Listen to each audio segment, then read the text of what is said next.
Cool, now that's open. Gonna open chat. You cannot pin a message. Cool. I can pin links in my chat now. Don't know what it would pin, but I can do it.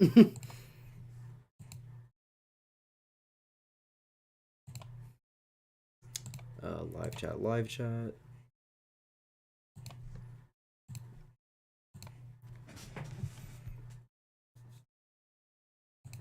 Opening the YouTube studio so I can tweak stream things a little bit.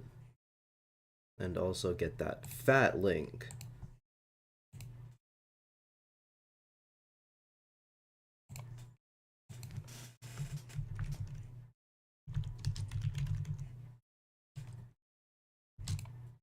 Hey Tryton.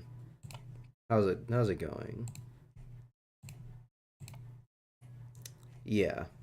I forgot to download Mario Galaxy 1, which, to be the utmost fair to me, I had it downloaded on my laptop, and then I got a new PC, and I guess I forgot to take it off my laptop, so it went when I factory reset it. So I was under the impression I still had it downloaded, but I didn't.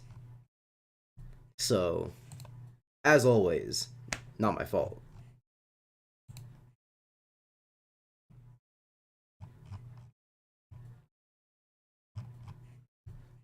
Uh, and yeah, now I'm just tweaking a few things. And then, getting right into the grinding and just looking at chat stuff. I may have forgotten to apply for financial aid, so that's not good. Tryton, no, no, no, you can't forget to do stuff like that. Uh, I really hope that may have turns into a didn't, or that you're only speaking hypothetically, because that would not be good at all. I mean, maybe I'm gonna assume that's not good for you. I'm gonna assume you're middle class or whatever. I doubt your big money Tryton. Uh, yeah, I doubt that you're richer than God and that financial aid isn't important to you. But I'm gonna assume you're a normal person who is probably gonna want financial aid because uh college price not prices college debt, the crazy thing. People spend their whole lives not paying that off. It's definitely terrible. uh I hope they take it slightly late. I'd hope as well, because that would be very, very bad for you if they didn't.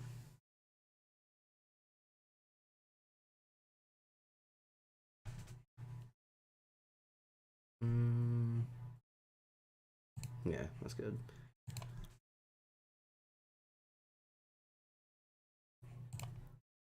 I should probably leave that open so I can change it to Galaxy 1 later. So I can hopefully change the Galaxy 1, because this grinding is gonna take a minute. Because for context, I need I need to max out my star bits, which is 9999, and then I only have like 4,000 right now, so it's gonna take a while, and I can only get like a couple hundred in like 15 minutes. So like, I, the it's gonna take so long that what's it? Galaxy One will probably finish downloading by the time it's over.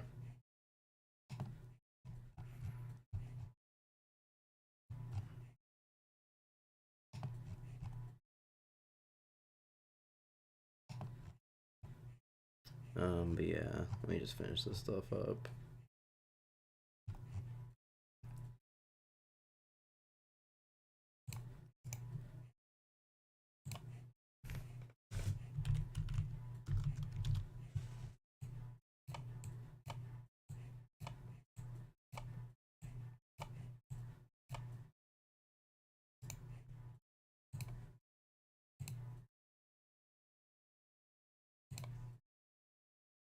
Um, that should be about it.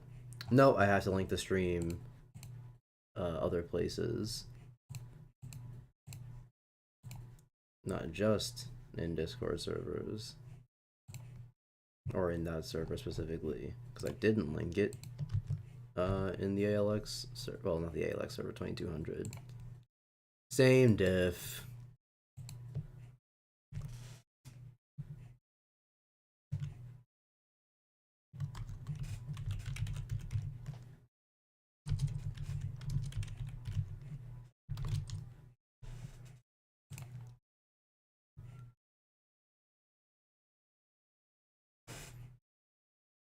They really didn't go to the store and legally buy Galaxy One. I did legally buy Galaxy One. I just have to re-download Galaxy One from my Wii, which is going to take a little bit because the Wii's an old console, so data transfers slowly. But I do have my Wii plugged right into my PC right now.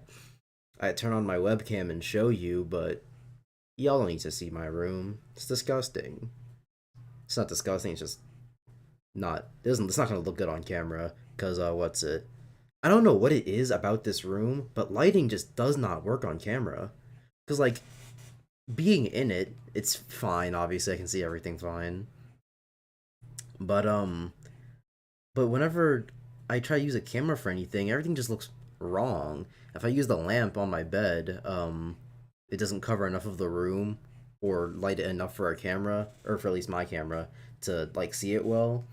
If I use the ceiling light, everything is just because the ceiling light is obviously, as ceiling lights are, dead center in the room, but for some reason everything that you would need to capture with in the room is in such an awkward position that like the ceiling light casts an awkward shadow on it. God forbid I try to capture anything that's even a little bit in between myself and the ceiling light, because then my shadow. Or it could just be that the whatever those things are called that go around the light bulbs, um, the casing, I don't know, whatever you want to call those. It could just be that those also suck because they might. What's good? Hey Alfonso, how are you doing? Links are posted. Da da da. CPU isn't dying, I assume. And cool. Alright, so before I start playing, there is something I want to show you guys, because this is pertinent information. So remember... Hi, Mean Spice. So remember last night when there were the last two stars that I was stuck on were the bowling one and the... what's it? The one that was like in the thwomp level, and I had to try and get on that moving block thing, and I just couldn't do it. Or I couldn't do either of them. So what I ended up doing was save stating at a point before the part I would need to do, so that instead of just dying every time I'm restarting the checkpoint, I would just go to the save state to save myself time. Well, even though I already did the hard part, even though I already did the part that actually matters, I went to bed so I don't. Oh, okay. Well, trust me, you didn't miss out on much. Well, that wasn't very valuable content. But anyway, so what I ended up doing was I used a save state to save myself time, and even though I actually did the hard part, I still did the bowling, I still did the jump. Even though I already did the hard parts, I went back and did them all in one try, so that, how'd you do a save state on the Wii? Well, Turret, I'm surprised... No, I'm not surprised you didn't know this, because you might not just be in the know about the Wii. So, if you spit on the Wii disc, right? And then stop the disc for like 1 second while it's spinning and let go, it saves your state right there. And then to load the state, you have to suck the spit back up off of the disc and then keep playing again, and it'll load the state. I'm not surprised you didn't know that. It's kind of niche knowledge about the Wii, but hey. But anyway, right, so I did the hard part already, but because I love you guys so much, and because, I hate myself, I went back and I actually did I did both of them in one try. And so, what I'm going to show you right now is, Ba-boom. I did this during the ALX stream, so Stone if Kage. you hear... you got... So if you hear, BG and DA talking in the background, that's what that is. Because I'm not watching a long form of this again. Marcus Peak Bum, where's Giga? Oh, his Demon Slayer videos are on the list. Absolutely. They aren't doing the video. And I hope y'all get used to seeing this level over and over again, because this is where I have to grind. This is where I put the save state during the stream, but then I did it just now, so fuck anyone who didn't believe. Then here's the other one.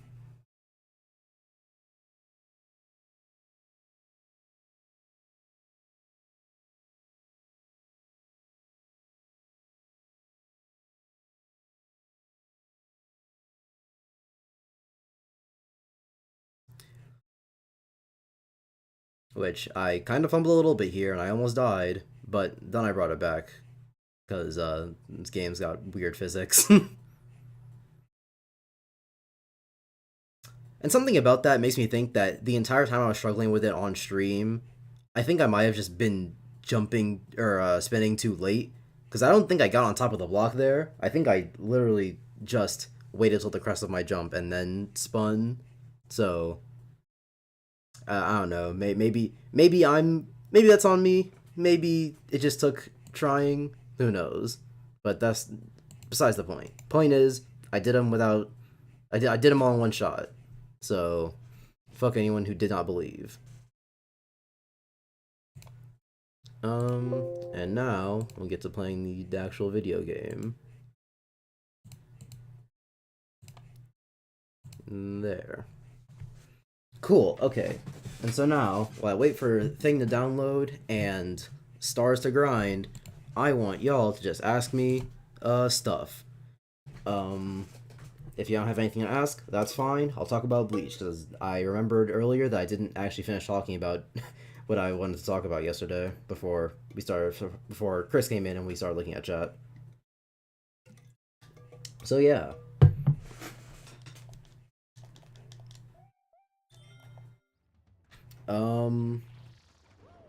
Okay, so I'm pretty sure that where I last left off was Soul Society. Right. Okay, so everyone guesses up. What's your favorite? Okay.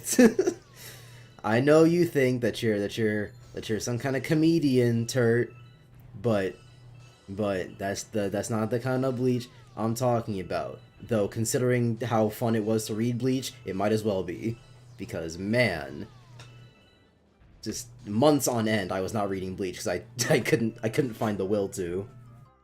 No game audio? Oh, right. There is game audio, but I turned it down because I was playing while listening to something. There we go. That should be good. Gavin, at me when you start the document mic streaming. Okay. I'll do that. Same level. Chris, this is how I know you are a fake fan. You're not paying attention. I already did it. I beat it off screen. You can go back in the stream and see when I proved it to everyone that I did it. And that was after the fact that I had already gotten the star. But I went back and did it in one try because I'm that guy. Hey, Chris. But anyway, yeah, that should be game audio now. And yeah, Tryton, I'll at you when such and such happens. Which, I might do it after I get done grinding. If I get done grinding, because it takes a minute. So, don't know if, what's it? So, don't know if I want to do it, like, in between Galaxy 1 and Galaxy 2, or if I want to finish playing and then, finish off reading, which I kind of want, I kind of want to say that I want to, finish playing and then read it, because then, Jordan might show up. And, you know, the most fun part about reading the RWBY document is seeing the reactions of someone who, does not what's it about RWBY, so.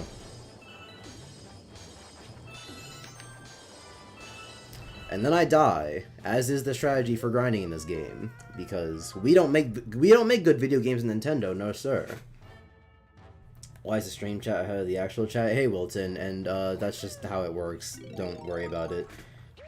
Redo or fake? You like the Ukraine moment? Mark is disgusting.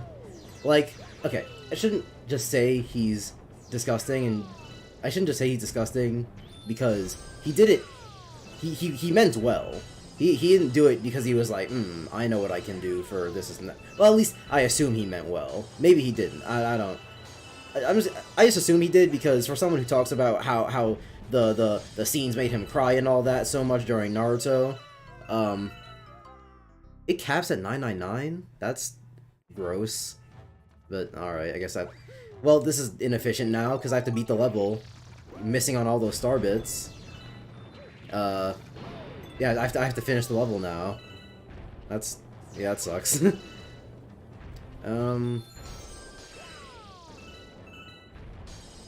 Man, all this time I'm losing. But what's it? I assume that he meant it from a good place.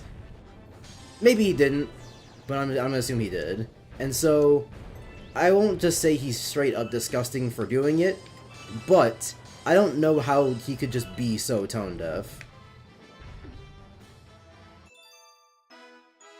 It's super weird. What about Nintendo Land? What about Nintendo Land?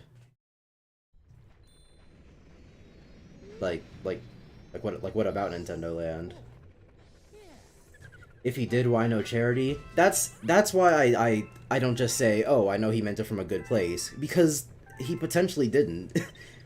if he really did mean a good place, then why would he not like put a charity or something? Why would he not put any extra work into it? It's so weird. Just 3,300 to go until thing. Thanks, Bank Toad. What was the Ukraine one? Was it funny? So, Mark, in his Batman v Superman video, at some point he was like, guys, the hope that people be looking for in the superhero world is just like the hope that people be looking for in the real world. Because people, they need hope. And so, just like in Ukraine, there's a Russian, not Russian, there's a Ukrainian soldier, there's a legend about a Ukrainian soldier who helps people, or, does whatever. And so, the hope, that kind of hope is just like superheroes. And I'm talking about a superhero movie. What a coincidence. It was super weird. And no, it was not funny. It was funny from a meta sense because, like, come on, Mark. It was funny to laugh at Mark, but the context of the situation was not funny. It was just, hey guys, Ukraine.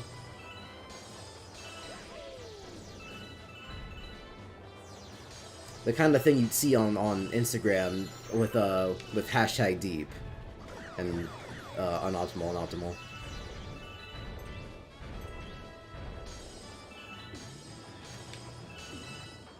It was just not good. I don't say cringe often, but man, that was cringe. Yeah. Yeah. What exactly is the farming for?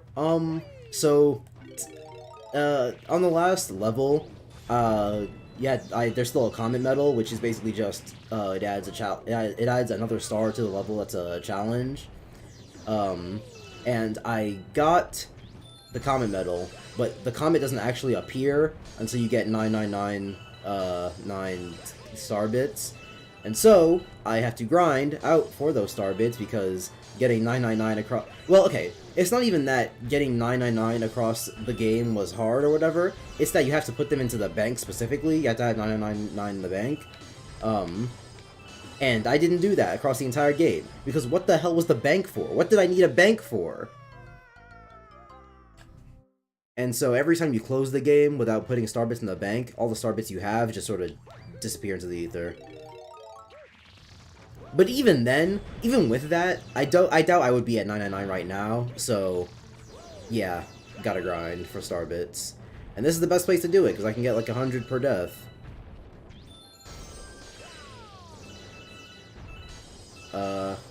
But it takes a hot minute. And I need, at this moment, like 3,000 more on optimal. I keep going too far to the left.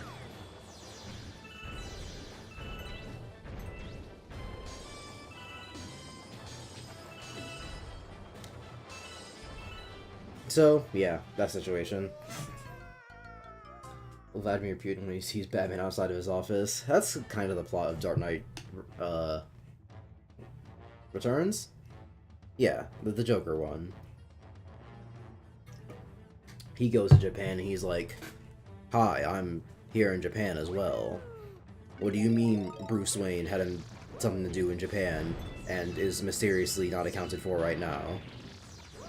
I mean, the explanation they give in the movie is that the Bruce Wayne's hanging out on a boat with a bunch of women, and they paid the women off to be like, "Hey, he's leaving, but don't tell anyone." But it's still super weird, you know? Just like conveniently right after Wayne Enterprises is like, "We don't want to do business with you Japanese fellows," and then Batman shows up in Japan and is like, "Hey, what's up with you guys? What are you doing?" It's mighty suspicious, you might say.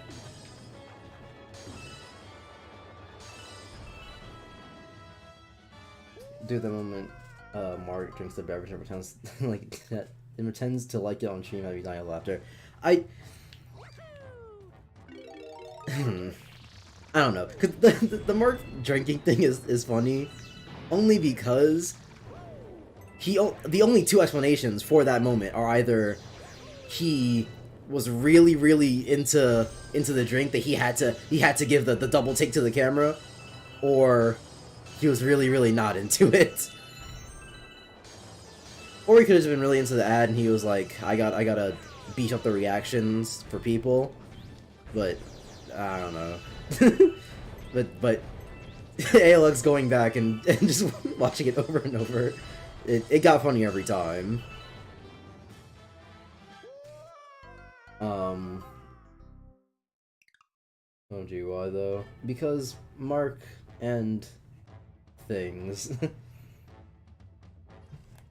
I don't say cringe often that was cringe. Yeah, it was cringe.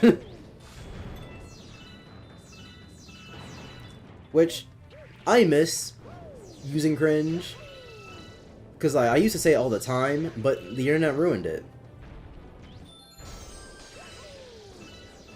Because cringe wasn't just... Well, no, they ruined it in two different ways. For one, they were misusing it, and two, they were overusing it. So, cringe was no longer just, "Hey, Sammy Classic Sonic fan? Yeah, that guy was pretty cringe." Now, cringe was, "Hey, let's find every single video there is of a kid in a Minecraft sweater and call it cringe. And also, did you have a Sonic game in your Steam library? That's kind of cringe. What are you, some kind of furry Sonic fan or something? You some kind of Sammy Classic Sonic fan? Is this some kind of Suicide Squad? Is this some kind of Suicide Squad?" is probably the best line in film, possibly in fiction. That line is so peak. But yeah, it's hard to reach out while doing this. I have to aim the controller and balance myself at the same time. If only I had someone here to read chat. That would help. You know? I don't know who Mark is, but that's almost on par with that girl who made a rap at Putin saying that if she was his mother, she wouldn't have any ideas about invading. Haven't heard of that. Glad I haven't. And, Wilton, we're talking about, YouTuber Totally Not Mark. He, used to do strictly Dragon Ball stuff, but then he went, "You know what? Let me do videos about some other media." And, it was a mistake. Because, like, his Dragon Ball stuff wasn't good. They were bad videos. Because Dragon Ball is bad, and he likes it. But But the videos about other stuff are even worse, somehow.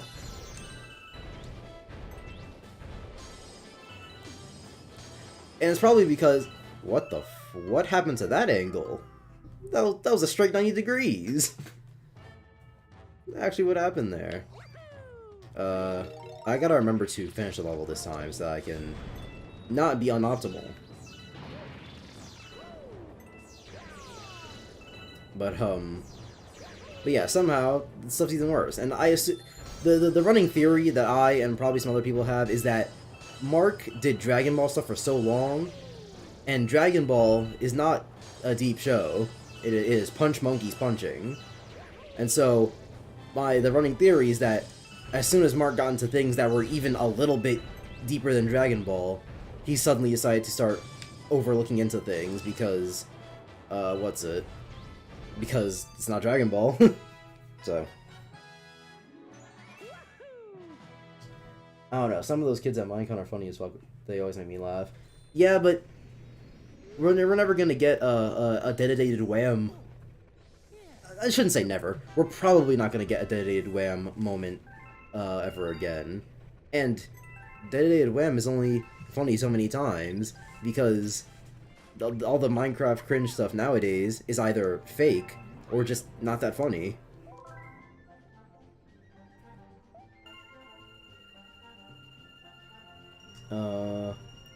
I'll read chat. Thanks, Turt. you're a real one. 2,700 to go.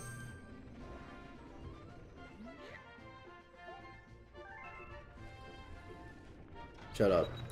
Oh, the guy who got bodied by Toei. Yeah, so a lot of people know him for now. Because anyone who didn't know his name before definitely heard about it from Charlie Moist Critical. Mark's vids is just super boring. That too. I can only watch Mark vids through ALX because whenever I try to watch them by myself, everything just goes in one ear, not the other. I just simply don't pay attention. Because what is there to think about? He goes, the theming of the themes of the color of Naruto and Sasuke's jackets. It's like, okay, they're blue and orange, contrasting colors, thank you. Totally not Mark. Your analysis is valued, as always. I think he's just, don't worry, he hacked them in retaliation. Yeah. It was... They don't want us to know, but it was Mark. I think he's just scared that the next time he uploads a Dragon Ball video, Toei will find a way to stomp him out. That's not what he's afraid of, because the reason Toei stomped him out wasn't because it's Dragon Ball, the reason is because of copyright. Because they hit a bunch of his One Piece vids too. So clearly someone didn't pay attention to the story built in. But yeah, the problem isn't Dragon Ball, the problem's copyright. But the reason he got hit by copyright is because in all of his videos he uses anime clips, which the easy way to avoid that is don't use anime clips, stupid. You're reviewing manga. Why are you using anime clips? The reason he gives is because, oh, the anime clips are more like visually enticing. But I don't think visually enticing is worth having all those videos taken down. So, on the one hand, copyright law is stupid, but on the other hand, don't use anime clips, stupid.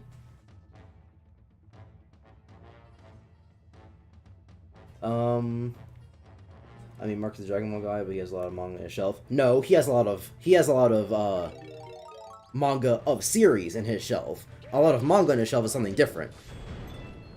Because you see a shelf full of things, and you go, oh, that's a lot of manga. He probably has read a lot of manga. That's not even true. It's just a lot of Dragon Ball, because the things that are on the shelf are long-running things, like Dragon Ball, and, I actually don't really know if Attack on Titan's that long. I know the chapters are long, but there's only like 150 chapters, so I don't know how many volumes it turns into. It doesn't matter. What's it? Dragon Ball, Naruto, One Piece. There was something else that I knew he had on his shelf. Hunter x Hunter. The Hunter x Hunter. I don't know why I said the Hunter x Hunter, but yeah, Hunter x Hunter. All the things that are on his shelf are long series, so he doesn't have a lot of manga. He has a lot of copies of manga. But in total, Mark has read, like, sub-20 series.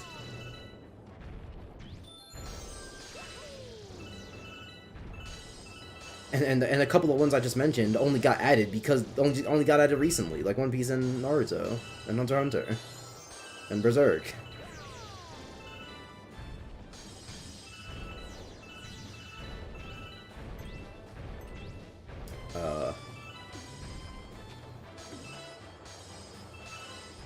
And even if he had a lot of manga, I don't even know if that would make his analysis any better, because it's just so much emotion and theme stuff. Stuff that just does not matter. You swear probably Charlie put Mark on the map. He kind of did, though, because Mark has a lot of subs, but he's not like breaking a million or whatever. But now, a ton of people know his name because of the chart, because of Moist Critical. Even if he didn't get that many subscribers from it, there were people that didn't know his name previously that know his name now. So I wouldn't say put him on the map, because he was already on the map, but he did get a huge burst of attention from that. And if there are chances that someone knew about Totally Not Mark, it would probably be... I would take my chances on Moist Critical rather than... Oh yeah, they're just a Mark viewer. I don't watch them, I listen while playing games. Okay, so listen to the story, stupid. Dang. Man, act like playing games mean he can't hear. I exclusively listen to things while playing games. You think I just listen to shit just by itself? Just sit down, put the headphones on, and listen and watch the podcast? Put my eyes on the screen for the podcast? Kind of craziness.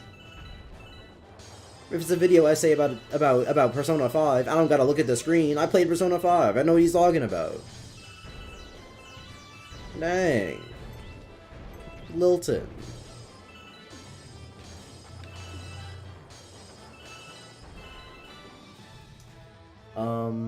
They're the whitest noise in the world. There's funnier people I can listen to while playing games. There's an infinite number of things I can listen to while playing games. There are a ton of videos in my playlist that I've told myself to watch, or to listen to. Wilton, that I just haven't. And whenever I play something and I'm like, I don't need to listen to the game for this, I'll just put something on. Though, as of late, I've been putting on a lot of Netflix comedies, because, there's some funny people out there. My favorite comedian's probably, what's his face? John Mulaney. I think I've rewatched his specials, like, 3 times. Twice by myself, once with my mom, because I was introducing him to her. Anthony Jeselnik, he's also pretty up there, but, I don't necessarily want to call him my favorite because he has a very particular type of comedy. Because like, it's not that it's not funny. It's just that I prefer a wider range of jokes. Because Anthony Jeselnik, I know what kind of joke I'm going to get into when I start watching. It's going to be a dark joke, or or a dark joke with where the setup is fairly innocuous compared to the punchline. And also, I fumbled hard there. But with John Mulaney, he just has a lot of different, but also he has a lot of different but still funny jokes. He definitely has his joke. He has the John Mulaney jokes, which are about him being soft and white, but he has other jokes. Is the point? Though they're pretty close, because Anthony Jeselnik jokes are just very funny. I tell one to you right now, but that'd be spoiling it. Why would I tell you the joke? Stupid, watch it for yourself. It's on Netflix, and if you don't have Netflix, put on the eye patch.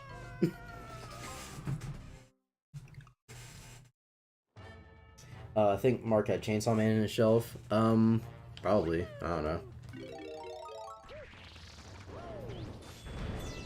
Chainsaw Man is popular, and Mark does ride trends. So, I don't doubt it.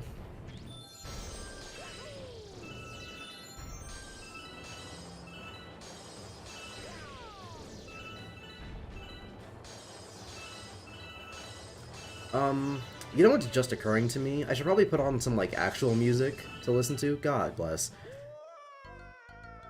I should probably put on some actual music to listen to instead of just listening to this same Mario Galaxy 2 song and death and rolling sounds on repeat all the time.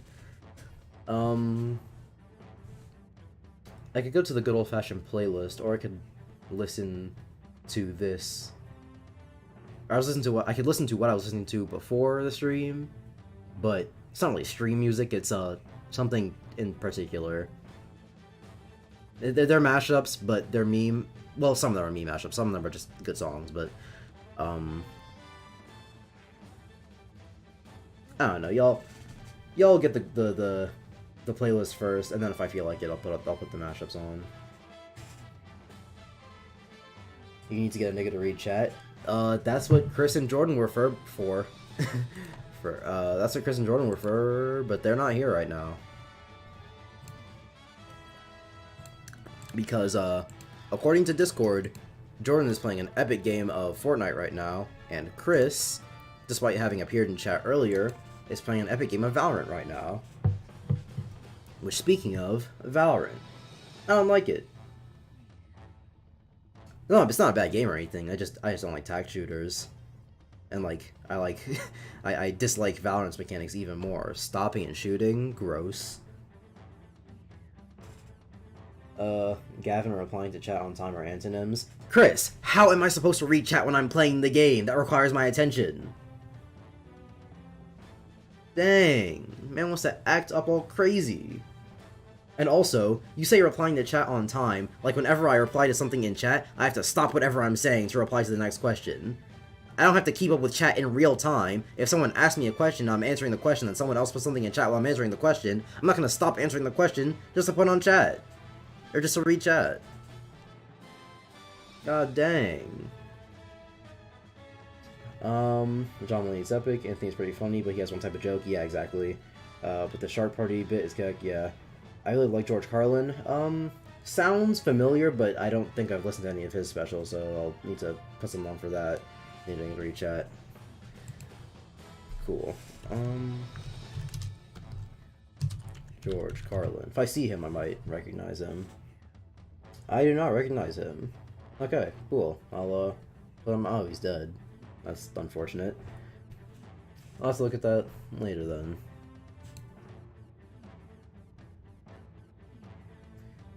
I typed that like 10 minutes ago. Yeah. Okay. Your point is? Game audio. Off. I'll leave the tab open. But, I added 2 things to the playlist, so I'll listen to those and then... Yeah. And, semi-ironically... Or not ironically... Well, okay. Not ironically in the sense of, like, I'm doing it for fun. Ironically in the sense of, like, this is an ironic situation. Despite how much I dislike Bleach, I went back and watched the trailer for the 1,000 Year Blood War, and, yeah, that sounds pretty good. And also, I had no idea it was Ichigo's theme until I looked it up, because, I did not watch the anime.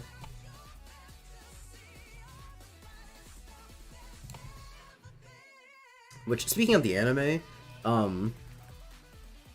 something I realized in looking at a lot of, like, Bleach colored things is that I do not like some of the color schemes of characters. Whether it's, like, their hair... that's mostly it's the hair. but yeah, there's a lot of color schemes I just don't like. Though, the looks just could be off in general because the anime, like, biggins people's eyes. Just makes their face proportions a little weird, so... If anything... If there's anything that I'm like, oh yeah, this just looks wrong in Bleach, it would probably be that. But, yeah, it turns out that... Because obviously I was reading the mangas in black and white, and I had no idea how some people's color schemes were. I did not know Shinji had blonde hair. Which, to be fair, that's also... I'm so bad at this game. Which, to be fair, that's also just me not being smart, because what other hair would he have? It's white.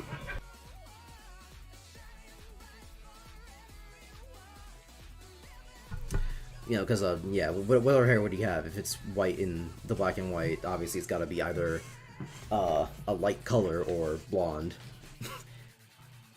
But honestly, I would just prefer stark white hair to, like, bleached yellow or bleached blonde. Just not what I expected at all. Hitsugaya, I expected him to just have stark white hair. I didn't think it would be like this white-blue hybrid. That's like kind of silverish, I guess. Who else? I guess the Fullbringers. Why am I so bad? The same level. You know what, Chris? If you don't want to pay attention to what is happening in the game, then you can just get out of here, bro. Chris, like I said, I am grinding for Starbits, which right now I have to finish the level and go back and put them in the bank. But right now I'm grinding for Starbits, so that's why I'm playing the same level. This is the most efficient one for Starbits, unless you want me to go through the entire game again and just get Starbits naturally, which wouldn't even get me to 9999 naturally, so you're just being kind of a cock right now. Saying the same things over and over again, acting like they make sense.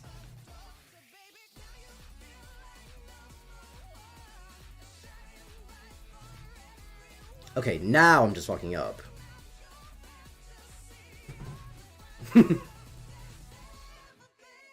Which honestly, you know what? No, if you want to complain about so much about me playing the same level, you're just gonna watch the same level over and over again. Stupid. That's why I'm messing up. It's not because I'm choking. Which, me and choking... Clip that, I don't care. Which, me and choking, it's crazy relationship. Whether it's fighting games or games. It mostly happens in fighting games, but just in general, I choke a lot. And, not exactly sure why.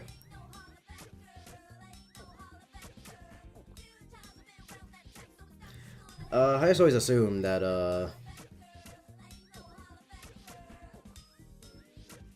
see, okay, like, I don't say that stress gets to me, because typically it doesn't, but, I mean, it has to be stress, right? Because what else? What else would it be? How do you explain chokes if not stress? Pressure, whatever you want to call it.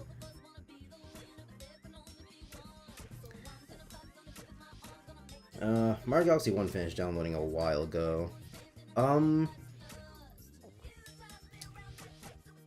So might as well just ask now. So, would you guys prefer if I kept grinding until I finished the thing and then I go and beat the game? While I, continue to read chat and stuff? Or should I just go and play Galaxy 1 now?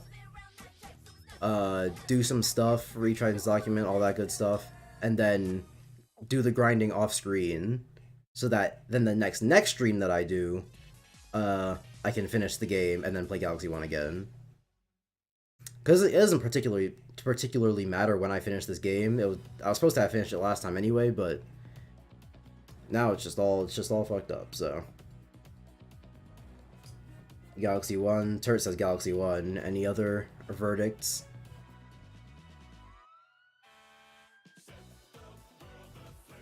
Galaxy 1. Okay, we'll do Galaxy 1 then next. I'll just beat the level here and then move on to Galaxy 1.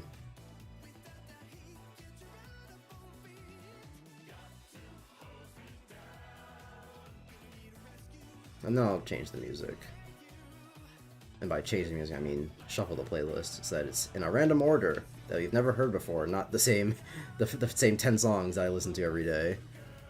Because how it goes with me in music is that whenever I get into some new songs, I put them on the playlist, and then the next things I listen to are just those songs over and over again, because the last things on my playlist, it's not that they're bad songs anymore, it's just I'm still thinking about the songs I just added. Nuclear time, 1 minute, thanks.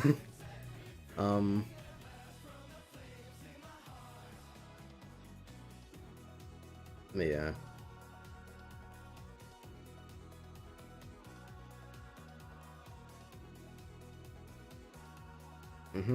Cool. Bye.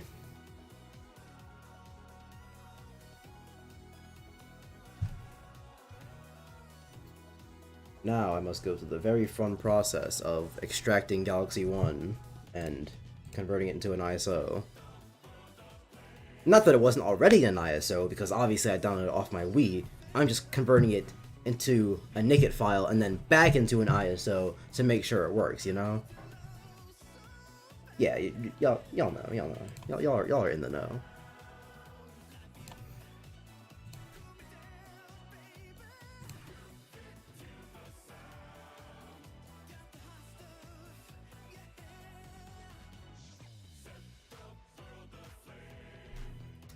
Chris, why would I play a different level? This man Chris added me in a Discord server. Why would I play the same game at a different level? Why would I grind on a less efficient level? Why would you want? Why would you want me to take it longer?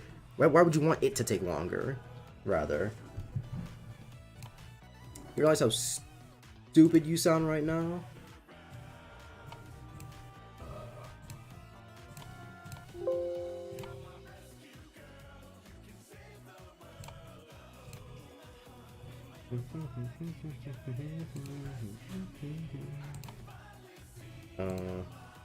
What file did I even download?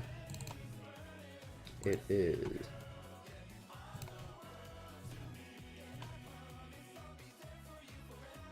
Great, and now it's a 2-minute wait for it to exit from the zip file.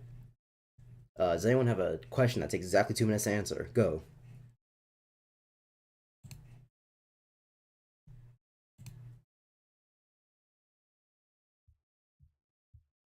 Super Mega, okay, cool.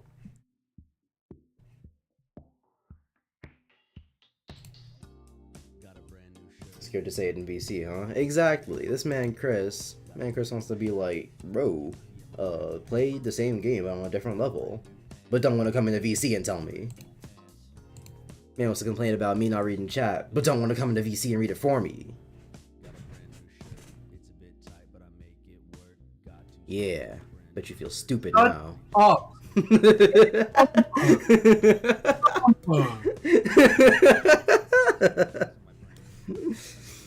Oh my god, and then he left.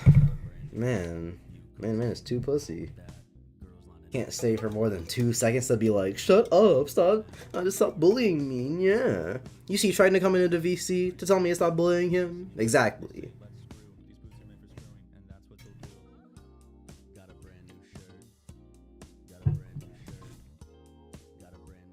What meme?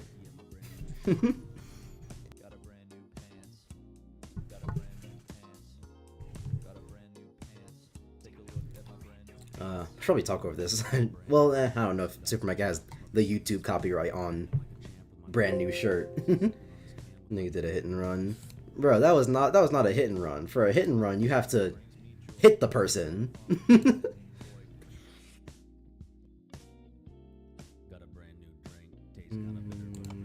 Yeah, recover.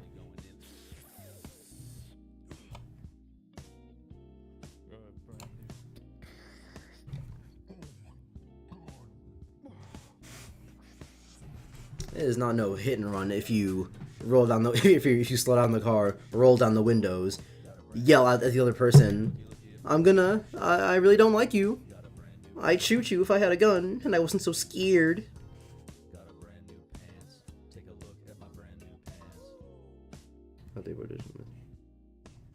Verify failed.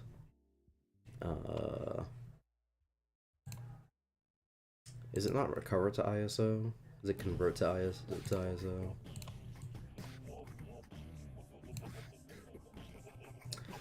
Update partition, something or other missing.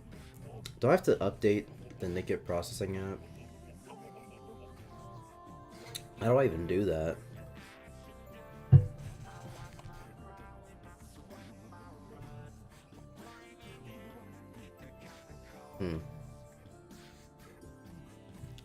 This is going perfectly, by the way.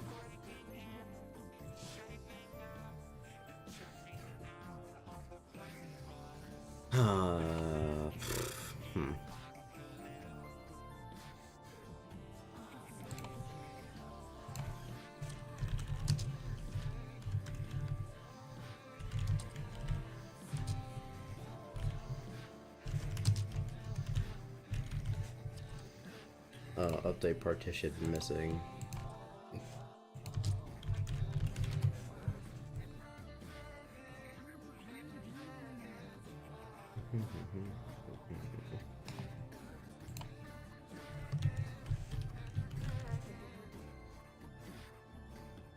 Please send me the update partition. Updates of course releases all machine time. So it's a fully loaded version of Nikita.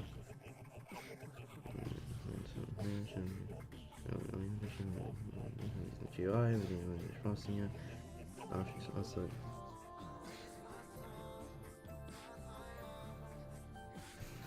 okay. In the GUI, there's an option you can unselect labeled delete recover match failures.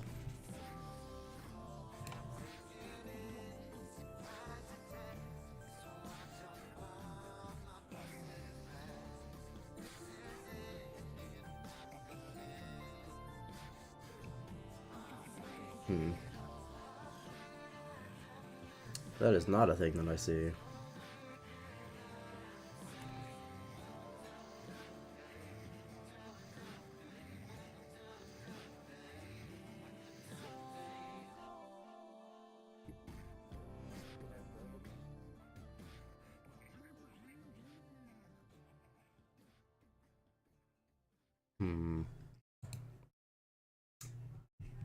Yeah, this is I guess finish the Bleach talk. Yeah, I guess I'll try and do that while I figure this out. I'm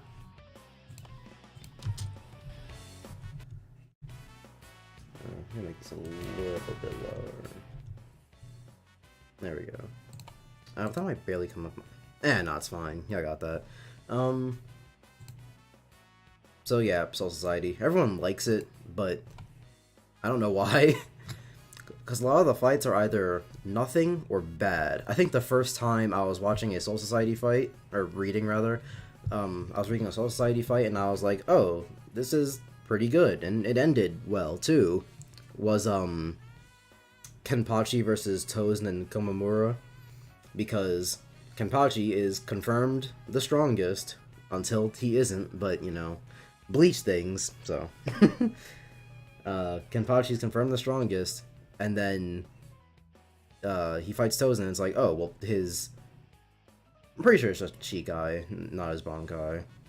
Tozen's ability makes it so that it puts both people in an arena where he has the advantage. Which brings up a good question. Well, it might be a good question, I don't know. It brings up a question I have about how Bankais are created, which is like... Bankai and Shikai. So, is the ability determined on the person, or is it random? Because I want to say that it's random, because there are some people, like Ichigo, where his Bankai is just faster and stronger. And, Yamamoto, his Bankai is just a bunch of different abilities. Who else? Rukia, her Bankai is ice. Rukia isn't a particularly cold person, so it's like it's not even like a funny reference. It's just ice. And that's also Hitsugaya's, but he's kind of cold, I guess. But then there's people like Shunsui, where it's like, oh, his Bankai is games because he's a playful dude, doesn't take things seriously. Or Kenpachi, where it's like his Bankai, it makes him really strong but really crazy, because that's basically how he acts anyway. Tozen's, where it's like, oh, it makes both people blind, but it already does that, but Tozen's already blind, so it doesn't really matter to him. It's, I don't know. It's probably just random, but they are that way for, like, for meta reasons, because Kubo was like, yeah, it's convenient, but hey, but it's the convenience I don't like. Bleach and convenience is just bad mix-up. It's just so many convenient Bankais, convenient Shikais, convenient situations, convenient Quincy Kidney Stone endings. Do you think Mark will cover My Hero or Bleach. ALX said this. Probably My Hero. Bleach, if he wants to do that when the anime comes out, or if he wants to finish up the big three. Which, I'm more confident in thinking that he's going to do Bleach than My Hero. Because he doesn't really have a particular reason to do My Hero, other than because he wants to.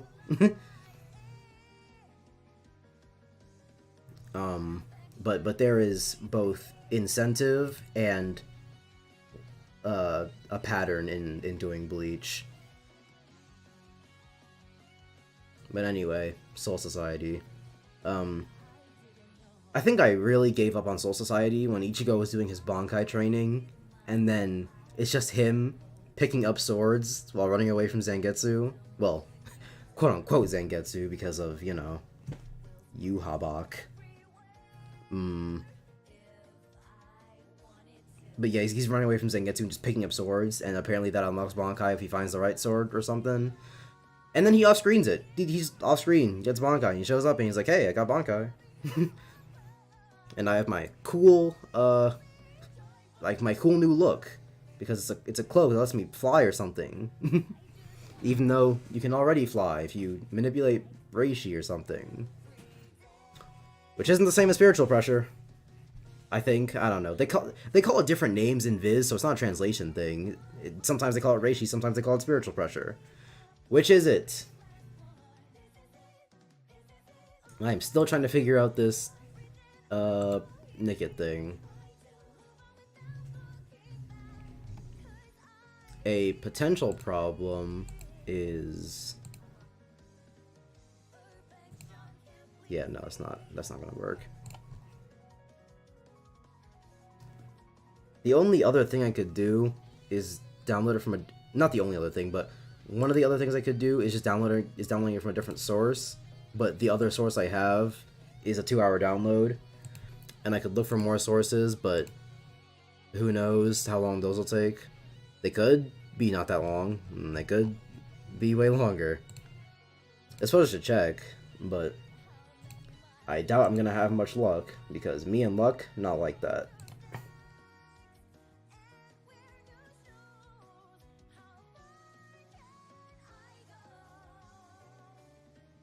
But hey, no reason not to try.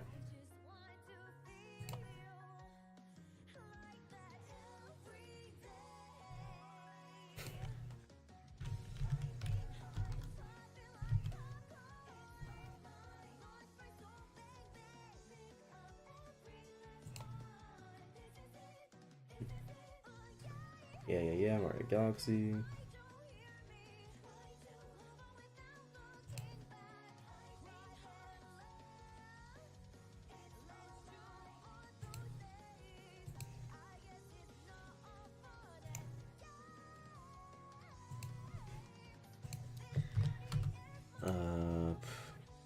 Don't forget to like the stream.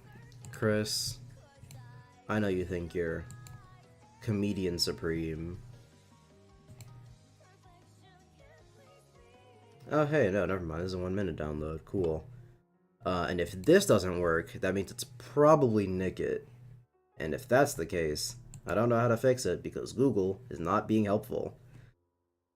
First result is like, hey guys, I got an error for this. And they're like, so you don't have the update partition, and I'm not going to tell you how to get it, because, the only way that I'm going to talk about is the not piracy way, because I believe in giving Nintendo all of my money, because I'm a little cuck.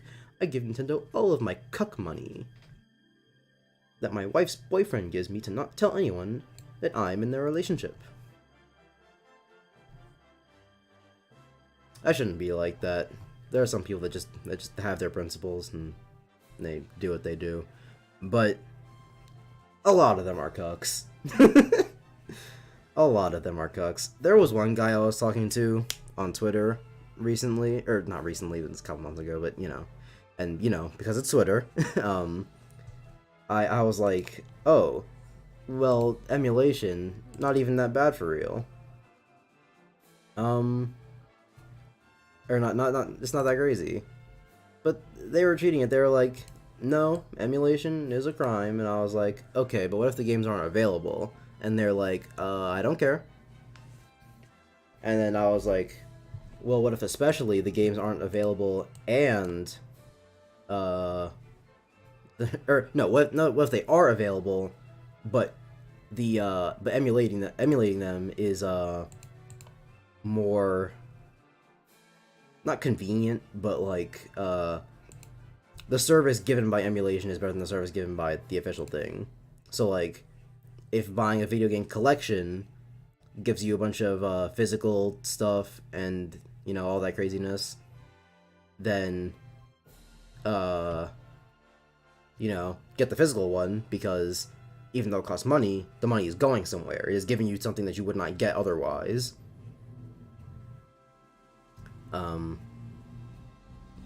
Which is why pirating online games is not like a huge thing like that, because no online, I think.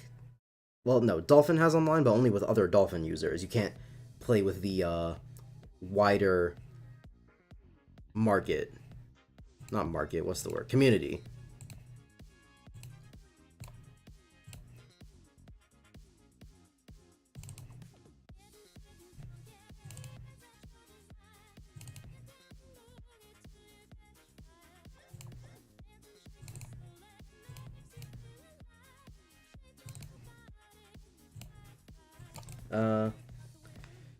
Huck Pay Pig, if it's the legal method, it's fine since you have a Wii and a legal copy. Exactly. But I'm talking about, like, hypothetically, of course, You know.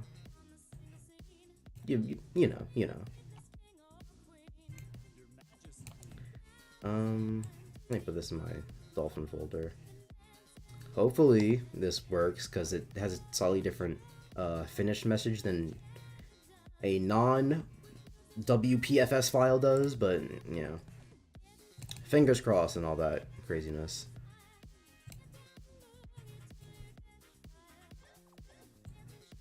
And WarioWare music.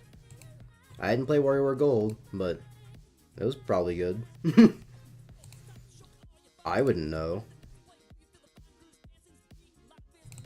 Mario Galaxy work, question mark? The game did start. But oh yeah, and so the thing about the guy I was arguing with, if it was just him and his principles, it'd be one thing. I'd have given up at some point and been like, cool dude, I know that you love Nintendo fucking your girlfriend, but you ain't gotta tell me that. Oh yeah, I did make a save file on my last thing. See, for some reason I not for some reason. I transferred all my Dolphin save files, so I still have my save data from Mario Galaxy 1, just not the actual game, which, I only got like I only got like 2 stars when I started the game, so if I guess I'll just ask, do you guys want me to start a new file so you can get the authentic Mario Galaxy experience together, or should I just start from where I went? Because I didn't get that far, and it was literally 2 stars.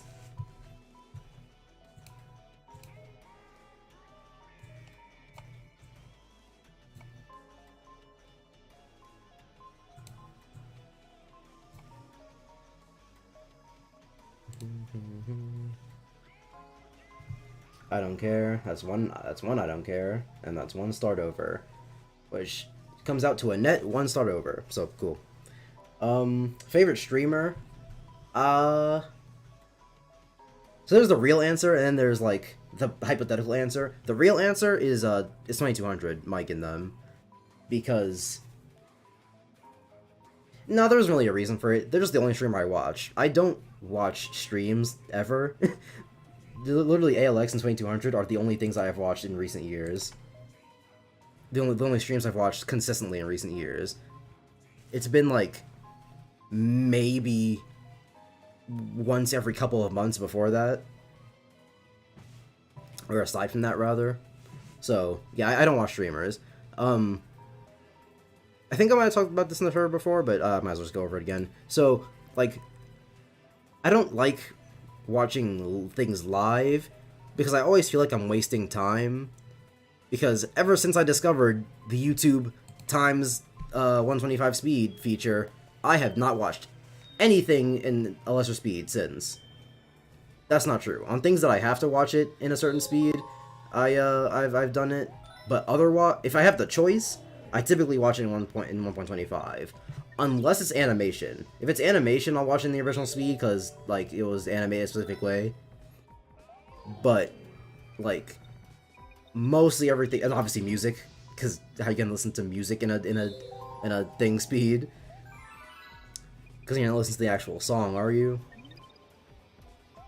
But like mostly everything else, I watch 1.25 because the discovery I made, which I'm saying it like it's some crazy thing, but the discovery I made was that I don't know what magic YouTube puts into their 1.25 coding or whatever, but it doesn't speed up the audio. Well, no, it speeds up the audio, but it doesn't make it higher pitched like what happens when you speed things up. And so the video sounded the same. I was getting all the same content, and it wasn't like so different that I was like, oh, it's too fast.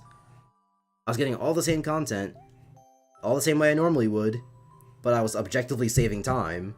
And so I was like, okay, well, it's just worth it then. And then Netflix is the same thing.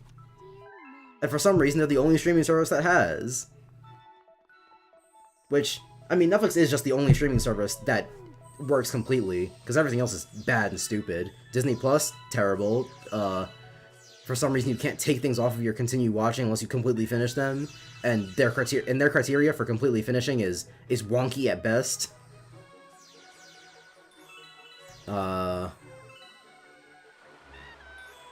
Hulu mostly works. I just don't like the UI that much. It lags a little bit. It's not as clean as Netflix's.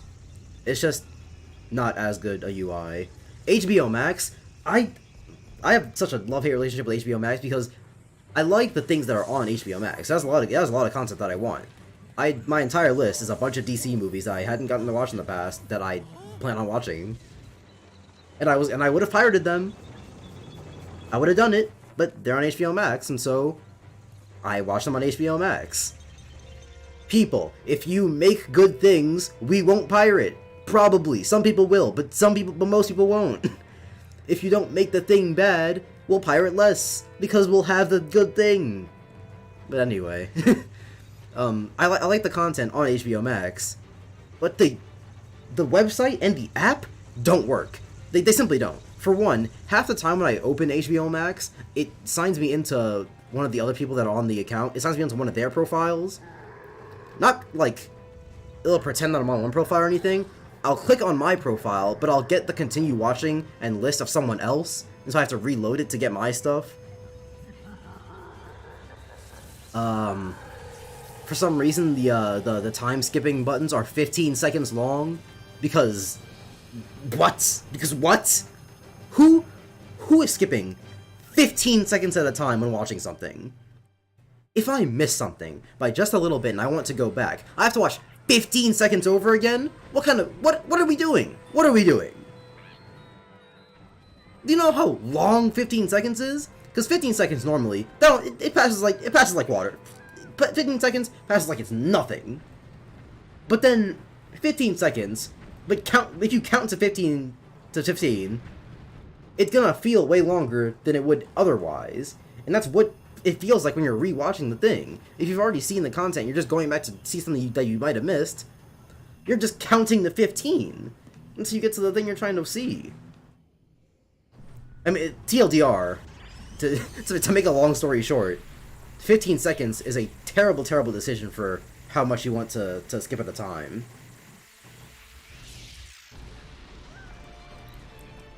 Meme, you saying that in chat, just remember... what's it? You saying that reminded me that I only started talking about this because of streaming. I went on a tangent a little bit, and also, it is raining outside really hard. I doubt you can hear it, because y'all can't even hear my fan, but... yeah, it's crazy. But anyway, so, to make a long story short, because I should not be on this tangent anymore. I don't like streaming because I can't. I feel like I'm not watching it optimally. Yeah, I know, consuming entertainment optimally sounds like a weird thing, but whatever. And so I don't really watch streams aside from 2200, and so like by default they would be my favorite streamers because they're the only ones that I watch. But someone whose videos I watch, whose streams I would probably like, is Doug. I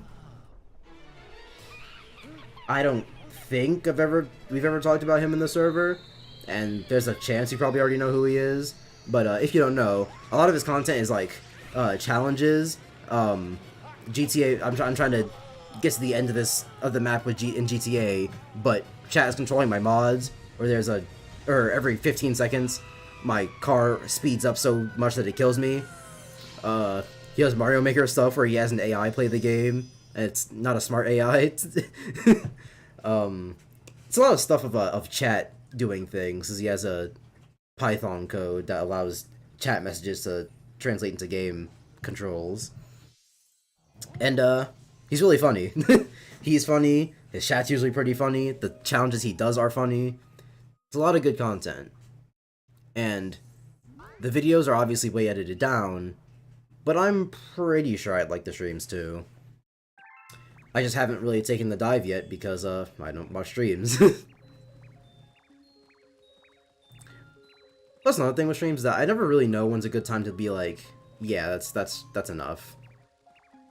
Get back here. Cause I don't usually watch the entire stream. Usually, if they go on for like a while, I log off eventually. And so I don't know, I feel like I am not good at knowing when to stop. Because whether it's a Discord call and I should go to sleep, but I don't feel like getting off, or a stream, I just have a really bad problem of knowing when enough is enough. When I need to be spending my time on something more productive. I guess the speed also counts, although... Oh, speed also counts, although I don't watch the streams, just clips. Yeah, that's one of those things where it's like, well, technically, this isn't that. But, there's no one here, right? No.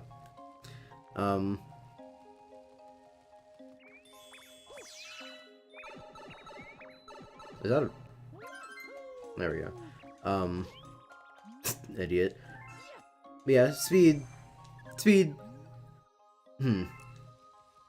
I don't know, because Speed seemed like one of those creators where it's like, oh, the clips you see are all this funniness, but then, like, the actual streams is just 90% white noise, which, that happens with a lot of people who turn their streams into videos. You watch their videos and you're like, well, this is great, and then you watch the stream and it's like, oh, well, this is why this is the part that got turned into a video, because it's the only entertaining part of the stream. Everything else is a bunch of fluff.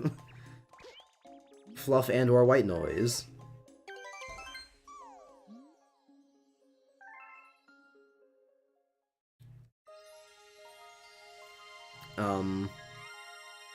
But yeah, speed clips are funny. Since I know you're an avid Speed fan, Turt, if you could link me that one clip where he's in VR chat and he's telling that like group of chicas to fart, if you could get that for me, that'd be great. Because Google does not give me anything, does not give me the clip that I'm looking for when I type in Speed Chica VR chat fart.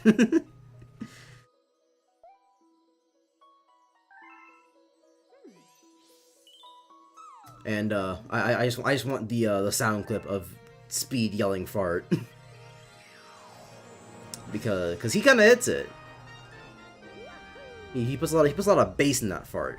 Not the fart, like him saying fart. Well, I mean the farts also had bass, but those weren't him, so. What, says meme? Don't worry about it, meme.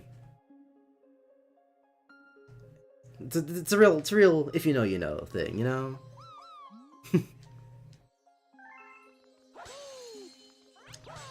It's a good thing I have my spin move.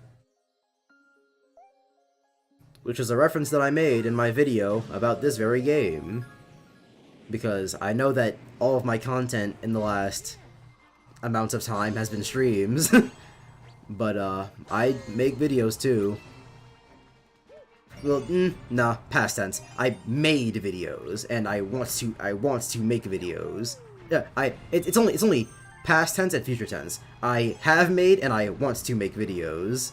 Or, I'm going to make videos. But as of right now, nothing's happening. Because, I hate editing. I think it's really, really boring. And I don't know how people be, like, listening to podcasts and stuff while they edit. Because, well, what's it? Man, depth perception is a crazy thing. Because, what's it? Oh, they still give you coins? Is that a thing they only did in Galaxy 2?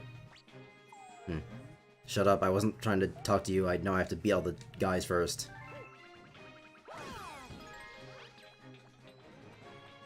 He dropped a key, didn't he? Or not. Bitch. But yeah, I hate editing. and I don't know how people listen to music or podcasts while they're editing, because it's like, well, how do you listen for the things that you're trying to, like, include? Because if it's a video where it's mostly gameplay, or it's you, like, playing a game, and whatever, if you're going back and looking for... Because the two things I look for whenever I edit the videos are, did I talk, and did I talk about something interesting? If no to the interesting part, then I cut that part out of the, out of the clip. And how am I supposed to know? For the parts that I'm just not talking, obviously I can cut those out. That's easy. It's just look at the parts of the time stream where there's no audio. But then if I'm talking about something interesting, I have to, like, pay attention to what I'm saying, and I can't do that if I'm listening to a podcast, and it's hard to do it if I'm listening to music.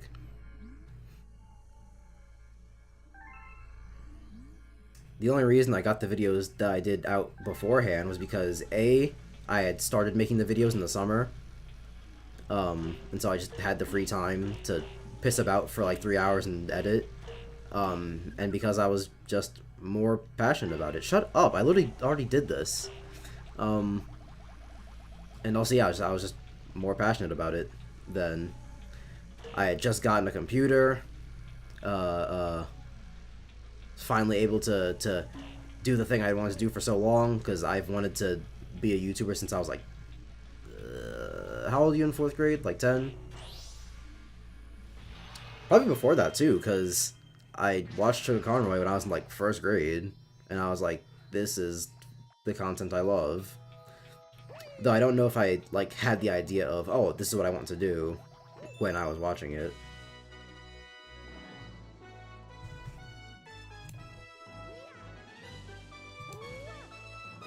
Check your DMs. Hey, Speed. Turn around, turn around, turn around. Nah, this isn't the one. Do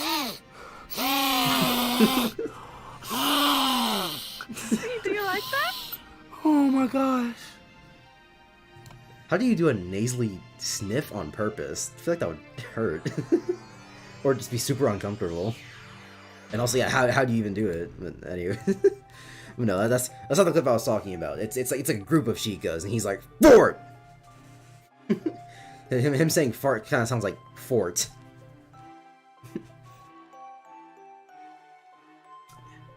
And Google just simply isn't helpful.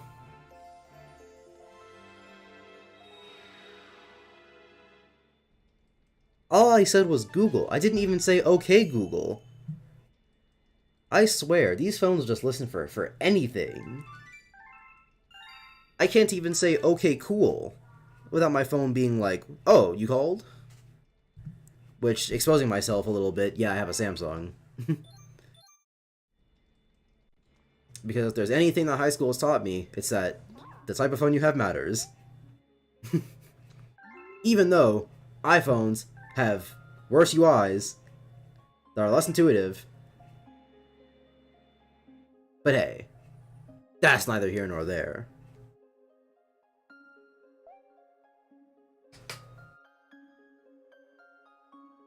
Anyway, Mario Galaxy 1.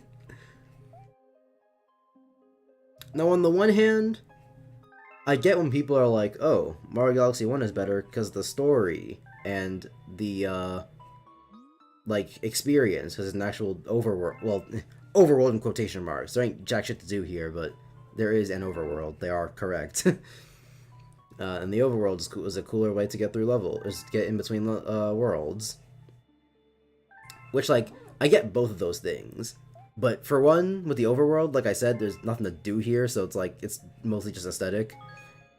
And the story, it's cool that it has one, but it's not a particularly good story.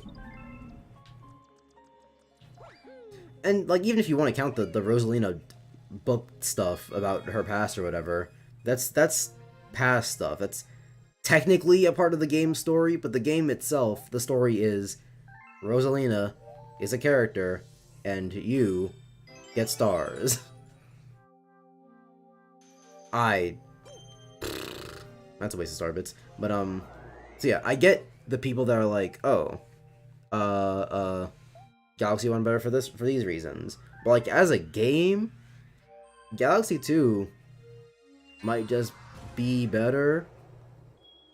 I can't talk about level design, because I haven't played this game. Well, no, I've played it, but not, like, enough to be like, oh, the level design, of course.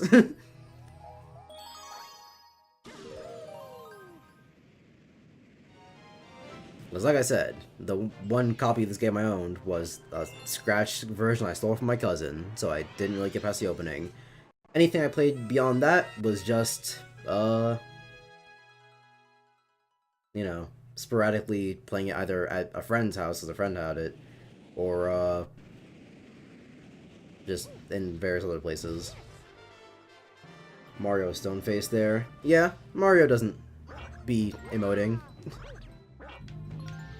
Don't know why I killed those two. Not relevant in the slightest.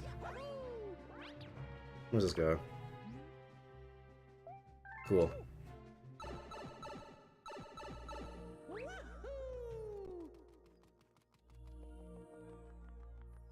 So, I mean, really, this is my first real experience playing Galaxy 1. Because I played it a little bit for the video, but I only got like 2 stars.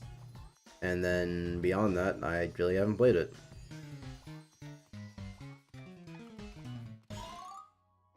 And from what I've seen between Galaxy 1 and Galaxy 2, I think Galaxy 2 is better, but I can't definitively say that because I haven't played the game. This game.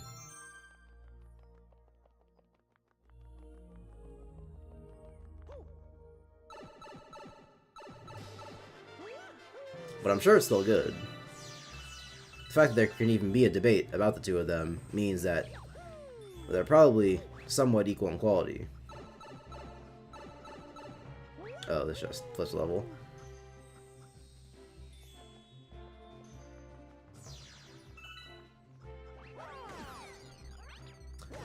There's actually a thing you can do here. And I only know because I'm pretty sure I did it in the video. But, long jump.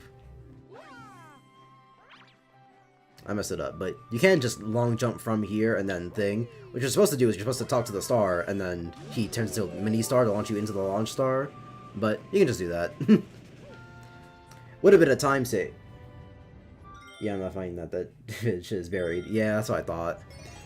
The only possible like hints I could give to how to find it is I'm pretty sure when you post it in the Discord it was a Twitter clip. So if you looked up Twitter links in the server, you'd probably find it eventually, but it would take a lot of scrolling, and you know, there's no quick way to find it basically.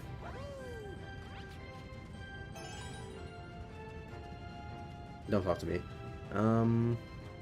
Where's the last one?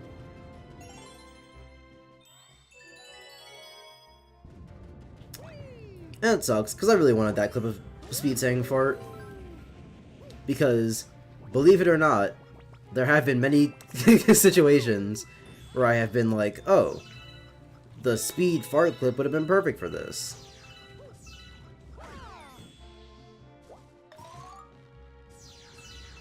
Not yet. I know it doesn't seem like the kind of thing that would come in conversation much, but trust me, it did.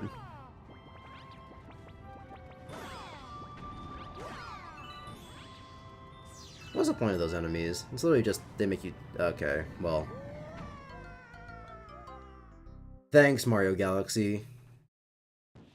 Listen, bro, all I'm saying is Mario Galaxy ain't had no shit like that. Or Mario Galaxy 2. Probably. I say probably like I didn't just play the game.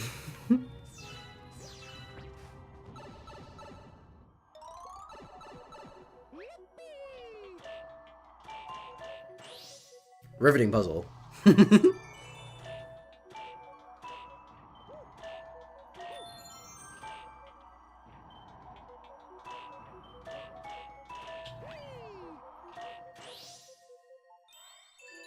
Riveting.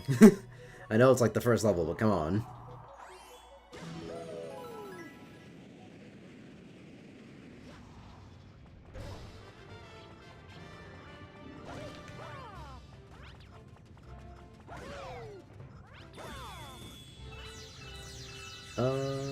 Speed is very funny. It's gonna be a shame he gets banged for some shit. Probably. He does say the hard R very often. If he was on Twitch, he'd already been gone. They would have banned him before he even made his account. Right. I didn't want to talk to this asshole. Why can't I talk to him from so far away? What would I possibly need to talk to him from? I'll just jump. I was gonna backflip, but since this game wants me to chat so bad,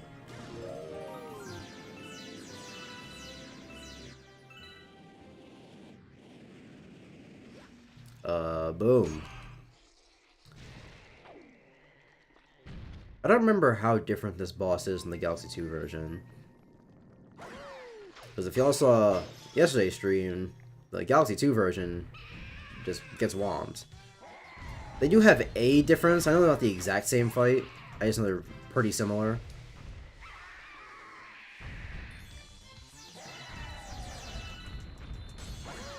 But you know, that's also a fair criticism of Galaxy 2, is that it's just very derivative of Galaxy 1.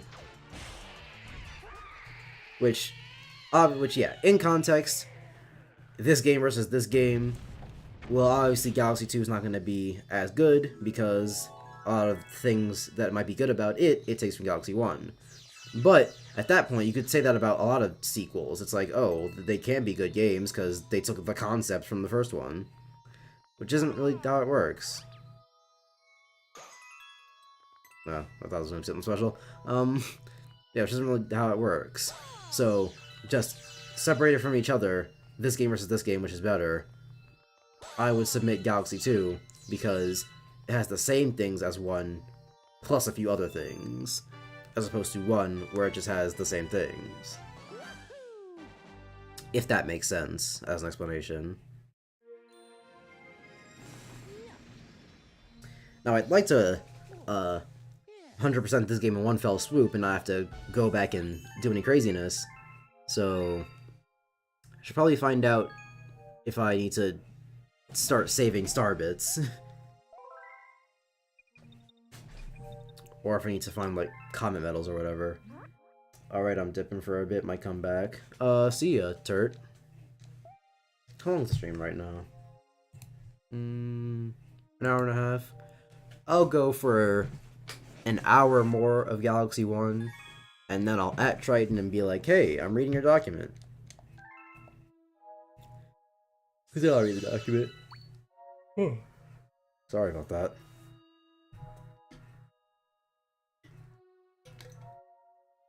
Because this stream will probably be shorter than most.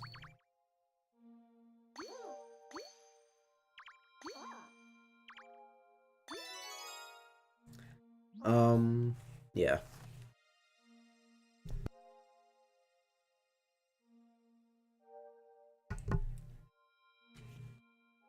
I'm pretty sure I muted my mic for that, but if I didn't, I'm sorry.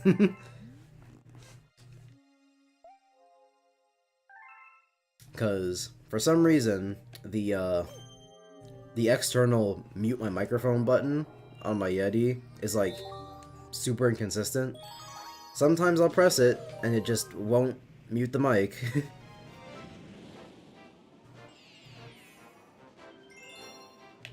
To the point where on multiple occasions I've muted myself and then pressed the button to unmute, thinking I had unmuted myself when that wasn't what happened.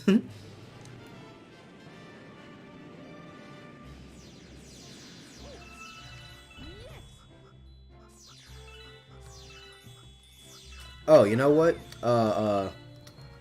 Call this one already a worse Galaxy 2 thing is, this game has way more grind star bits in the level. Shut up, I don't care! Tutorials! Get them out of here! What happened there? This game has a lot more get the star bits, feed 'em to the guy missions. And they're required in this one. Not that they weren't required in Galaxy 2 for if you wanted to get that star, but you definitely need to do it. In fact, they hide them from you. They hide those stars from you. You can beat the level otherwise completely fine and then move on. But in Galaxy 2, like right now, I have to just do this raw. Why is there even a pipe there? You can literally just walk to the other side.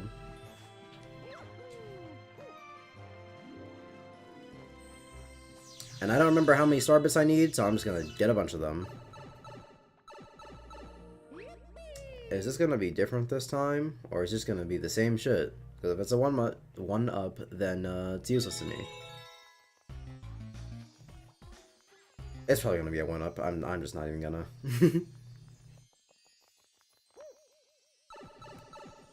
I doubt that it's star bits is the point.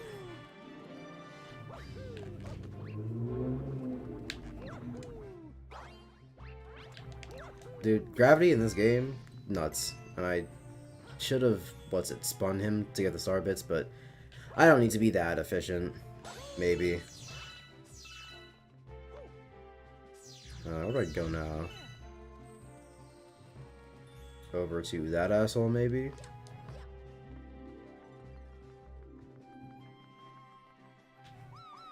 Sup?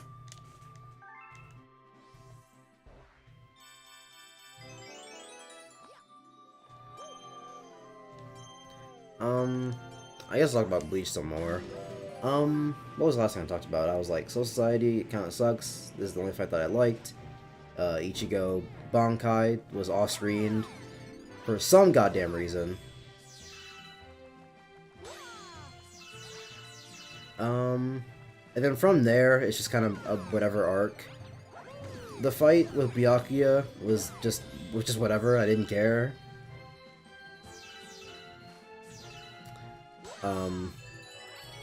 It does the classic, I went berserker mode and lost control, during the fight, so I could get more power thing, because anime can only tell one story. Shonen in particular can only tell one story.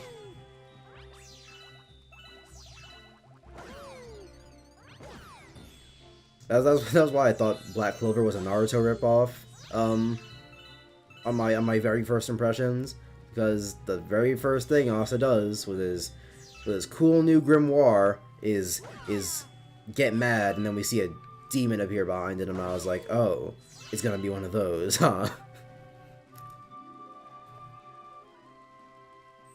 I guess good on my hero for not giving in and doing it, or at least not doing it with the evil one, because they definitely do it with the not evil one. Get me in there. I don't even know where this takes me. Oh, to the guy. How many? 100. Cool.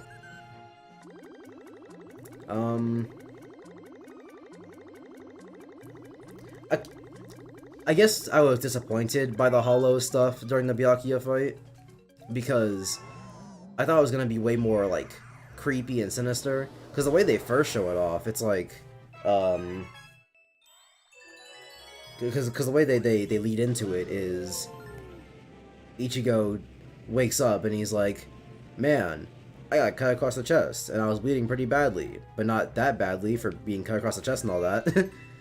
And then fucking Hanataro, which I like Hanataro. I doubt anyone else does, but I like him. And Hanataro was like, oh yeah, well, there was this shit in your pocket that protected you from getting cut that bad. But why do you have a hollow mask? And it's like, oh, shit. We thought the hollow mask disappeared from when he was doing Urahara's super cool awesome training. And so it's like, what's up with that? Because he threw it away. Or not yet, not disappeared, he threw it away.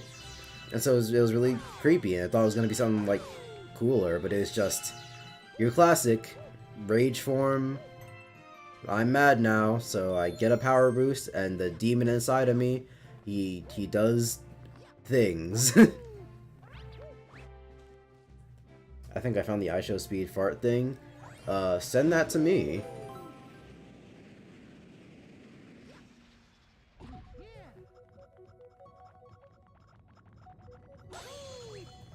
So yeah, I just thought the Byakuya fight was lame.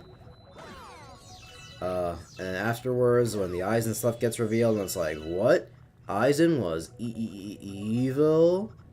Which, don't know how I would have felt about it had I not already known, because I went into Bleach knowing stuff like that. I knew Aizen was evil, that he faked his death in the Soul Society and all that craziness.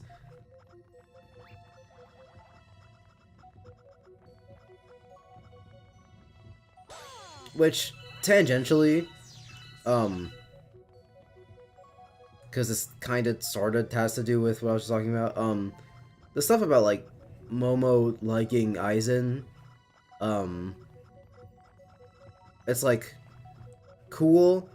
That's a thing that we get to, a relationship we get to see through Momo's acting, not acting, actions, I guess. And that was fine, but then, like, we see her talking with Hitsugaya, and he's like, oh, right, I'm supposed to do that. Can I just... do I have to... Yeah, there we go. Yeah, but then we see her interactions with Hitsugaya, and it's like, oh, well, they have some kind of history. What kind of history? Fuck if the show if the manga ever tells you. Cause I to this day I don't know. Literally the only thing I know about Hitsugaya and Momo is they are both the child characters in this show for some reason. Because who knows how aging in the Soul Society works? You can grow as a 12-year-old in 12 years, or you could be a 12-year-old hundreds of years later and still be a 12-year-old. How's it work? Who knows?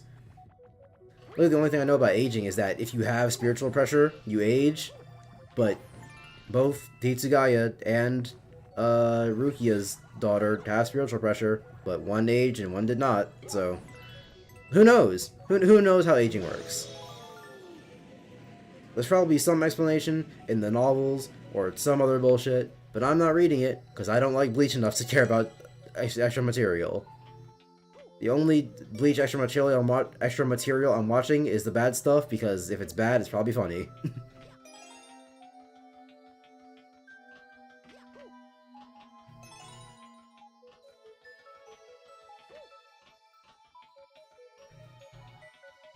Man, controls? I don't know what you think this control's like. Just whatever you think it is, it isn't. Oh my god. This is terrible. Oh my fucking... Thank you, Jesus. I messaged you on Discord. Let's see it.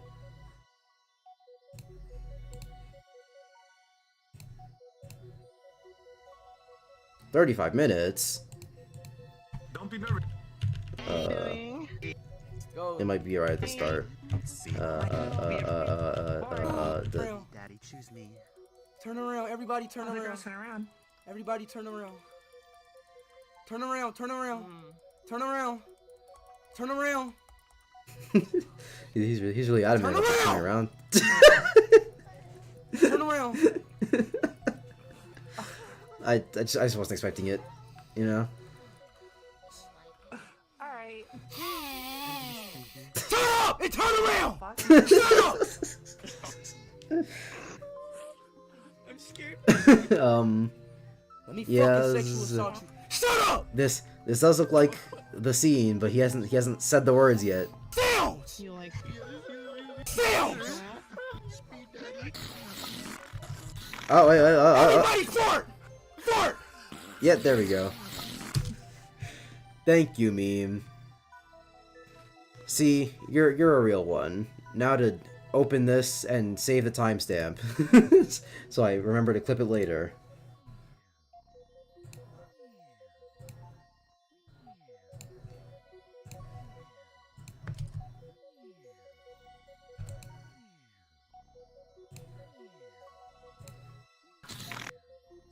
Two and a half minutes in, cool.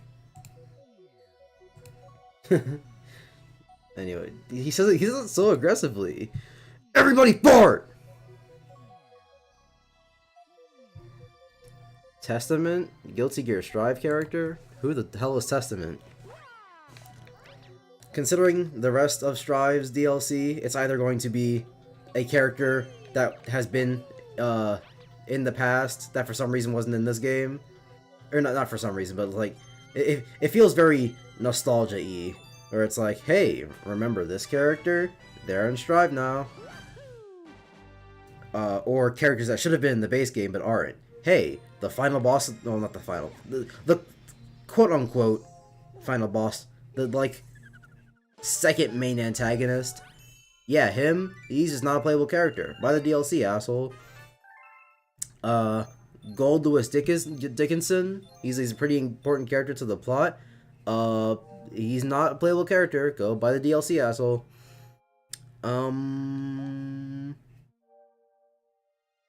Who else is DLC aside from Biken? Who's the third person? It's Gold Lewis, Happy Chaos, Biken, this new character, and who else? It's gonna drive me crazy if I don't remember. GG, Strive, DLC. Show me, just show me the lineup. I don't... Jacko, right. Jacko, this other character who's really important to the plot and is like in every cutscene with Soul Bad Guy. Yeah, she's not a playable character, fuck you. Buy the DLC, asshole.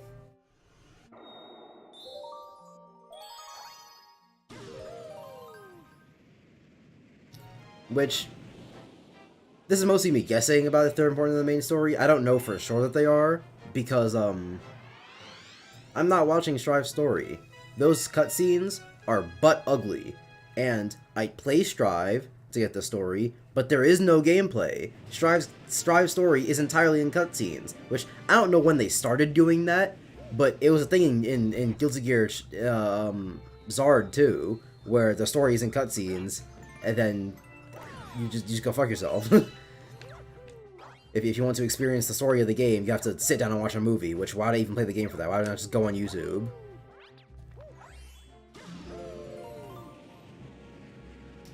It's like the thing Sakurai was afraid of when he didn't put a story mode in Smash 4, because the reason Sakurai gives for not having a story mode in Smash 4 is, oh, I didn't want people to put the cutscenes on YouTube and spoil it. But it's like, the entire appeal, not the entire appeal, but a lot of the appeal in Brawl story mode is that you play it. You're seeing these characters interact, and you play with it. You play with these characters in the levels.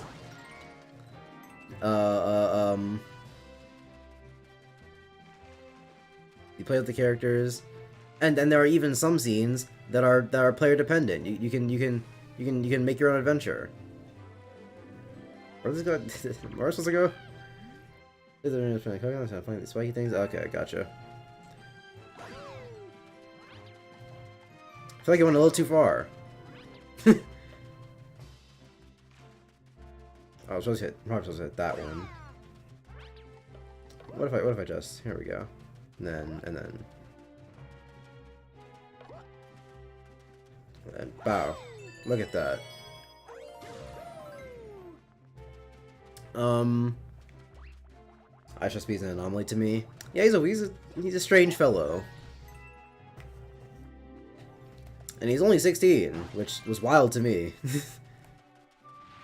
And I kind of wish that I never found that out, because it makes the clip of him saying I like 15-year-old girls way less funny when it's like, oh, well, he's 15, obviously he likes 16-year-old girls or 15-year-old girls.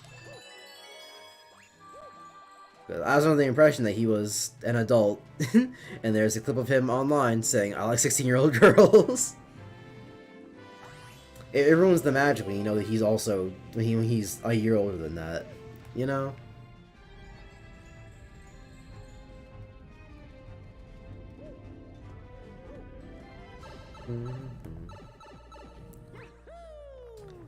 Now this room is supposed to be trippy, so not as mad about any controls that might mess up here. You've turned into Rainbow Mario. Instead of being Rainbow and not having a trail, now you do.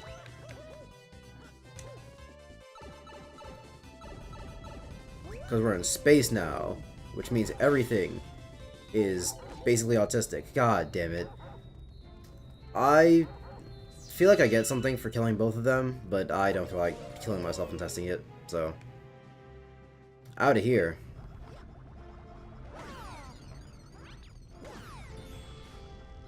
I think I go in the hole. Or not.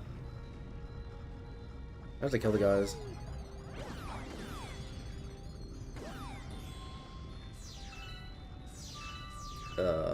Oh, never mind. Just the hole here. I thought that's what I saw when they gave us the overhead shot, but then I saw the other hole being blocked with a hole, and so I was like, oh, the other one might be blocked with a hole too.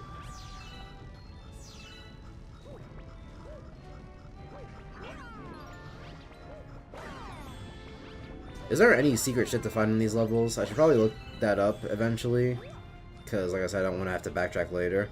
But it's seeming to me like a lot of these levels are just fucking empty with nothing in them. And like, I get it, this is the tutorial world, but like, put anything interesting here. That's why Breath of the Wild was so bad, because there's fucking nothing to do in the world. Everyone was talking about how big the world was. It's like, oh, it's like 1.5 times the size of Skyrim's world, and it's like, A, I haven't played Skyrim, and B, bigger, but ain't shit to do in it. Yeah, I gotcha. I played Galaxy 2, I know about the hitting the coconuts back at the octopus, which I guess is a thing the octopi do in Mario. Though, if watching anime has taught me anything, it's that cultural differences just be mad weird. Something you think is innocuous and just a random video game thing might just turn out to be the trend in Japan. I thought it was just a really weird thing that people in anime will sneeze or will talk about someone else, and then it'll cut to a scene of that character sneezing. I was like, it's a really odd, random thing to add. What's that about? And it turns out that's just a Japanese thing. Is that what's it? It's just a thing they believe. Or it's a not myth, but is myth the right word terminology for that? Whatever, it doesn't matter. It's a thing the Japanese have thought.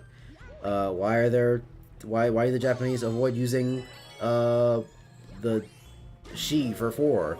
Oh, it's because the kanji for, not the kanji, but the hiragana for shi kind of looks like the hiragana for death, or they might be the same thing.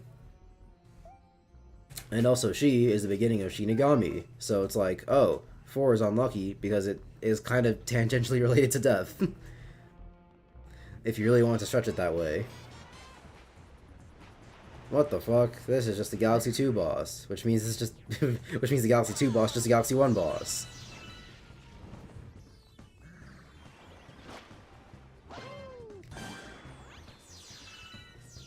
I feel like it's gonna be a lot of this game, is me going, hey, Galaxy 2.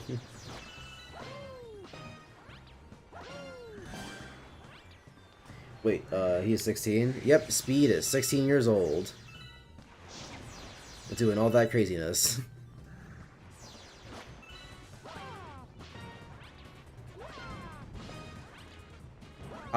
Okay.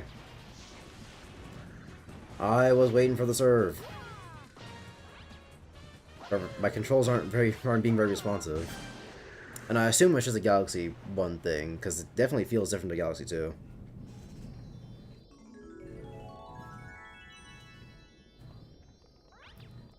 Star get! Star get!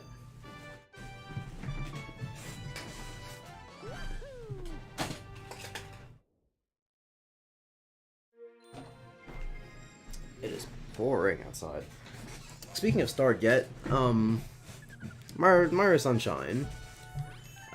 If you look back into some of my older streams when I played on my laptop and you can hear my fans screaming the entire stream,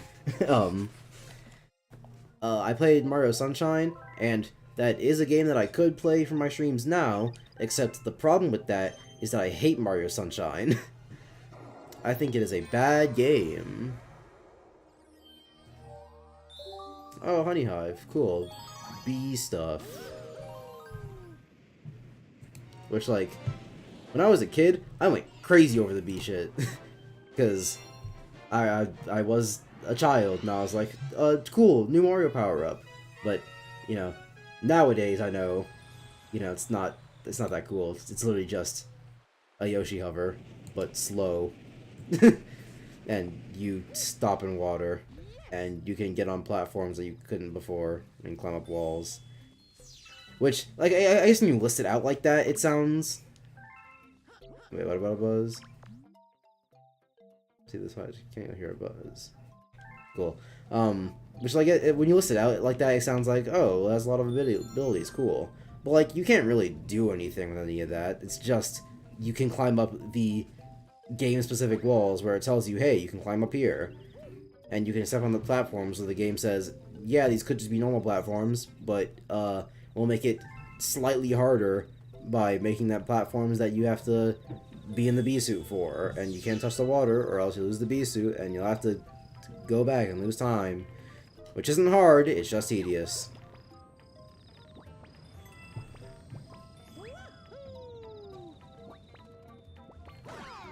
Which, if there's anything from the olden days of gaming that has absolutely ruined gaming today, it's length equating to difficulty.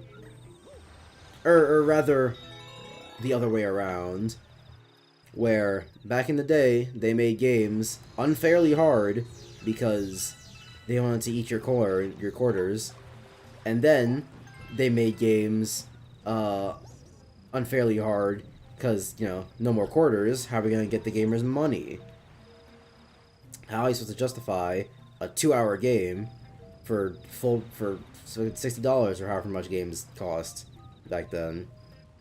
Oh, obviously we just make the game super hard so that 2 hours turns into 200. Probably not that many, but still, you get the point. And we only did that back then because games weren't long. They were bad and stupid. Pokemon Red probably isn't that long a game, but you are incentivized to... And I say incentivized. You are told, on repeat, fill out the Pokedex, trade with your friends, make the game artificially longer. And so you did, and so fucking a 10-hour game turned into a 50-hour one. Cool.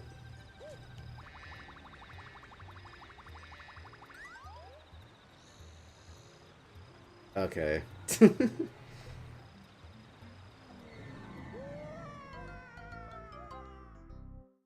Hip to fuck bees. Did I say that? Or are you referencing something? Because I've never heard that before.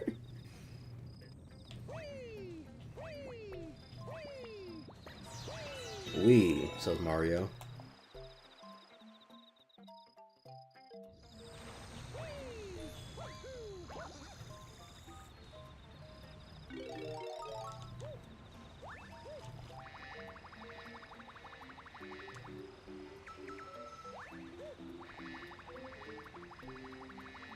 Oh, I have to go from here.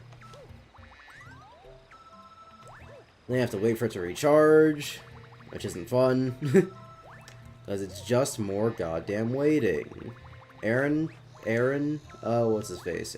Aaron Hansen. That's his name. Wait. Yeah, that's his name, right?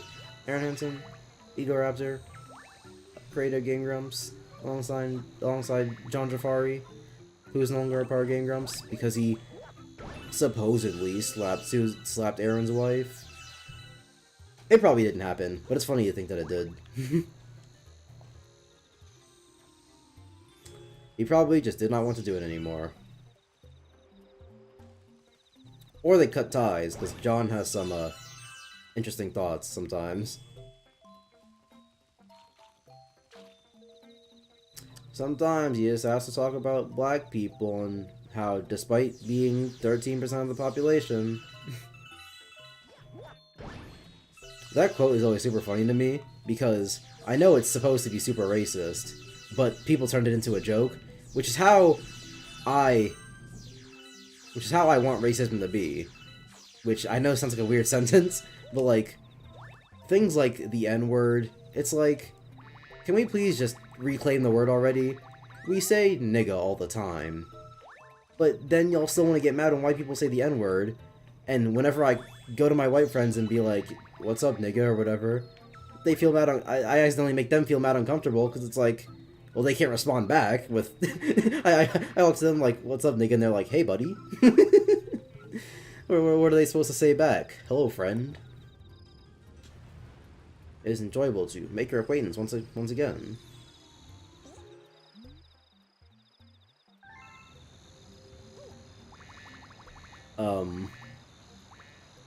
If we make the N-word not offensive anymore, then the people who are actually racist won't be able to use anything against us.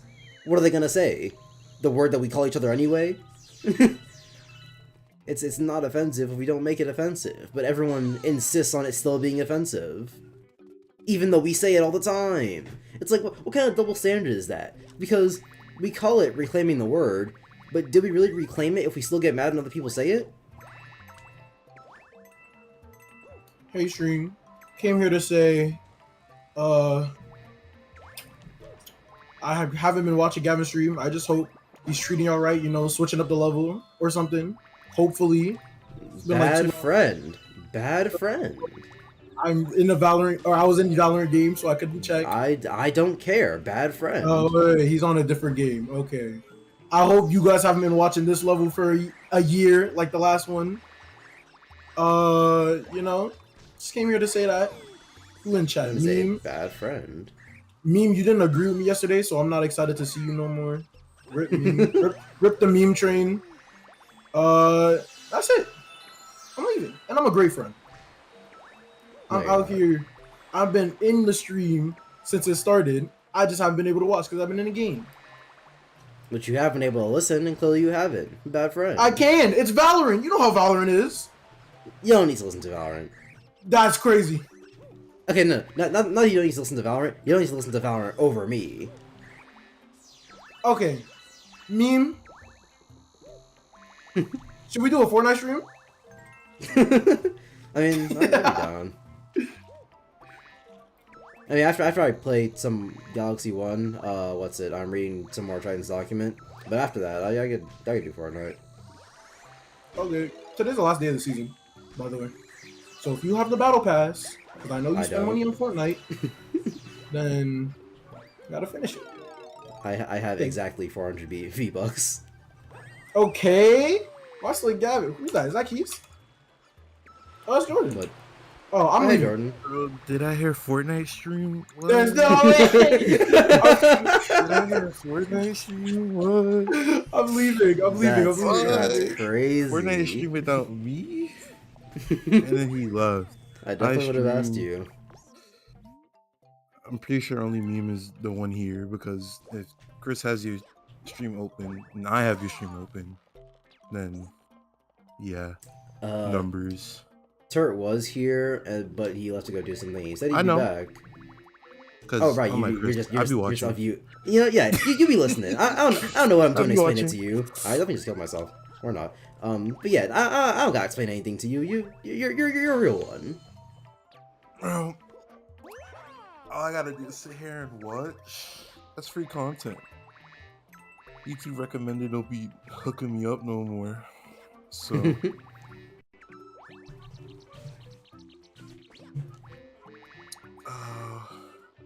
but yeah. How's it going? One person in stream. Like, I watched a movie today. It was mid. Oh yeah, you watched Jujutsu Kaisen 0. Honestly, I still haven't read just read the manga. I still haven't read the manga. The movie, it wasn't like new content. It was just the prequel manga animated. So That is what it's supposed to be. so just read the prequel manga, because they didn't do anything different. They didn't enhance the fighting. No. Hold on, Jordan. No, you know they did something different. The animation, though. And I can think of a couple people that are gonna say that. But what is it? It was okay, I guess. Yeah, Yeah, I know I'm not gonna take my dad to see. just I know I'm not gonna take my dad to see no anime movie, so I'll probably just use my AMC gift card and spend that on Jujutsu Kaisen. If I feel so inclined. honestly, it's not. I think you should wait until you could put your eye patch on. I thought about what's it? Because my original plan was to spend it seeing the movie with some of my old friends. Cause I haven't kept up with them like that, but they're probably into Jujutsu Kaisen. Just statistically, very likely. And so I was like, okay, I'll just invite them out and be like, hey guys, Jujutsu Kaisen. But that kind of fell through. I mean, I could still do it, but it's slightly more, what's it? Not out of the way. Whatever you call it. So, I mean, I don't know. I'm definitely not seeing it by myself is the point. ain't no way. More I shouldn't even this sexual harassment just crawling up on the queen bee. Okay. Damn. But I honestly, I don't think you should. I mean, you said you're using the gift card or whatever. I mean, no. If I'm watching it by myself, I am absolutely not thinking. I put the eye patch on for Demon Slayer, and I didn't even want to watch that by myself. The only reason I did was because y'all had already seen it, and I was like, well, I can't be having the conversations tainting my experience of the movie when I want to talk about what I didn't like about it, so I have to watch it raw. But on a scale, I would say the Demon Slayer thing was more enjoyable. Or it made more sense to be a movie than the Kaizen one, because the pacing it just feels like a 30-minute episode stretched out to an hour and 45 minutes. That's unfortunate. Very, like, it was so bad. I think there was a group in front of us, and one of them literally, like, they were asleep for however long they were asleep. But I think, like, they let out a little snore and woke themselves up. And I think that was just the given. I was like, yeah, they should have made it like a special or something instead of a full movie. Speaking of audiences during movies, what's it? When I went to go see the Batman, I guess the family brought their kids to go see the movie, and these were the most retarded kids in the world, bro.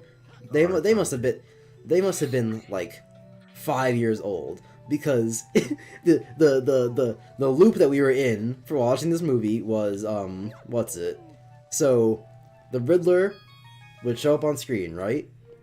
And these kids would go, "The Riddler! Batman!" And that was it. That was the end of the speaking. that was all they would say. And the same thing happened whenever Batman would show up on screen. He'd be like, "Batman!"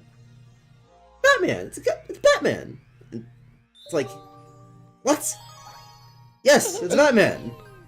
He's the main character of the movie that we were watching called The Batman. What are y'all? It was annoying. It wasn't like they were just talking through the whole movie annoying, but it was weird. I mean, they're kids. It's something they do. They be talking. I guess I'm just in the minority because I don't remember ever being a kid and just chatting during movies. I mean, obviously, I haven't done it, but that's mainly because I've been taught movie etiquette from since I was in the womb. Because what is it? I'd say my family are like way into movies. So, I don't even know if I was taught the movie etiquette or whatever, because what's it? Like the first movies I watched. Oh, I have to tilt the shit now? This might not work. Damn. Fix Fix your Wiimote, Gavin. Damn. Huh. It'd be buying the free Wii's off the marketplace. No else? It definitely doing on the Wii. And when I tilt it in my controller settings, it definitely shows me tilting it, but I don't know, like, because there's a dead zone, so I don't know if what's it.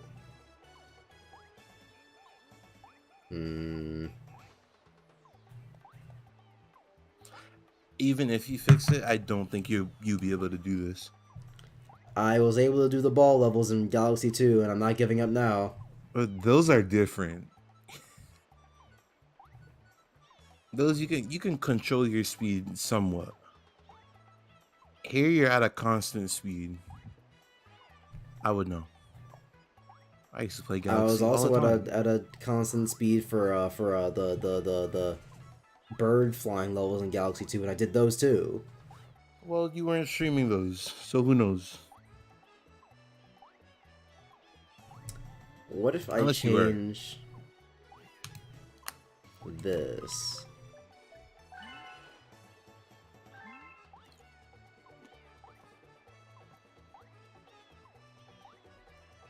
You did I don't- twist in the game. If you don't see the game. I don't even know how I did it. I alt tab back in and it would just turn left.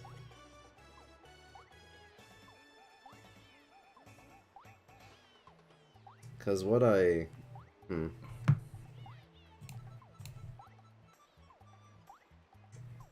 Like the squids in Sunshine. I haven't played Those are- Sunshine. there are squids that you get on and they just don't stop moving. You can only turn them left or right. What if I make it an upright Wiimote? And I go like this. Oh! Okay, it's just the ball levels. I got this. Yeah, look at that. I don't know how well I'll be able to do them, but I can do them. I mean, I guess you're doing something. It's just when you get to the main course. I can do it. Potentially, because this is one of the levels I did get to play as when I played at some of my friend's house, and I was not able to do this as a kid. Though to be fair, that doesn't say anything about like its difficulty or whatever, because there were a lot of things in video games that for some reason I just could not do as a kid.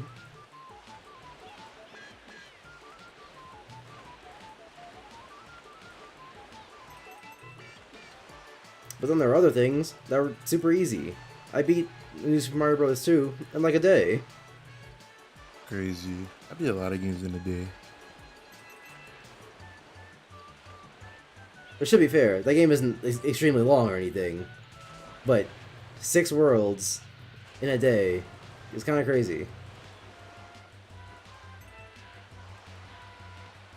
And despite how much I played that game, I never figured out how to unlock the other 2 worlds.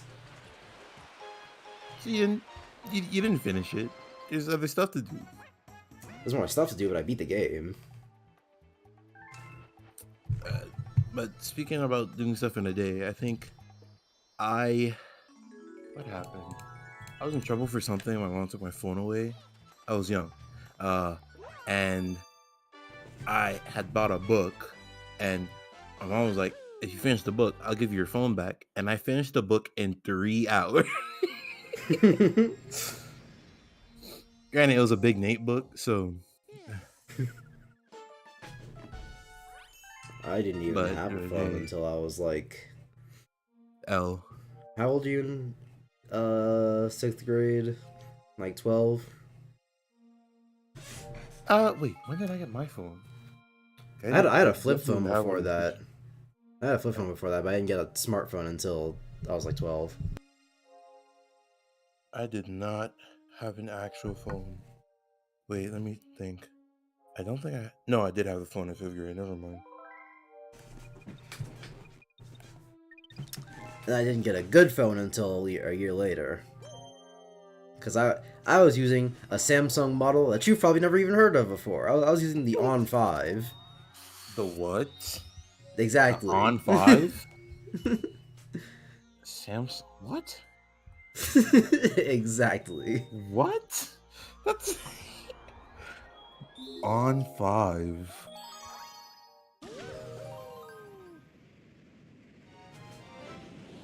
Okay, I've definitely seen this before. But On 5, never heard of it. It's just an S phone with a really bad CPU. Jesus, these are still in stock? Who's buying these? I hope not, bro. Because, like, it worked, but I didn't like it at all. Ain't nothing was compatible. I'm surprised I found the VR headset that I did that worked with it. It had a VR headset for the On 5. It wasn't specifically for the On 5, but it was compatible.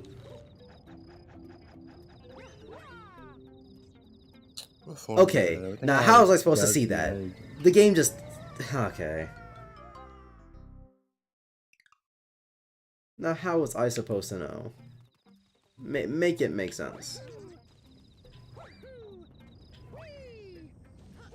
Force it to make sense. The On 5. I can't stop looking at this phone. I mean, It doesn't look too different from like a Samsung phone. It just never heard of it On 5. Like, sounds off-brand.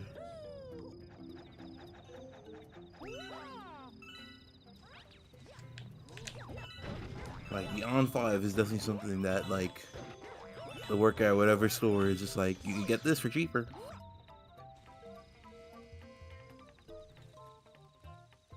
Hello, I'm back. Hey, Corey. How's it going? Corey's here. We're playing Galaxy 1. It's not as good as Galaxy 2. You played like 5 levels. Okay. And the levels that I played when I was a kid. I don't remember which ones, but I did. Okay, get through half the game at least. I mean, I can tell you off the bat the controls aren't as good. It's just not as responsive. Galaxy 2 is tighter. Yeah, the second one is better, but the first is good. Well, I've never played the second one. Always wanted it, never got it. I actually don't know why. When did the second one come out? Because that could be a reason why. I think like a year. I think like a year later. A year later? Yeah, why didn't I? 2007, 2008. The only reason I'm pretty sure it was a year later is because the only reason they made the game so fast is because it was just a lot of reused assets from Galaxy 1. 2010. I don't need no goddamn.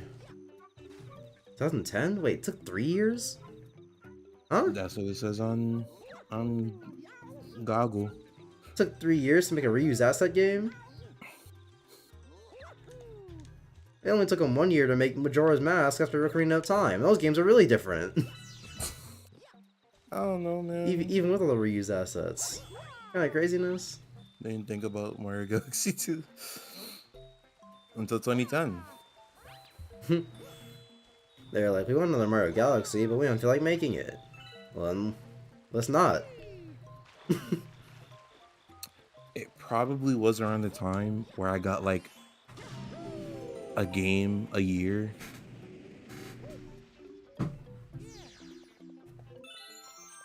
Unless I got like a good grade or something, but like, Fuck. you know. Only times I got games were summer, birthday, and Christmas. It was just Christmas for me. Cause Tough.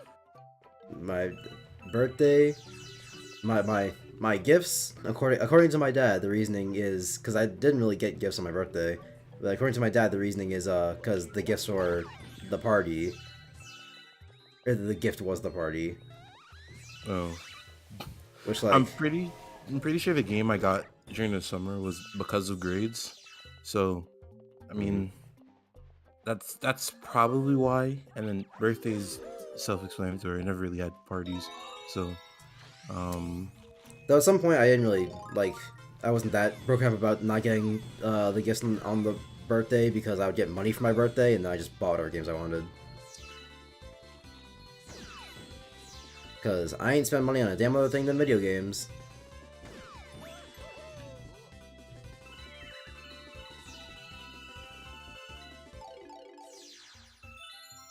wait, let me read chat. How many power stars have you got? I'm pretty sure Gavin has like 10. 6. 10? This next one I'm gonna get... Minus 4. This next one I'm gonna get is gonna be number 7, but right now I have 6. Shit gift. What, the game or the party? The game at the party. Which, I mean, they were usually fun, so I mean, it's not that bad. Listen, parties are cool when you have friends to be at the party, so... Yeah. I mean, I guess they couldn't have been that bad, because I can only think of one party off the top of my head that was just straight up not good, which was, I think I might have talked about this. Might have talked about this on stream before, but I can't exactly remember. So fuck you if you've heard it before. Again, the same story. When I was in like 1st grade, I built a Lego airplane, and it was really cool, and I really liked it. And then I had a birthday party sometime later, and during that party, there were a bunch of little kids who came into my room, and while I wasn't in there, they broke my Lego airplane, and it was so utterly destroyed that some of the pieces are just lost. I couldn't even rebuild it because I didn't know where the fucking pieces were. Oh, I would have killed somebody. I would have too if I wasn't in 1st grade and would have gotten my ass kicked by my parents. Okay, you got the mission done. What? I'm not gonna spend time. You know how long it takes to build something Lego related? Even when you're following the manual? Oh, fuck you, asshole. Yeah, it's okay. It took a minute. And it was fun building it, too. I had fond memories of building it, because I was building it with my dad while watching Fanboy and Chum Chum.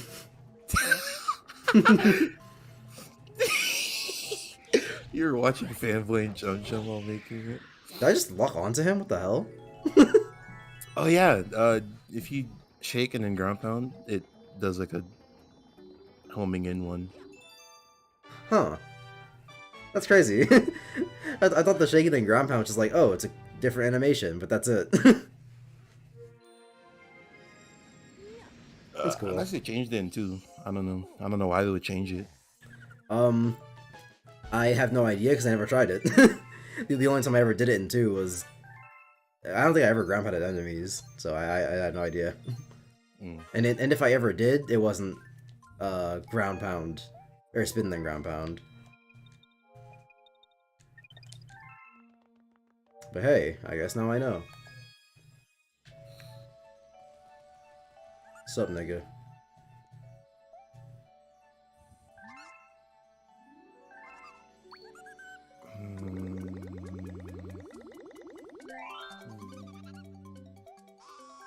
But yeah, at some point I just got money and then bought my own games. And I think I made mostly good choices. There were some L's, but I was also like 10, so there are going to be L's. Imagine. One game that I got for Christmas though, that I'm really glad that I ended up getting it because I doubt I would have bought it otherwise, is Donkey Kong Country Returns, which, if you heard me talk about it before, is probably my favorite game of all time. You better speedrun this level. Why? Yeah, it's so easy to speedrun. Unless you do something like that. That shouldn't have hit me, by the way. Just gonna say it. Let me think. I think one of my birthdays. Oh, I got Borderlands 2, and that I'll never forget. I'll never regret that because it's such a good game.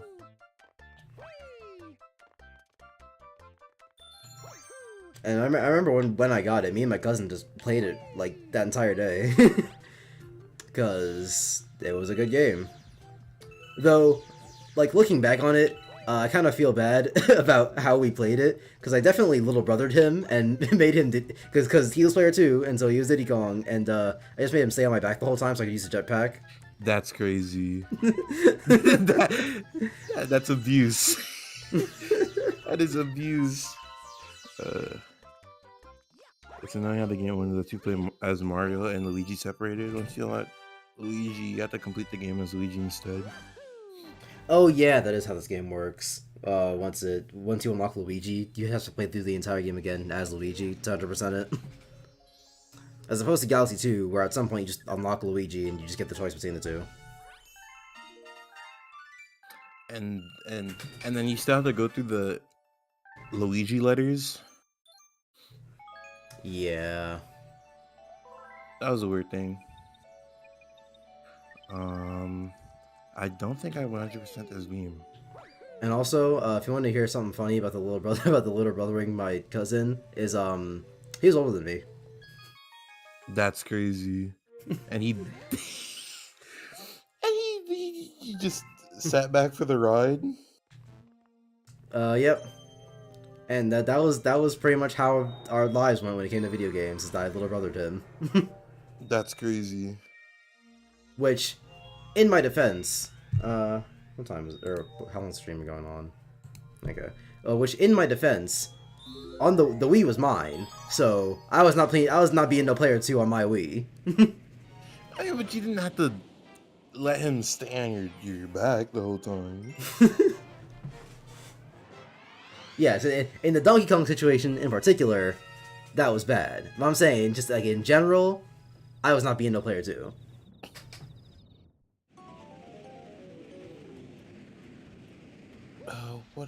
I think a memory I have of Donkey Kong Country Returns is I think my cousin had it first, and I was over at his house, and it was like at 10, and we got to the first boss, and we were so like, I guess, high on like wanting to go to bed. We were laughing at everything to the point where the the first boss had us legitimately crying on the ground because I think we had to hit his butt for something. You could tell we were young. But I think we couldn't even beat it, how crazy delirious we were from just laughing at everything. That's crazy.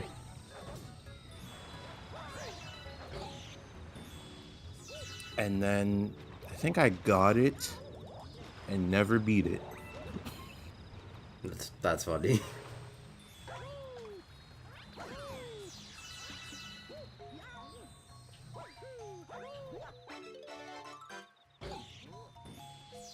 That's cool. It timed the da to my ground pound, and it kind of made the Mario theme. Wish I had audio for stream on.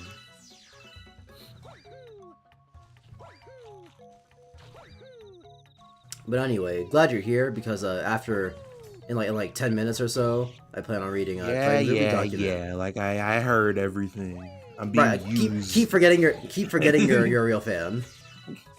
I'm being used for content. Not used. I would have read it anyway. It's just more entertaining when you're here. Because I get to expose you to the terribleness that is RWBY.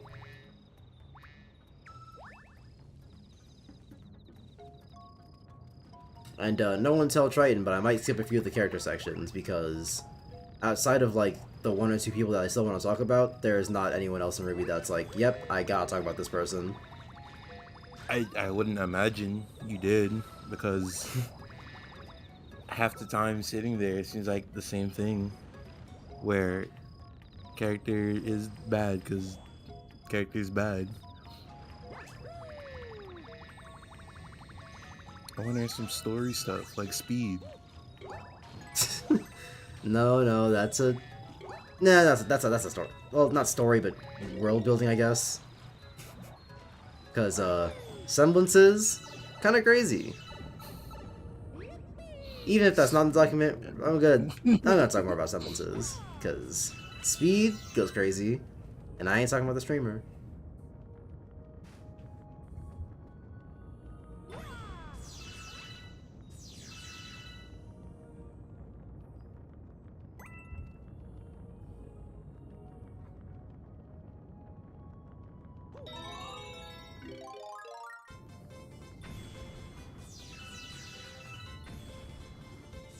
Anyway, what else to talk about? Could go back to Bleach, because despite having started saying Soul Society blank like 5 times now, I have yet to finish. Tristan wants to be in DC. Get him in here. Alright, if he's just gonna be on mute, then... I'm not on mute. Yeah. Well, I was. Yeah. No, I'm on mute. What are you talking about? I only went on mute because Chris left, and then I saw y'all too. I was like, okay, let me in. Okay, fuck you, asshole. Not you. I was gonna say, what the hell did I do? I just joined while I'm getting attacked. What the fuck? Where's the bee suit?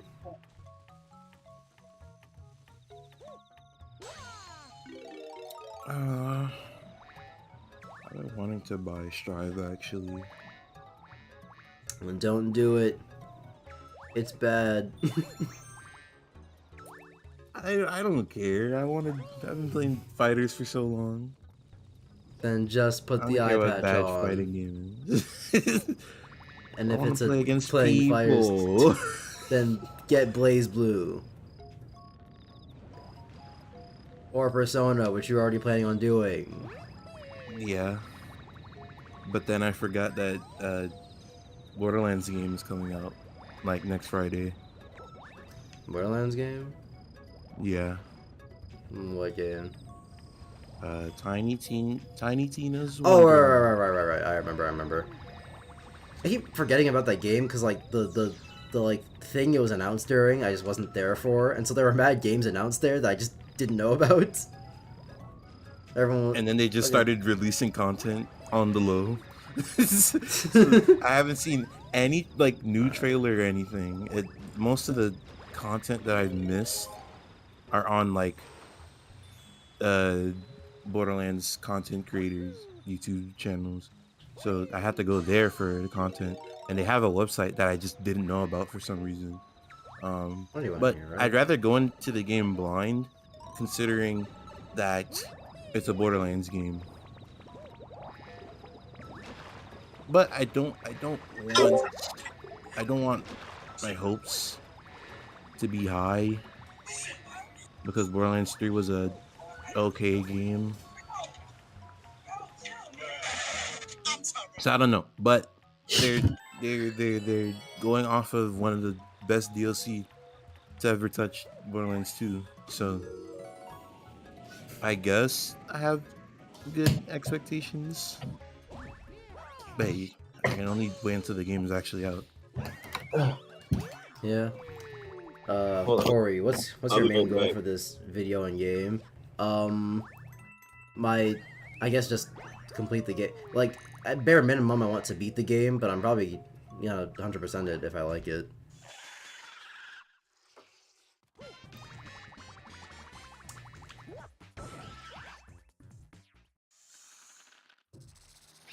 And as for right now, like this stream in particular, I'm going to beat this level, and then as soon as I do, I'm going to read my buddy Tryton's RWBY document.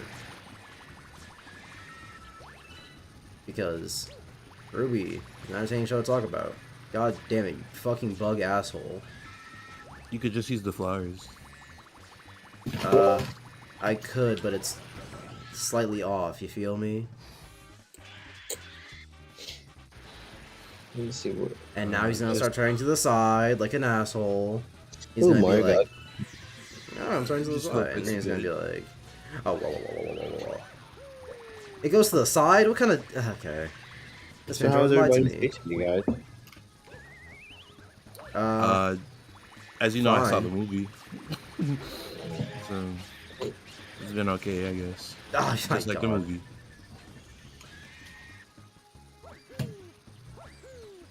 Was it dark and twisted? What, my day or the movie? Both. No, Okay. to both. Why does this thing accelerate so slowly? That's good. What about Luigi's side? I'm pretty sure you have Uh, to play Luigi's side to I'm- 100% the game. Yeah, I'm pretty sure you have to play Luigi to 100%, so that would be included in the... God damn it! That would be included in 100% the game. So yeah. You cuck! Oh my fucking god! And he's gonna be like, bugaboo, nigga. Jesus.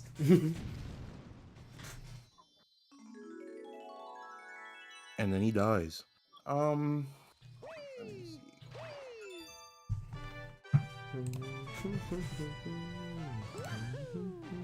How much? I keep on checking for how much the Persona game is. I'm pretty sure it's like 30, probably 40, because I'm in Canada and everything has to be crazy amounts of money. Oh right, Canadian funny money. Dude, like, I went from games being like 60 to 80. Like, oh my goodness. Imagine having a bad economy. Could not be me. Living in America. I mean, considering they have coins go loonies and toonies, I don't think they take their economy serious. Socialist pigs. I bet you get shit for free. Yeah, like healthcare. A basic Okay, human right. but if you ever break your arm, don't come crying to the hospital being like, I broke my arm. Those Looney Toonies. You know, that gives me PTSD because this man Chris was grilling me one day. And it wasn't funny.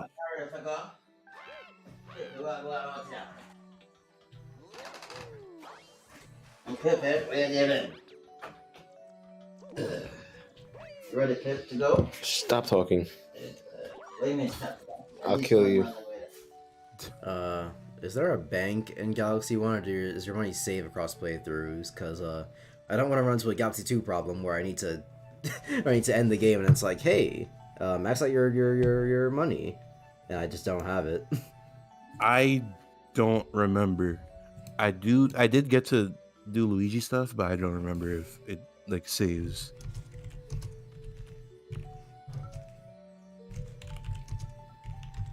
How to 100% Mario Galaxy.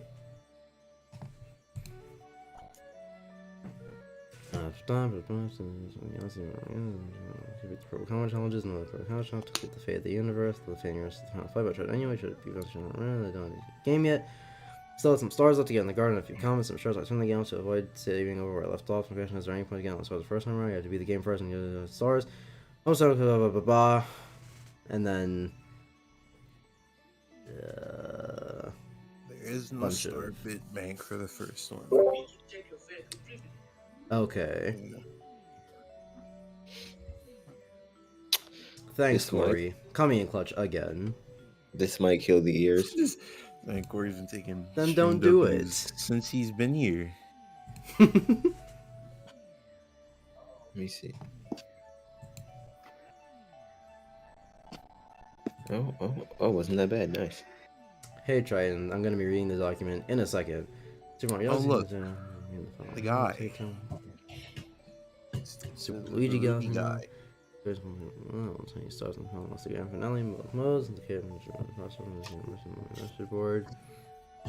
After talking to Mail Toad, the player has collected 99 cents. Doesn't turn to watermelons. Okay, cool. So it's literally just, hey, coconuts will be watermelons if you get 9999. So I don't need it. Let me see. I've had a lot of experience with the two games, so you can ask me questions about it. Look at him. Bro.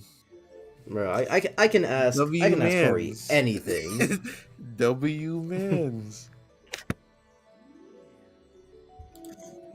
Man saw you streaming Galaxy and was like, let me go bless a soul. Okay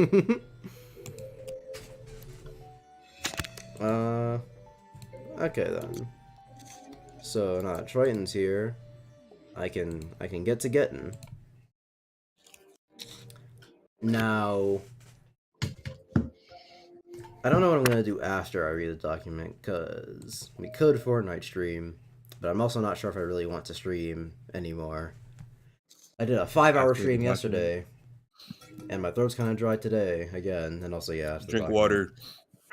There's a quick solution for. I am drinking water as we speak. kind of dry. Like, My throat's kind of dry. Deal with it. If not, do it the right I way. would if do it the right way, he says. I would just deal with it if I hadn't streamed for 5 hours yesterday. I'm telling you, bro. Bitch.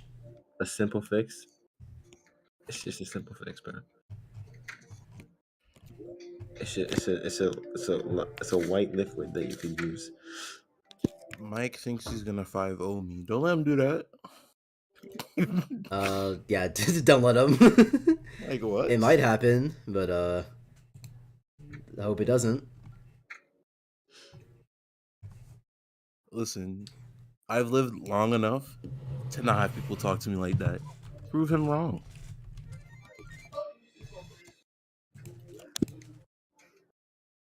RWBY. Gotta let the algorithm know that I'm talking about Ruby.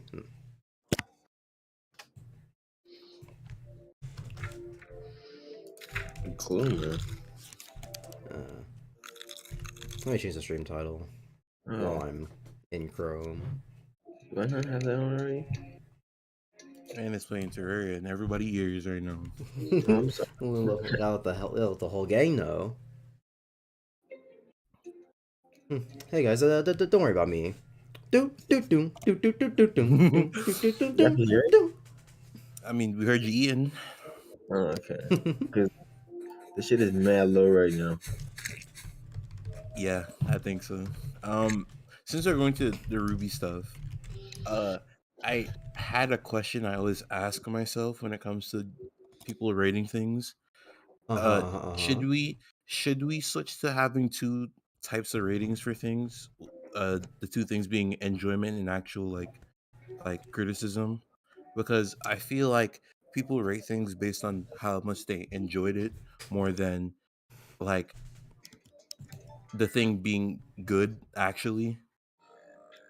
I thought about that, and the conclusion I came to was the rating, the number rating is going to have some bias in it regardless, so I might as well just use the one rating that is mostly... Because I base a lot of my feelings off of like critically anyway. So because typically if there's something that I enjoy, I can also go, oh well, this was written well because of this and that. Um, but in the event that I can't do it, like if it's a bad movie that I enjoy or whatever, at that I feel like at that point I don't even like give it a number rating. At that point, I would just say that I enjoyed it. Because I was thinking, because you can enjoy a bad thing, but it's still bad, Mm-hmm. right? But most people will take that enjoyment of the bad thing as it was good. So I guess it's more of people have to learn what enjoyment versus uh enjoyment versus I get what Jordan's trying to say. whoa. That's like me. That's like me saying I enjoyed the last Airbender movie, the live action one. It was a movie. Personally, I enjoyed it. Objective reviews, subjective reviews. Nah, Yeah. the 1 star. Hell no. Nobody liked that movie. Jesus Christ. Nobody liked that movie. My ass is Did you just switch to Mario Galaxy to Terraria? No, friends No. playing Terraria Friends playing it in his the mic. back, and he has his phone right up to his speakers, and Is there a so problem? the whole gang Bro, got let to me hear. let me switch to my phone. Yeah. And also, Oh, yeah, Corey takes another door. Corey takes another dub by just knowing Terraria audio. He must be a Terraria player. Bro, I don't know why the MacBook does that, bro. Cause it's a fucking Mac. You What do have you mean you don't know why? Yeah. It's a Mac. Like, You have Mac is headphones just in your it's Mac? just an L computer. I don't know how to fix it either. They don't even have Also- a headphone jack for Also, you. yeah, like- that fucking headphones. I could use my USB-C Bluetooth headphones or USB-C port thing fucking headphone, but Nigga has I to use wish an it- adapter for the computer. Ain't no way. I wish What you got a Mac for? To live life being an L? but MacBooks are very good when it comes to college, so Mac? More like lack-ing. That's crazy. Oh, well, I've never played Terraria. I also have never played Terraria. I wouldn't call my 30 minutes of just going through cave someone else went through already as playing it. So I'm still in the not played Terraria category. The unfortunate thing about Terraria is that it's literally it gets good after this much time game, which I advocate for games not being like that.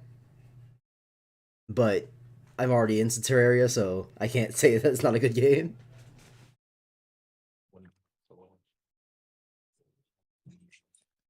But Tristan, what do you mean by Macs are good for college? You mean computers are good for college? Doesn't matter, it's a Mac. right. You don't walk into the dorm and they're like, bro, if you don't have You a got a Mac, Mac? you don't got no bed.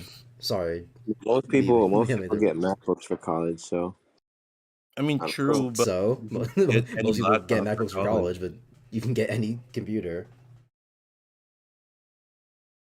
I as just long as think it isn't poopy. MacBooks are I guess sleek and they They don't make are much noise. So they're easier to carry around, and yeah, they make less noise. But aside from that, you could who really realistically cares? get any laptop for college. Yeah. So. I know why Anyway, people like MacBooks in general. I mean, they're good, but That, or you could just use a tablet. yeah, but then you have to get another key. You have to get an external keyboard for that because ain't no way you're typing up your essay on the tablet screen. I mean, obviously, I fell in that, water but, here. like, Anyway, Ruby document. this man Tryton about to get timed out. What would happen? You don't see what he added just now? It hasn't showed up in thing chat yet, which is what I have on my second monitor. It's not in stream. Sure. It's on his document. Okay, Triton. I know you think you're hilarious. You're the talk of the town, bro. I could just not read the document. I didn't even have to do this. I could have kept playing Mario Galaxy 1. But I chose to. No? Yeah, that's what I thought. Do the walk of shame. Anyway, I don't know, you probably weren't here for it, but I'm not gonna do all the characters, because even if you have something to say about them, I probably won't, which is what I'm gonna skim them just in case I don't want to say anything to Jordan, but like for the most part, it's just gonna be the people I want to talk about. A lot. Revillains and ask anyone, shopkeeper. This guy's villain of the first like 3 seasons, and he's good, but he doesn't get a lot of screen time, and he dies unceremoniously. So yeah. Crazy. You made the people named Roman. That I know already. Now it's time for Neapolitan. Oh my! This is not one of the skips. The best. What are you talking about? The best. Okay. No, Hold on. I have to be here for this. You'll see. Okay, so I need to talk about this because wow, Neapolitan is the best character in the entire series. There's a whole joke of the writers can't ruin her through dialogue joke, but even without that, she has stayed the most consistent, entertaining, and all in all amazing character. So yeah, so Neapolitan. The color scheme is Neapolitan. It's no way. They don't try in the RWBY writers' room. But what's it? So Neo, her thing is that she's a mute. She doesn't talk. She doesn't have any dialogue. She barely has grunts. Really? Yeah. So the funny haha, the joke is that obviously they can't ruin her character because she's never gonna say anything that's gonna like ruin it. But like, and I get it because I get what Tryton's saying, that they can't ruin her character and all that, and she is pretty consistent in her quality, but it's a double-edged sword with the dialogue thing, because while they can't ruin her, they can't make her bad, there's also not a lot good that they can do. They've done some like good with her like body expressions. I remember there was one point in, I actually don't remember what season, because it's only been like a couple of months, but the RWBY seasons are starting to bleed together in my mind. But there's one point where a character is like, they ask her for an alliance or whatever, and they're like, so you agree? And and obviously in most scenarios the person would be like, yeah, sure, whatever, but Neo just looks at her like, really? Because you can't say anything. It was funny. It was obviously, I tend to like characters that like don't have traditional dialogue. Yeah. But yeah, but at the same time, her not saying anything means that there's not a lot they can do. There's only so many funny things they can do with her facial expressions and body movements, before it's just kind of whatever. Because some of the best characters in fiction and some of my favorites ever are that way because of the things that they've said, not just their actions. Imagine not being able to speak. Can't be me. But anyway, her smugness is nice to see on screen. She fights like she's used her semblance for multiple years because it used alongside her fighting style of being a hard to attack character. So her semblance is she can make an illusion, but it's not an illusion because it actually exists. I saw a clone. Kind of. Okay, so I'm not even really sure how to describe it, because sometimes she disguises herself with it, sometimes she makes a clone, and sometimes she like changes other things. Like she was flying a ship and she had to change the entire ship to look like something else. I mean, so I don't illusions is the way. and they all like that. And they all like physically exist. It's not like you attack the clone and it just goes through it or whatever. If you attack the clone, you'll feel it physically. It will have resistance. So it is a physical illusion, I guess.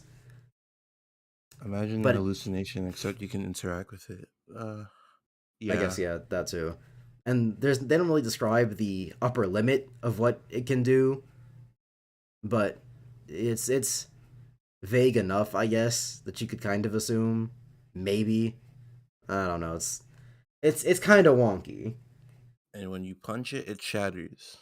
If you punch it Is hard it enough, I was because gonna say, it's a one-hit thing. Because they can resist. Her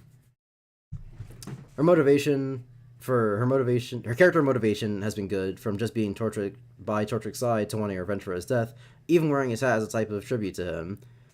Even though it makes no sense how she got this hat. So, I disagree with her character motivation has been good, because the first thing you described, from just being Torchwick's side, her character by that point was just the person who works with Torchwick.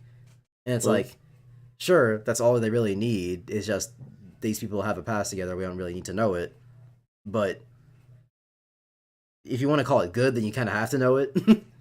Because just saying these characters know each other doesn't really give us anything. It's like if Ruby and Yang were sisters, and they keep telling us that they're sisters, but you don't hear anything about their childhood.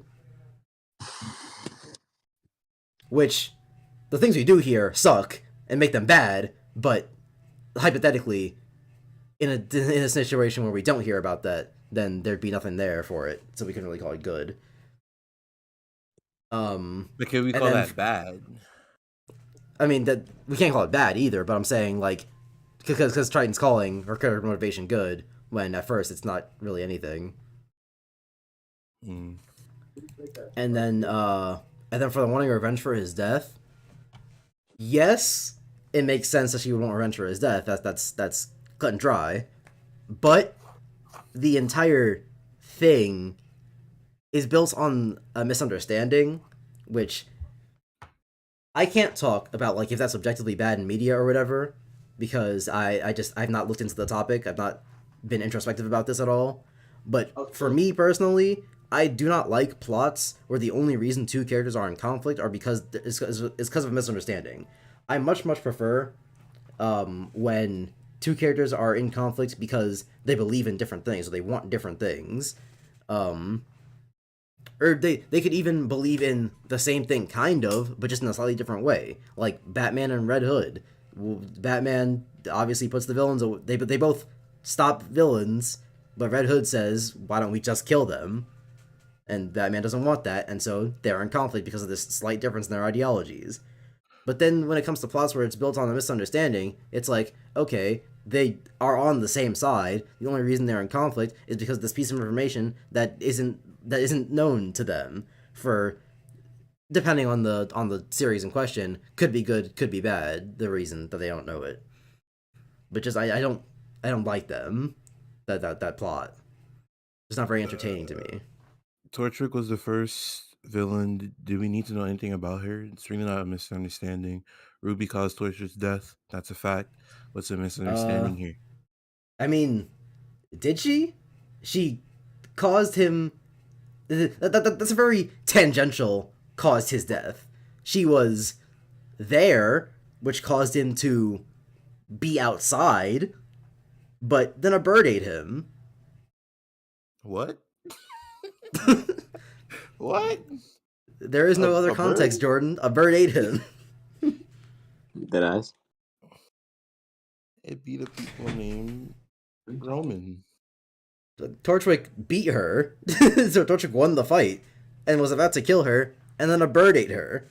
So I feel like that is very tangentially. What's it? She caused his death. No, she fought with both of them. Okay. She fought with both of them. But what I'm saying is, Ruby didn't cause the death by doing something and then causing him to die. Had Roman been outside for whatever reason, he would have gotten eaten by the bird.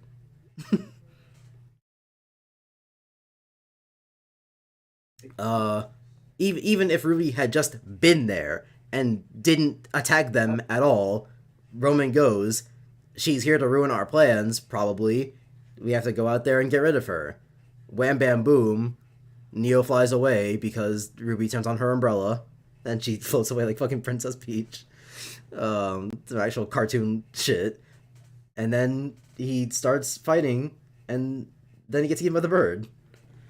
But he wouldn't be outside without her being there. That's what I'm saying, though, is that all she just is there. If you're saying that Ruby caused his death because she was there, it's like, I guess, if Neo was really that petty, that she's like, well, this entire string of events wouldn't have happened if you hadn't shown up, then sure, I guess, but it's not a very good revenge plot to me to be like, oh, you tangentially caused the death of someone I care about.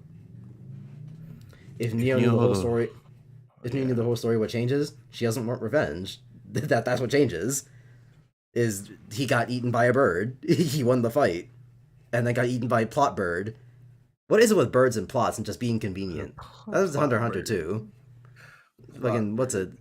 The guy's about to go kill someone, and then he secretly cares about them, and so he's like, no, I have to stop caring about them. I have to go kill them. And then as he's walking on his way to kill her, she's getting attacked by a random bird, and he saves her from the bird. So random birds in media or just whatever.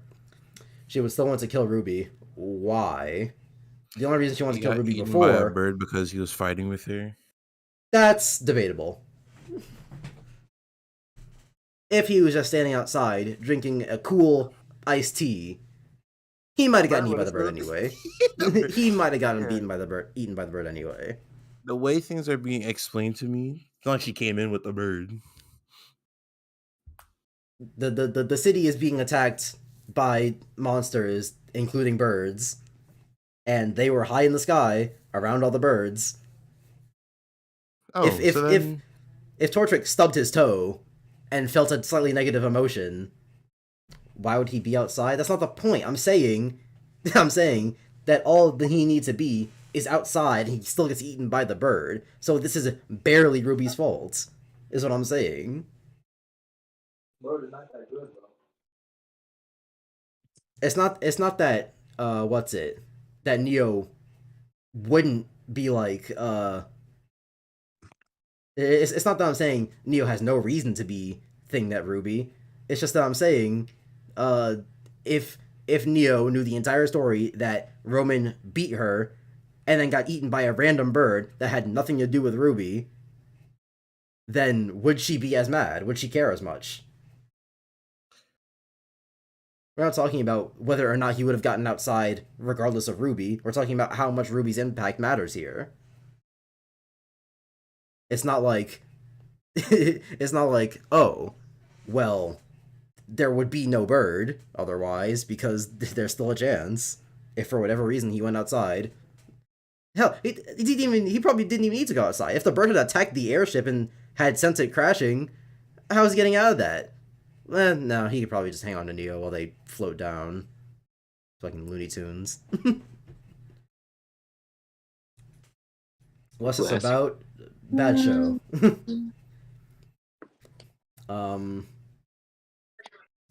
But the point is, I don't like the misunderstanding plot, and I feel like if she knew, she wouldn't really care as much. And she wouldn't want to kill that 3D anime, right? Sorry for interrupting you. Yeah, the one that Sean likes. Oh, I was gonna say, if you're gonna have a discussion, you should just have him here. No. I refuse. No, I don't think we could have a intelligent conversation about something with a Sean nearby. Corey, RWBY is a show made by Rooster Teeth, and they used to make good shows, and they made a good show, Red vs. Blue, and they didn't make anything good after that. And RWBY is one of the things they made after Red vs. Blue. Mm-hmm. Yeah, it's a 3D anime. And it's a 3D anime, and it's really not good. Sean already has 2 strikes with liking Dragon Ball and RWBY, so I know Gavin won't even entertain a conversation. No, it's just a Sean. I'll talk to someone who likes Dragon Ball, just not Sean. Man has thousands of hours in Xenoverse 2. I'm not talking to him. Okay, that's unrelated. I would have 1,000 hours in Xenoverse.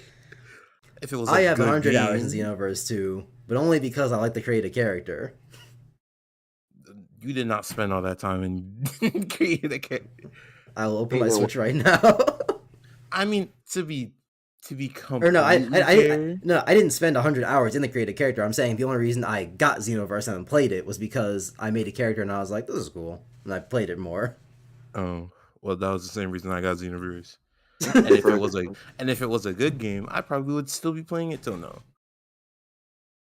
If they updated it. I mean, No, I that's mean, not- they not. updated. The characters came out like 2 months ago. I don't understand Update why or they- not, they need rollback. Make a new one. Like, I don't understand why.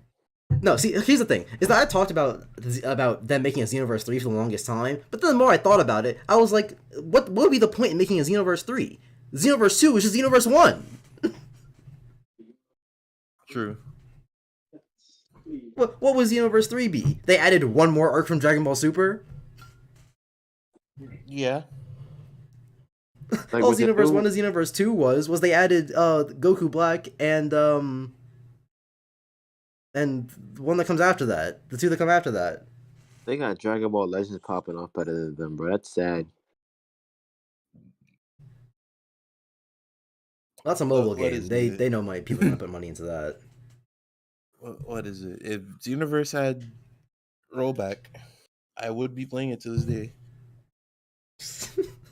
Rollback doesn't change the game's mechanics. And I liked it. I did not. No, I like it. I think I like the raids kind of, but some of them were just bullshit. That whole And also, game I never was- had six.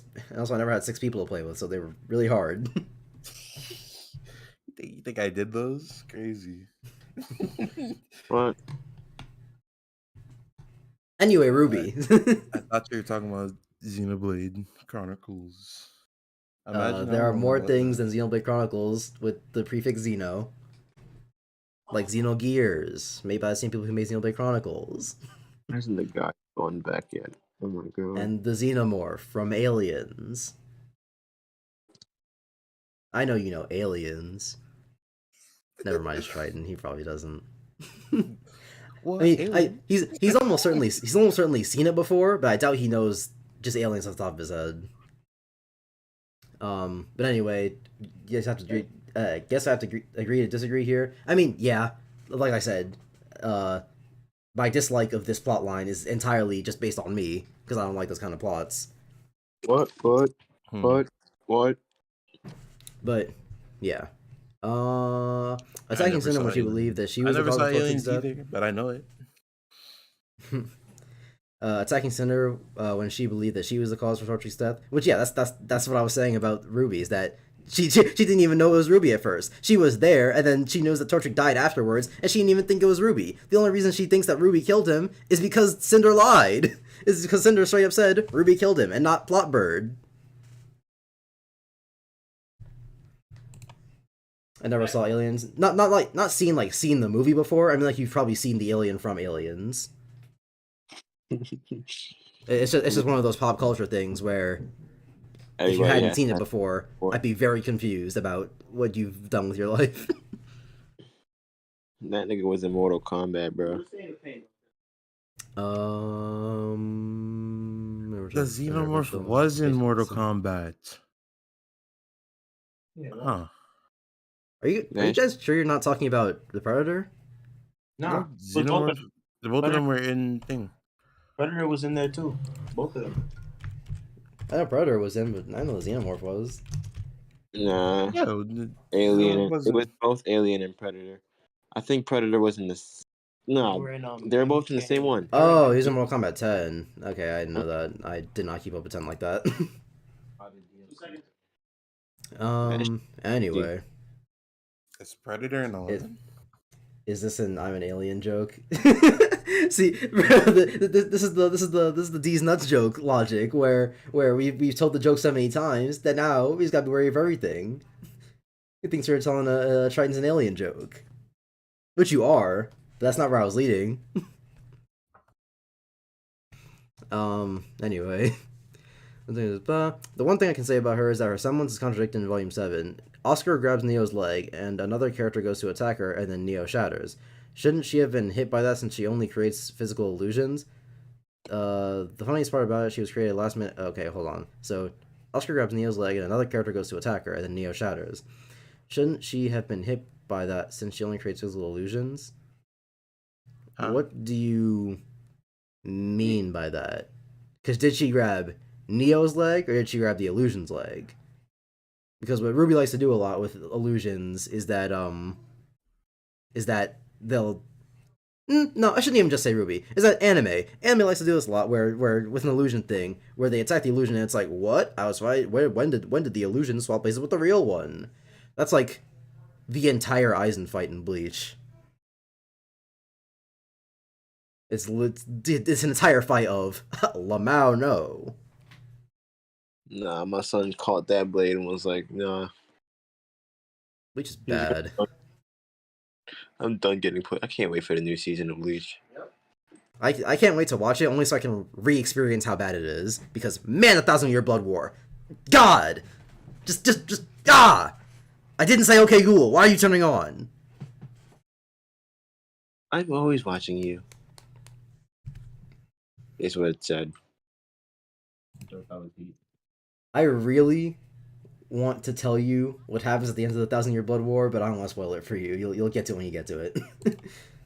Because it is some dumb shit. Tristan, you are going to hate it, and if you don't, I hate you. I already know, like, I already know who gets together. Two main characters. It's kind of obvious with the. I'm talking about the ending fight, which I doubt you know how it ends. The ending fight. Oh God. Is it that dumb?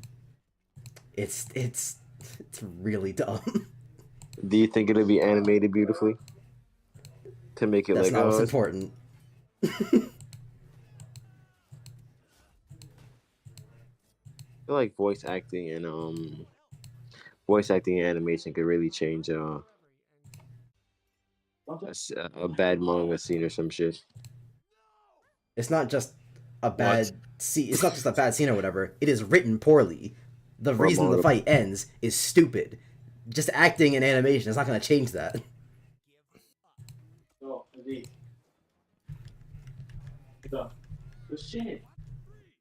And Tryton, right now, What I'm point was that? That point had me. What? Good voice acting and animations and change thing. A bad scene is a bad scene. Okay, so Tryton, I found the scene in question, and 118. Oh, he gave you a timestamp. Whoops. Neo was visibly surprised, so she couldn't have been an illusion. Maybe question mark, because like I said, how did the illusions actually work? Like in Blaze illusions, she gets hit and then she randomly is somewhere else somehow. How's that one work? So for all we know, how Neo's illusion worked was, she made the. Nope, it's stupid. I'm not even gonna try. This show sucks. It's bad. not even going to try. Let's go. That's why it's a question mark. Makes sense. Cause I don't feel like questioning it. So you know what? We'll just leave it. The funniest part about it, she was created last minute because Monty didn't want to animate Torchic getting into a helicopter, which also explains her lack of a voice. The reason that Rooster Teeth can make a great character such as Neo, but then in the same volume write characters such as Yang and Cinder, two characters of poor quality, this shows me that writers can write good characters for some reason, often don't. Speaking of Cinder, do I want to talk about Cinder? I'll talk about Cinder, but fucking didn't want to animate Torchic getting into a helicopter. What does that have to do with Neo? Does she illusion the helicopter or something? I don't know, it doesn't matter. Anyway, Cinder. I don't like her. Let's start with her semblance and maiden powers. Her semblance is used well by superheating items to create explosions. The only problem is when it's used in tandem with her maiden powers to create weapons, which doesn't work logically. Which also, I thought her semblance was making glass or some shit. Unless she, unless what you're saying is that she always has sand in her pocket to make glass. Which, I mean, would be stupid, but it'd also be very funny. This center just went around with sand in her pocket. It is. So I mean, so what's the cause explosions part? Does she ever explode anything? I don't remember that. The answer is probably yes, because like I said, I don't remember RWBY like that. But yeah. Now I didn't know what exactly the weapons were made out of because it appears out of thin air, but according to the wiki, Cinder displays the ability to create new fire glass weapons. The weapons still seem to be made out of glass, but inside of some feature a flames core, whilst others are still obsidian. This makes little sense when thinking about it. According to geology.com, only Tryton, it has a hardness of about 5.5, which makes it easy to scratch. It also lacks toughness and is easily broken or chipped upon contact. This makes her weapon very useless considering able to break at the first clash. Aside from that, her character is mostly consistent in how she acts when to kill RWBY while not being allowed to. However, this brings up a problem in Volume 5. Why did she go and attack RWBY and go, knowing she's not allowed to kill them, when RWBY was unconscious, and she attacks twice instead? Her best moments are when she was fully enraged, like against Winter. However, her backstory does not to be decided on how Cinder met Salem and why she wants power, but that's for another section. So, Cinder. Did I already tell you what she's a reference to? Fire. Yes, but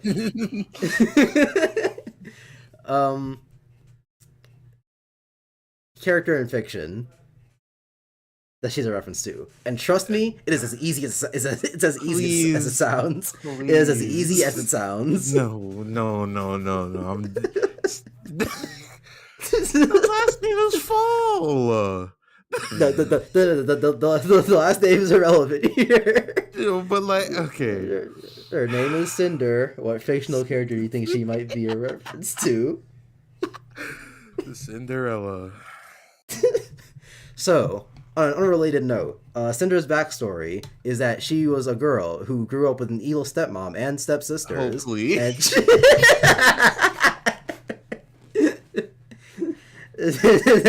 And she was forced to do all the housework. and then one day a man comes into her life and then and lets her have the life she dreamed of.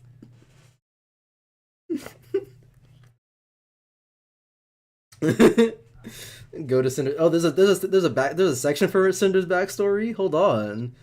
There it is. Cinder's backstory is complete. Cinder's backstory is complete garbage. The song. Oh yeah. So the song that plays during the backstory part is literally, the lyrics are literally just scrub the floor, do the dishes, do the work. What? You do not like it.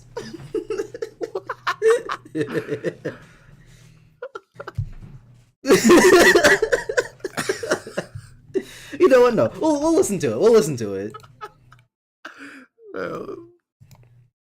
Creativity. Creativity, non-existent. Oh my. Cinder. We love to see it. Oh my god. I'm getting hot. It's hot in this room. Oh, Cinder backstory. Thank you, Tryton. He linked it. Okay. Clean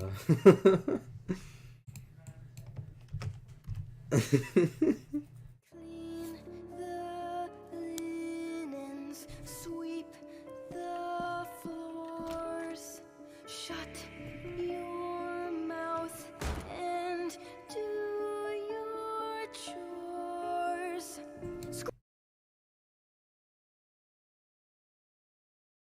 Yeah. I should probably just stream it to the Discord now that I think about it. So that you don't have to depend on stream audio. Yeah. Uh, do. Incomplete. Boom. The linens sweep the floors. I didn't think it would actually just be that. And do your chores. Yeah. Creativity again? No, is not a put it on the factor. playlist. I'm putting that on the playlist. Scrub the floor. And do your chores? No, no. Scrub the And floor. do your chores. Do your chores, bro. I don't like that. That's very. It is very. most likely the worst song in Ruby's in Ruby's entire soundtrack. And Ruby How has some you- good songs.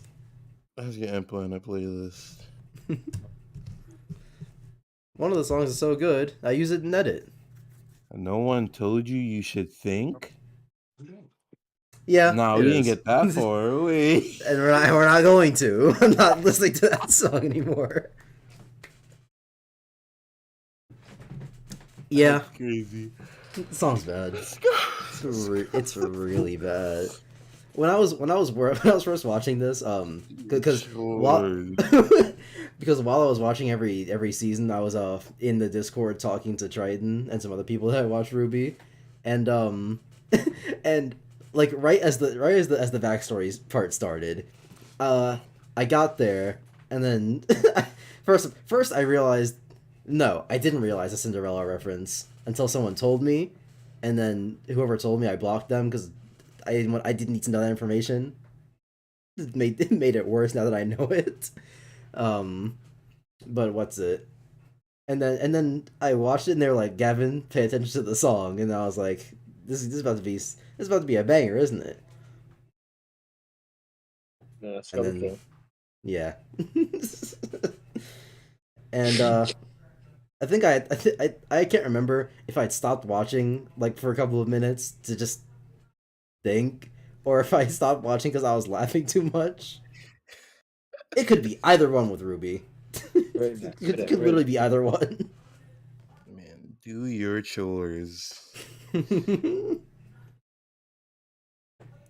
Anyway, it feels really last minute and rushed. Like we're supposed to say, "Oh, look how bad she had as a child. Feel sorry for her." And Rhodes, he's just terrible. So Rhodes is Mr. Man that comes into Cinder's life and is like, "Hey, I'm gonna teach you how to fight because I like teaching poor children how to fight." He sees a child being put in a terrible household, and instead of adopting her or either by buying her or sneaking her out, he chooses to teach her how to use weapons in secret, and when she uses said weapons against her abusers, Rose decides to attack a severely mentally unstable child. Yeah, he teaches her how to fight with deadly weapons, and then when she uses the deadly weapons to kill the people who are abusing her, he's like, I guess I gotta beat you up now. Huh? Which I mean, he did, because that's his job. He's basically RWBY policeman. He couldn't just not do it.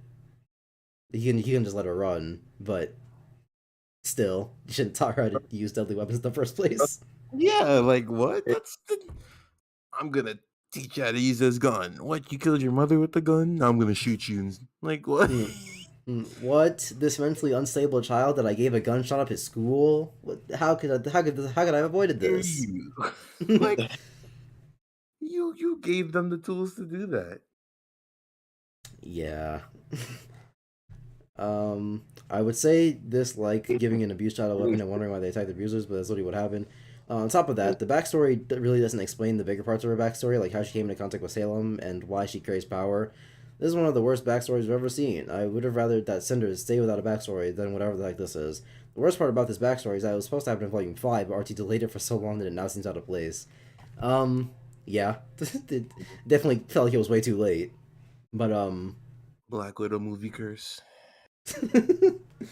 Yeah. But, I wouldn't say that I would rather her not have a backstory because it's just kind of weird for this character to have like motivations and a history with a character, but not have it really any of explained. Because the way her and Salem, the main villain of the series, is like their relationship is presented is what's it? Cinder is loyal because Salem tells her to do something and she's like okay, but Salem also trusts Cinder because she fucks up in volume 3, and then in volume 4 someone's like, wow, Cinder really fucked up, that's crazy, right? And then Salem's like, oh, don't worry about that, get your own money up. Gotcha. Oh. You cut out when you said that, so the joke didn't land. Fuck you. Oh, get you. But what's it? So yeah, I wouldn't rather she not have a backstory, but this backstory is just the story of Cinderella, and it's also bad. But Cinderella's also bad. You left I that don't part know, out. maybe. Fuck Cinderella. I haven't seen Cinderella I haven't seen Cinderella in probably actually a decade, so I don't even know. Who's seen Cinderella? I've only heard of it.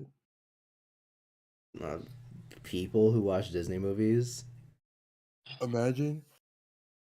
We're Only Cinderella I know about is the new Girl Boss one that promotes female businesses. Yeah. Cinderella goes hard. And James Corden is a rat. He is. James Corden's be showing up sometimes. He just exists. See, okay. There's one thing that do we get to the end of this section? Yeah, we did. So there's one thing about Cinder that Tryton neglected to mention is her voice actor. Well, no. Well, it could be the voice actor, but it's probably just the way she chooses to portray the character. So every line from not every, almost every line from Cinder ends with you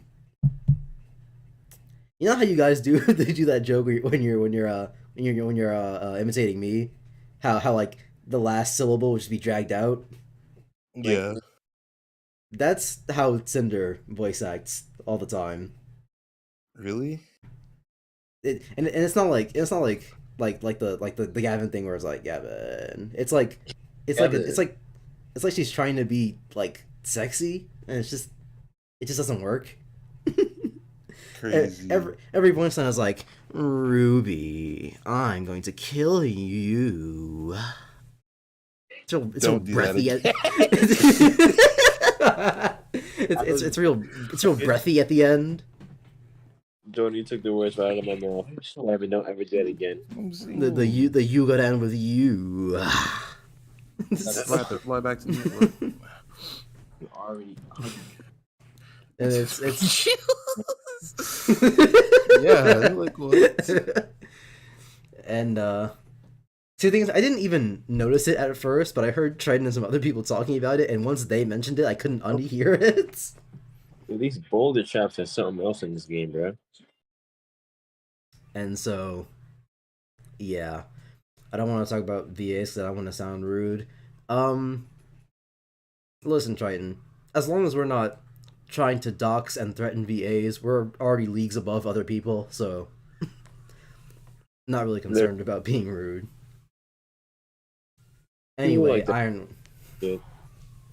Ironwood section. I was gonna do Ironwood last time, but I was like about to end the stream and you made the Ironwood section really long, so I didn't.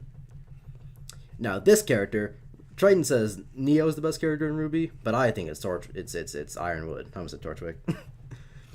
I think it's Ironwood. Jesus Christ, there's a lot to talk about. Let's start with his introduction. He was first shown on screen with Ozpin and Go bringing the military to help with the Vital Festival. Him taking Ozpin's place as head of security was the right decision when Ozpin was shown to have failed by letting kids attempt to take down the White Fang. Yeah, Ozpin, he's the principal. well, headmaster, but everyone knows that headmaster is just the fiction name for principal. His name is Ozpin. What else could he have been? Yeah. But what's it? So yeah, Ozpin's the principal, and he let a bunch of teenagers try and take down a terrorist organization. As principals do.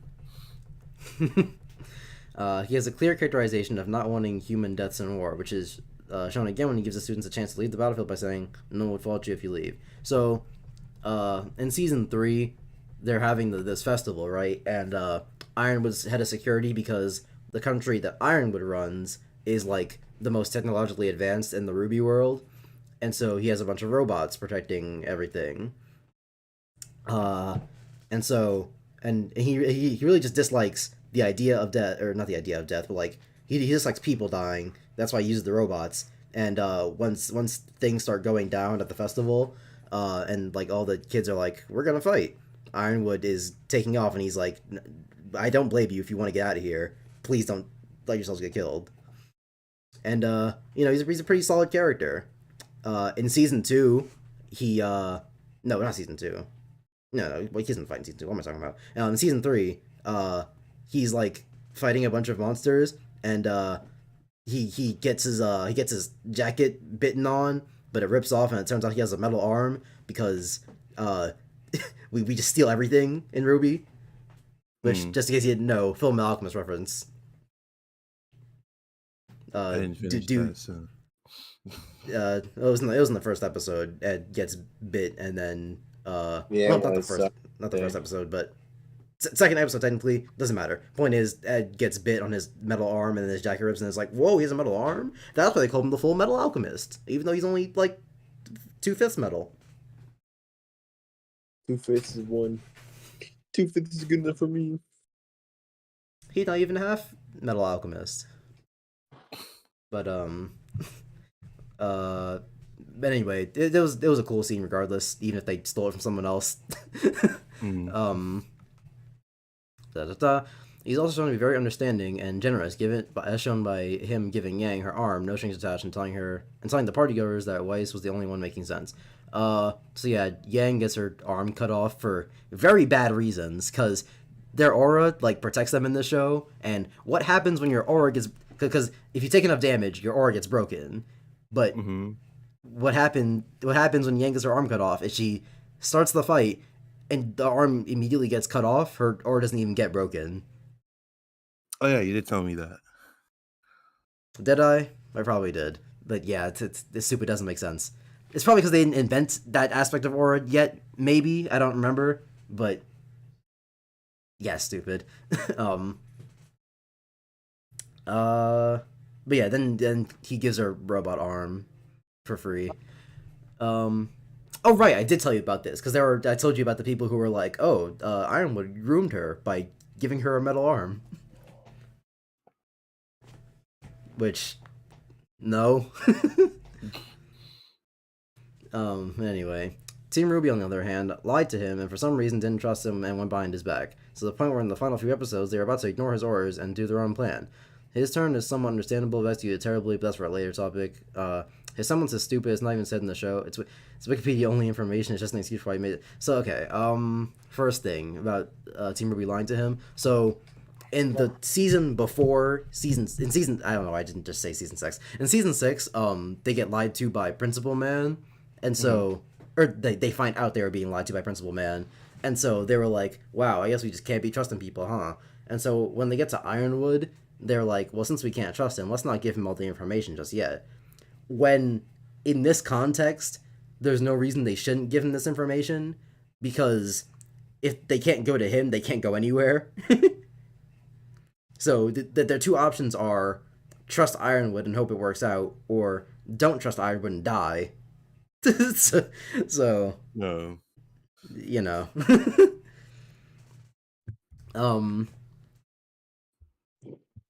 But yeah, they shouldn't have lied to him. So that's context for that. And then so yeah, when he finds out that they were lying to him, he's like, well, clearly y'all just don't see the vision. And so he turns into a villain. But not really, because he was in the right. Because what happens is that's like the best way to summarize this. So, man, I told you about the floating city already, right? Floating city, floating city. You probably Uh, did. yeah, I'll just do it again. So basically, the the the the area that Ironwood controls, it's like a two-part thing. On the ground, it's the slums, and then there's a floating city above that where the rich people live. And Ironwood tries his best to provide for the slums, but because of the current situation of the RWBY world, he can't really do much because he also has to devote resources to remaking a satellite, or not remaking, but making a satellite because currently in the RWBY world, there's like no inter-country communication. So one country cannot communicate with another without sending people across countries. They don't have Wi-Fi anymore. Really? Yeah, in season 3, apparently there's just one satellite, or not satellite, but like cell tower in the whole world that just controls everything. And if that cell tower goes down, then just no one can communicate with each other. They got floating cities, but can't Well, communicate. to be fair, the city only floats because of magic staff. That's inconsistent, but you know, the city is floating for reasons other than technology. But yeah, and so he has to make a new satellite to give the world communication again. That's what he's devoting resources to. And then once he finds out that he's being lied to, he's like, okay, because what they were lying, one of the things they were lying about is when they find out. What? Oh, I died 3 times in less than 30 seconds. Bro, tell your roommate to shut up. Roommate. Bro, they don't gotta know whose name it is. Even though I already said the whole government on stream one time. That's not important. Anyway, what's it? So yeah, one of the things they lied to him about was the thing about Salem can't be killed, or the hyper specific word. They go, you can't kill. No, shut up. She can't be killed. And so once he finds that out, he's like, wait, she can't be killed? So what's the point of doing anything then? Which, reasonable question that no one answers. And they still haven't.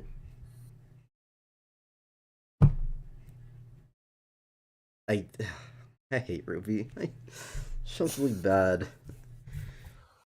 Anyway, and so he's like, okay, if she can't be killed, what are we supposed to do? We can't save the world if the world's always going to be in danger. So here's what I'm going to do. I'm going to get all the important people onto the floating city and make it float so high that Salem can't get to us anymore. Sure, she might kill the rest of the world, but she's going to do that anyway since she can't be killed. So, you know. And so they all villainize him for it, like, no, you can't sacrifice the people down below, you have to keep fighting. When, like he said, what's the point of fighting if the fight never ends? And no one answers him. No one counters. Hey, Chris. Did he really join and then leave? That man said word and then left. Yeah, continue. Anyway, Ironwood was in the right. He's the villain for the end of season 7 and season 8, but he was in the right. That's just it. I mean, it seems like it, because why would you fight if why would you fight if you can't kill what you're fighting? There's literally no point. But anyway. And then and about his semblance. So his semblance, they don't, like Tryton said, they don't ever say it in the show. His semblance is that he makes decisions. What? So his semblance is being stubborn. So like if he decides chocolate ice cream or vanilla ice cream today, I want chocolate ice cream. If someone goes, well, I don't want you to eat the chocolate ice cream, he's gonna go, no, I need that chocolate ice cream. That's semblance. Okay, but does it alter anything, or is it just making a decision? It just makes the decision that he was already going to make more, like, he's more resolved to make that decision. I mean, it's what I said. It makes him more stubborn. So it's just being hard-headed. Yes. What? Bullshit anyway. What? Chocolate ice cream is superior. In a world where some people's semblances make them give them insane super strength, speed, Yeah, good speed. luck, slowing down time, and various other powers such as making them fucking invincible, His power is his being power hard-headed. is being stubborn. Yeah. Yeah, I'm still trying to figure out how Sean was able to sit down and watch all this. Sean is a fiend. You know, Listen, if he, I've sat through 3 nights of this. It's kind of hard to think somebody watched this and enjoyed it at the end. is it that bad? It's Yes. that bad. It's Okay. that bad. It's I'm gonna watch that bad. How many seasons are there? 4? 8. 4. Miss a 4. 8. Oh Yeah, everyone wants There all are 8. Like One Piece, but One Piece is good. Exactly. Finally, someone just used the vision. What's going on? We're reading the RWBY document.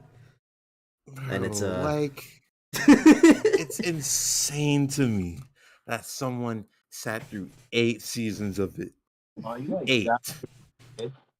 And every And time the main every time character's semblance is only explained at the end. like Hey Gavin, show Turt the music. I really don't want to, but fine. He's not ready for the heat. He's not ready for this. So Turt, listen closely, cause I'm about to show you the best song on the RWBY OST. Oh hell yeah! So for context, this is the song that plays during the backstory of a character who has to sweep the floors and shut their mouth. Aren't Sean fucking out? Linens, sweep the floors, shut your mouth and do your chores. Oh my goodness! Oh, those lyrics. That's heat. Clean the linens, sweep the floors, shut your mouth, do your chores. Bro, niggas was flossing to this one. Bro, Rare Ruby W. What? Make this a TikTok sound, bro. Gonna have the whole gang vibing. Why does it that look would like be a TikTok sound? It looks like a fucking Blender animation, bro. Cause probably is. Okay, but I've seen Blender stuff. Blender, but Blender could go crazy. I've seen Blender porn better than this. Exactly. It's But apparently the fights are cool from what I've been told about every single goddamn thing on this planet. And whoever told you that fucking lied. There are some fights that are good, and there are some that just aren't. Like all of them? No, I'm not gonna say like, oh, most of the fights are bad or whatever, because there are a fair number of good fights, but there's also a fair number of bad ones. Anyway. So yeah, semblance to him being stubborn. Semblance requires aura, so when Ironwood's aura broke, he should have turned back to normal, but no, he had to stay an unreasonable villain for the story to happen. Yeah, it's a good point. So yeah, your semblance is connected to your aura, so whenever your aura gets like finished or whatever, shouldn't that mean that he stops being stubborn? Yeah. Logic would reason yes, but that's not what happens. His story is relatively easy to write. A well-intentioned person who's under a lot of stress, and then when it all comes crashing down, he snaps and becomes unhinged and goes off the deep end. It's that simple. There's no need to him to have a semblance for the reason he's acting like this. Yeah, there was no reason to make his semblance. He is stubborn. Yeah. It's not even a semblance. It's not even something worth. It's just hard-headed. That's a trait people have.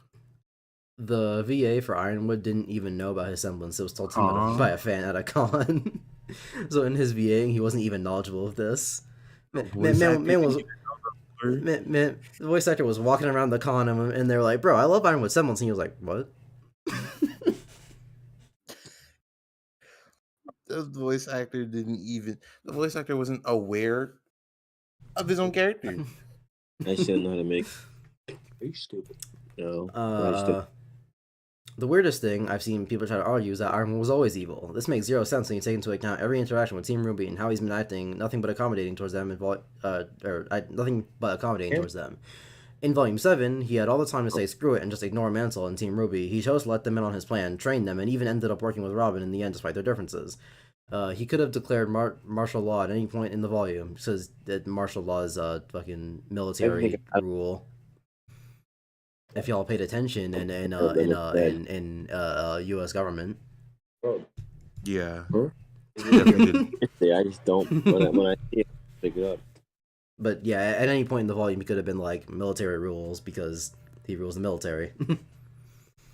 The time when he does declare it is when he believes that it is the only viable option left. Him going off the deep end was understandable. Yeah. I have a quote from my friend which sums up why Ironwood didn't deserve to be betrayed like this. It sucks that everyone's against him. It sucks that everyone's against him. He has to go up and make all these speeches about everything will work out eventually without being able to tell his citizens about what's actually going on. The citizens don't trust him when he's doing the most work. Plus, I just feel the sadness. He talks way softer than I remember, and obviously there's the beard and bags under his eyes. By unnamed friend. Oh, never mind. Man didn't just read his own quotes. I didn't want to say all that, and also do not sell my YouTube name, bro. Just Gavin. Just Gavin works. No one has to read this document and be like, bro, I have to know who spoke this quote. Famous YouTuber Gavin is Lightning. They already know my name. They don't got to hear it again from you. You know. Ew. You can leave it. I don't care. But yeah, that was it. So yeah, if you couldn't tell, Ironwood is my favorite character. Because he gets the most shit for doing the most work. I mean, yeah, that's pretty much it. I feel bad for him. And he fucking starts season 7. I don't know. That just seems like a punching bag character that doesn't deserve to be a punching bag. I mean, it's not like a punching bag character, like he's the butt of every joke or whatever. It's that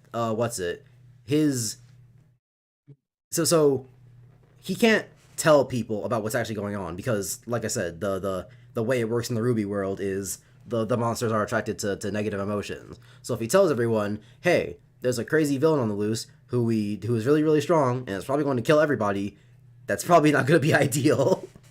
So he has to just say everything will be okay and try and keep people calm.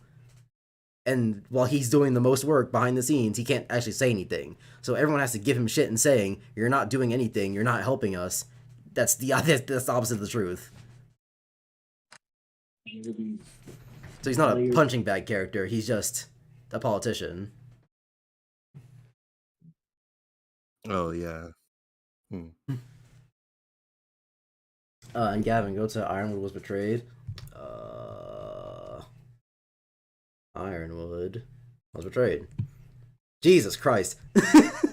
Alright, hold on. Let me get a drink of water for this one.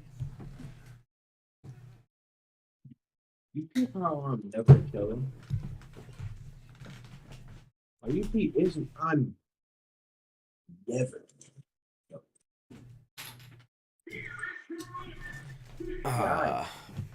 Okay.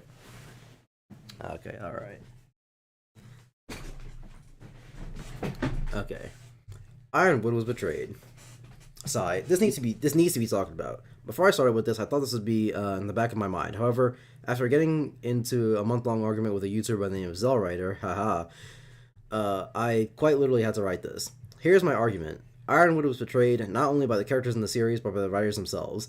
Before Volume 7, he's been nothing but accommodating, whether that be by giving Yang an arm with no strings attached, telling Weiss she always has a place at Atlas Academy, and even understanding that Yang wouldn't unprovokedly harm another student, even when they were continuing to argue with him.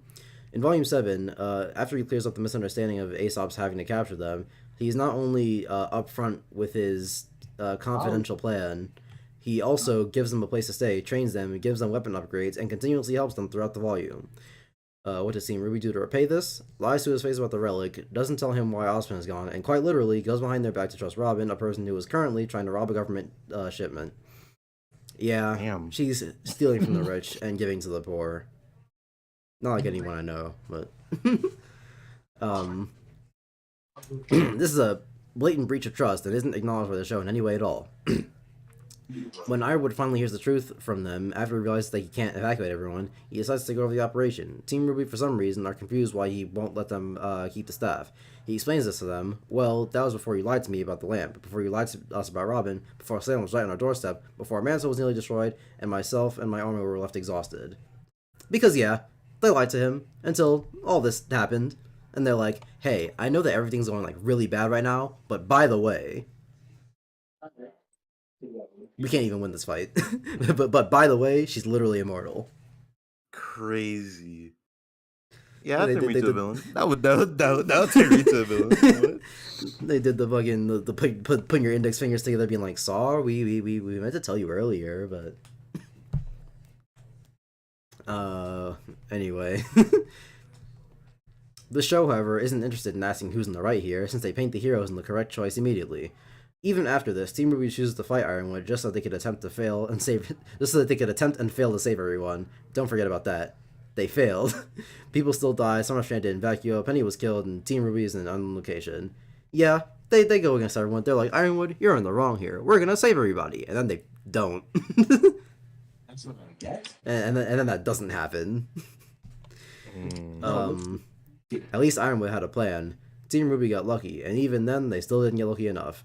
And we're not even finished. The writers, instead of making his insanity due to the immense stress that was put on him, is given a semblance as an excuse. When his aura breaks in Volume 8, for some reason, he doesn't go back to normal, even though they put out on the wiki that his semblance is causing this. Yeah, we talked about that one. Okay. Who else I want to talk about? Because I know that I want to talk about Crow, because specifically I want to talk about his power, and also pay no attention to how his name is spelled. I don't feel like talking about Oscar / Ozpin / Ozma. Talked about Adam, talked about Salem. I don't care about Tyrion or Watts. By the way, Ironwood has the best fight in the show. Really? Yeah. I mean, other people have other fights they like better, but they're wrong. And what's weird about it is that it's not even like most people in the show fight with like melee weapons, but Ironwood has the best fight in the series, and it's just a gunfight.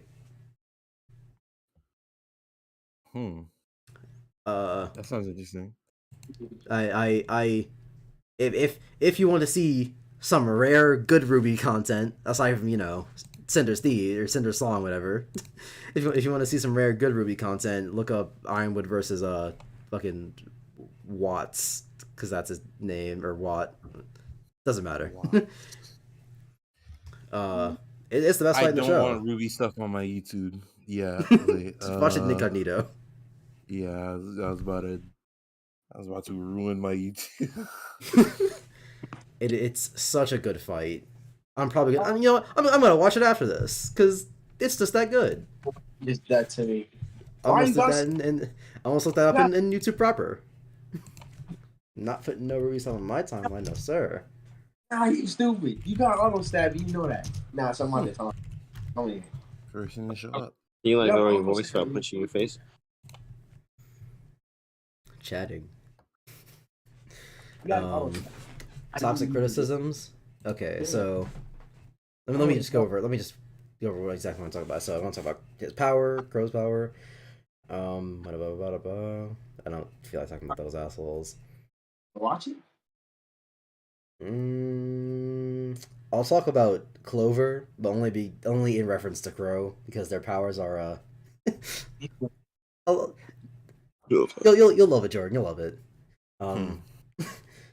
Robin, I don't feel like going into Robin. She's just fucking Robin Hood. She's just Robin Hood, but worse and stupid, and I hate her. Willa, nah. I'm pretty sure I already know about Clover because I think we had this conversation already. No, I told you about his name, but we didn't like talk about him. No, we did talk about him. That's true. I'll go back over him for stream, and just in case there's anything you might not remember. His name is Clover. I think I got his whole character. No. But there are things about Clover that we have to discuss with the stream.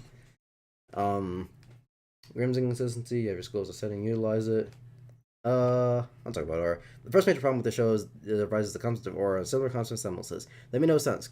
Certain semblances require aura, despite not only trailers showing Yang using her semblance after her aura breaks, but it is not stating which semblances require aura and which ones use aura. The way it was shown on screen is inconsistent until the latter half of Volume 6, so it's hard to tell if their auras are broken or not. This isn't helped by the fact that we have to look for other sources that often contradict each other. World of Remnant, for the Maiden subplot in Season 3, or in Volume 3, yeah, whatever, doesn't matter. I was confused why everyone was taking such a big deal that Pyra would have to have her powers, because I didn't know, that Pyra would have to take the powers, because I didn't know that it would kill Amber. Not knowing certain things ruins the talk value of the show. Yeah, there's an entire RWBY sub-series called RWBY, World of Remnant, that gives all the other information about the show, and not even all of it. And also, it's wrong sometimes. They just lie. Crazy. They do a little bit of trolling. As if it couldn't get any worse. Yeah. I don't know what's up for racism. I think we talked about this one already. Yeah. Ancient Lost Arm. We talked about that. It's a cartoon. Don't pray it's not a twist. Why isn't Salem God yet? I didn't talk about this one on stream, but I talked about this one with Jordan. Salem's whole deal is that she's powerful enough to take on the entire world by herself. Yeah, Tryton said it. And she's literally immortal. Cannot be killed. She might have a way to be killed according to the show, hinting at it, but she's immortal. As far as we know, and as far as the resources of the show provide us, there is no way for Salem to be killed. And she is the most powerful person in the world, yet she hasn't taken over the world yet. Make it make sense. Because it'd be too easy. Make it make sense. Bro. The gods are terrible. Defons have night vision. Lost plan shouldn't have worked. Never was chasing the backstory. Everything's take here. I'll read Triton's biggest take, toxic criticism, and we'll talk about Crow, and then that'll be it. I might go through a few more of these, but biggest take here. There's no point in sugarcoating it. The fights are vastly overrated. Let's go, Tryton dub. I'm sorry, but even though RWBY is told to be a good action, bad plot show, it really isn't. There are two ways I go about this. Either I go through every single fight one by one, 4 hours of the fights, and explain why they're bad, or I can just give an overview of it. I've decided I'll talk briefly about this here. The fights are bad because all the rules that are established how they get contradicted are completely ignored. The fight choreography declines starkly after Season 2, and characters move in and out of existence multiple times, even when using software that's supposed to prevent this from happening. Yeah, how do you... Like in 2D animation, if a mistake happens, it makes sense. You have to keep drawing the same thing over and over again. Something will get overlooked eventually, right? Mm-hmm. But in a 3D animated show, you have models in a space. How do you lose things? How do you forget about things? Okay, It my shouldn't be characters possible. move in and out of existence. Do they actually just pop out of the like they just exist not and then exist? Like not on screen, but like it's the thing that'll happen in fiction where it's like, oh, it'll zoom in on two characters fighting with each other, but like if you think about it for even a second, you're like, wait, why isn't this other character like hitting them in the back? Oh, okay. And then sometimes how would that happen? Yeah, how would that happen? Which they must have been in the animating program, seeing that character off screen, and then just being like, no, let's stay there. Look up And RWBY is broken. Even with the camera, because I'm a little bit of a Blender user. Even with the camera, the model will still exist there, so they'd have to have moved it. Yeah. Yeah. That had to have been a decision. Whoa.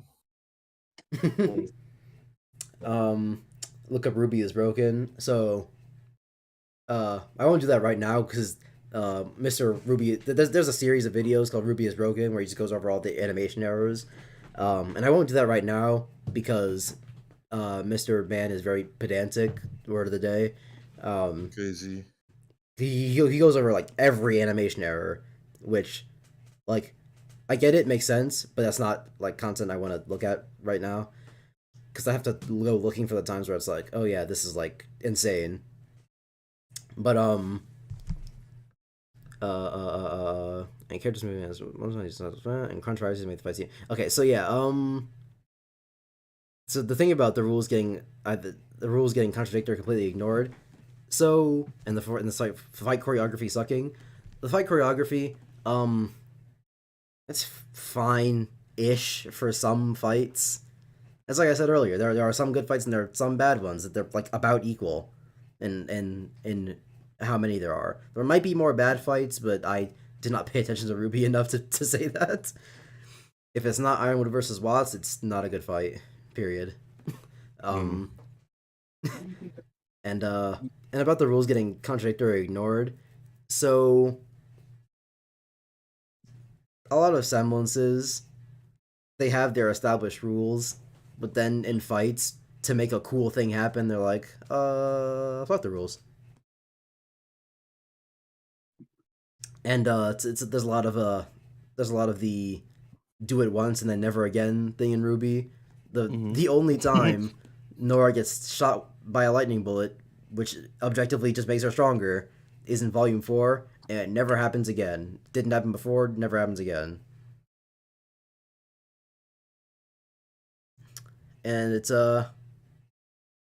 bad.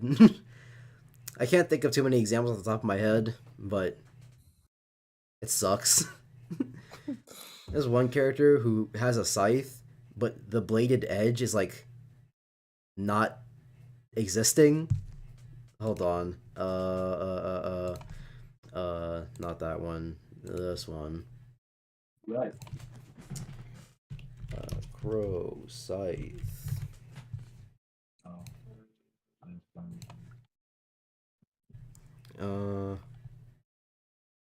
Will it put? Oh wait, no. I can copy the image and then put that into this, right? Boom. Sure. Yeah, there we go. So it's on stream now, and I guess just look at the stream. So like, the bladed edge is the red part, but it's like kind of segmented. The hell? What the hell is this? It's a gun. The gun turns into a scythe. Not the flaccid scythe. And it's like, I can't imagine this would be in any way convenient to handle, especially since these parts would get caught on things all the time. Yeah, I would assume. And it's just just an odd design for a scythe. Yeah. It looks like if you looked up how to make a paper scythe on YouTube. That's pretty accurate.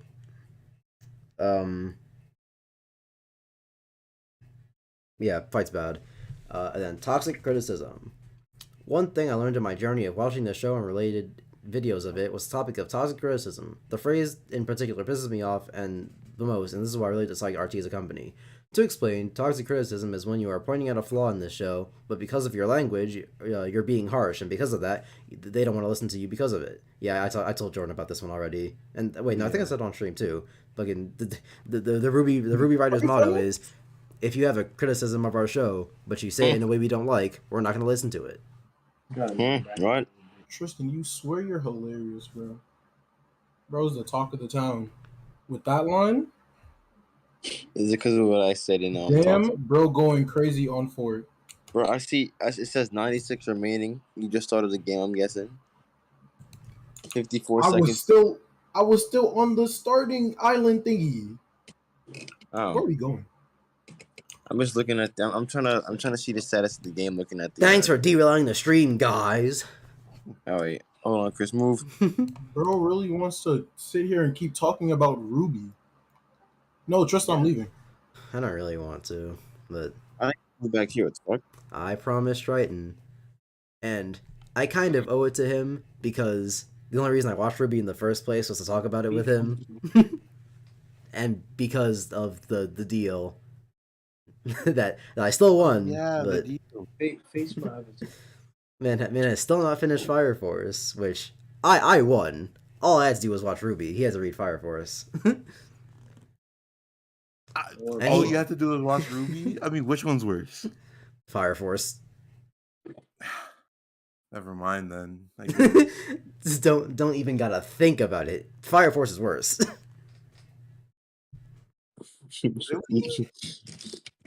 But anyway. Really? Fire Force is worse? Yes. That's tragic. That's tragic. What? Fire Force is worse than RWBY? You wouldn't believe it.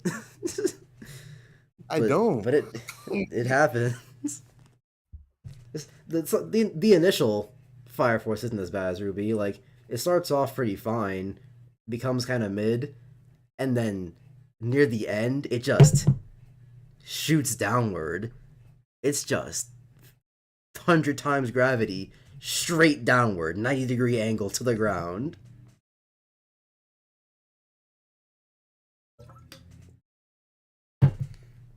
Man, I should do a Fire Force stream. Oh no. But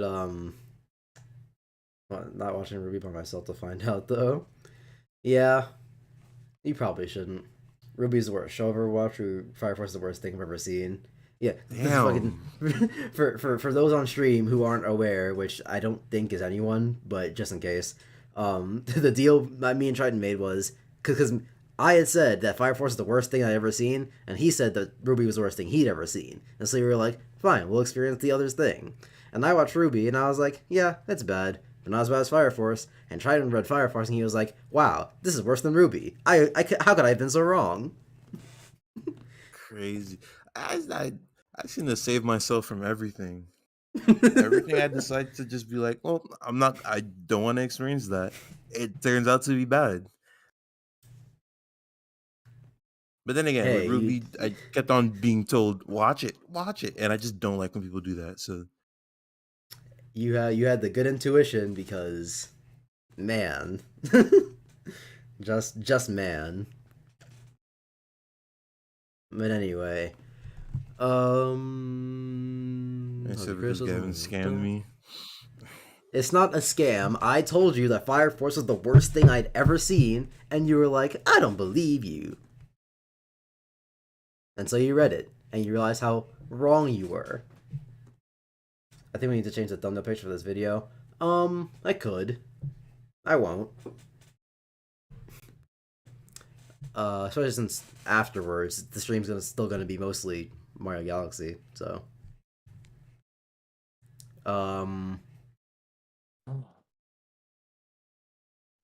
Yeah. This upsets me because of how I have had to grow up. If I had to ask for help on my essay for a project, or I'd ask my mom or an outside viewer who potentially knows about the subject, many of the times that I would ask my mom in middle school especially, she'd often laugh or get upset at what I wrote because it made little to no sense. Incorrect spacing, bad punctuation, the topic not being handled, not being explained correctly, and stuff like that. What I'd have to do as a result of this was take the advice whether I liked how it was presented or not. What RT was doing is like if I said, because you aren't being nice to your criticism, I'm not going to listen to that. That's not even like that's exactly what they're saying. Like near verbatim. Not only would I have gotten beaten for that, I also would have gotten a bad grade on that assignment because more often than not, whenever I asked my mom over my work, I got 99% of the time. Or wait, whenever my mom looked over my work, 99% of the time I got a B+ or higher. Don't you see how dumb that sounds? Yeah, they said, you criticize us poorly, and so we're not gonna listen to it. Yeah. I should probably put on music for this actually, because this is just chatting about RWBY. But and this isn't even like a RWBY exclusive thing, because Tryton's like, this is why he dislikes Rooster Teeth the company, and like, as much as I would like to say that it's not Rooster Teeth in general, it's just the people who wrote RWBY. It's Rooster Teeth in general, because Red vs. Blue used to be really good. For like 14 seasons, Red vs. Blue was really, really good. And season 15 came out, and it wasn't that good. And season 16 came out, and it also wasn't that good. And then season 17 came out, and man, it wasn't good. And then season 18 came out, and it was the worst Red vs. Blue thing ever. And then everyone watched season 18 and was like, wow, this is terrible. Why would you make this? And then prior to season 19 coming out, they went onto the community tab of the YouTube page and was like, hey guys, season 19 is coming out soon. Now remember, we only want to hear good criticisms of the show. Really? Damn, are they children? I shouldn't misrepresent them. They did say something. They weren't like that. Just no, only good criticisms. But it wasn't. It was something similar to that. Rooster Teeth animation. Go-to fams are bad as something important for that. Okay. This episode. Fat community tab. 3 months ago.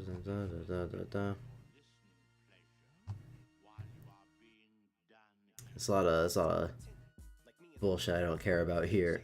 No, wait, it wasn't. It might have been the. I don't remember if it was in the community tab or if it was not a comment.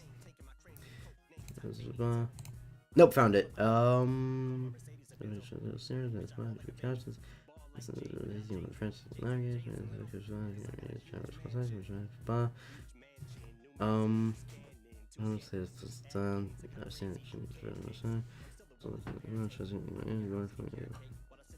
there we go. Okay, so what's it?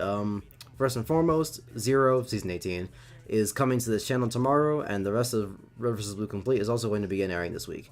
It would also be wonderful if we can all continue to be positive about these releases on social media and in the comments, allowing room for constructive criticism.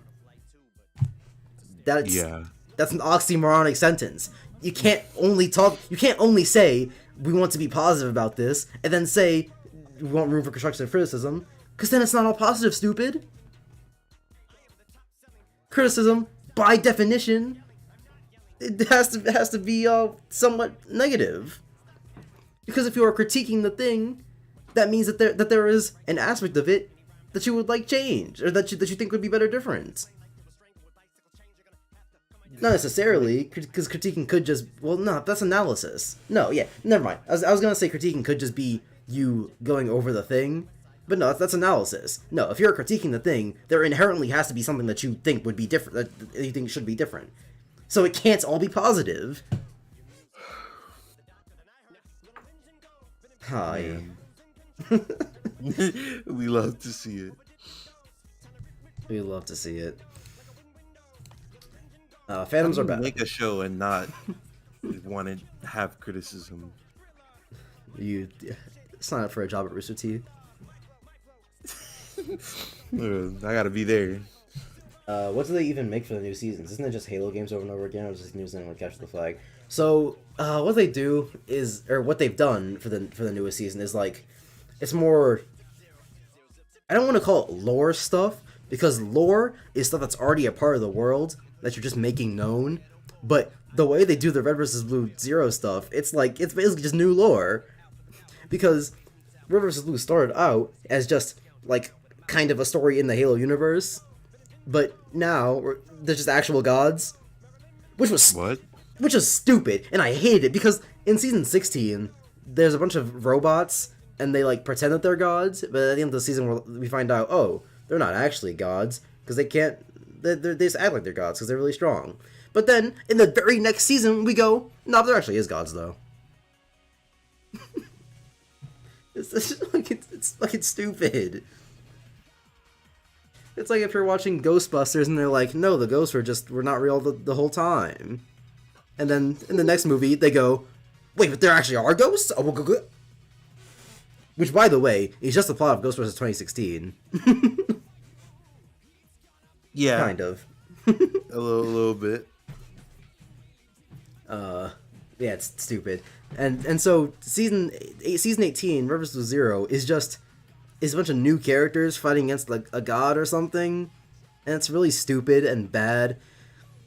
And the characters suck, and it's written poorly, and it's supposed to be an action show, and Red vs. Blue was never about the action. It was about the comedy. The first time Red vs. Blue did anything that was like action-y was like 6 seasons in. Like, it had action before that, but it didn't have a dedicated action scene until like 6 seasons in. So yeah.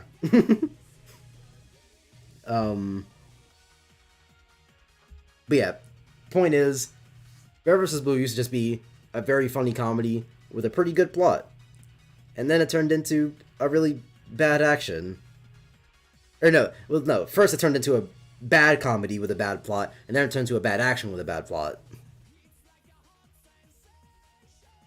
So yeah, it's not Halo. Okay, did they use...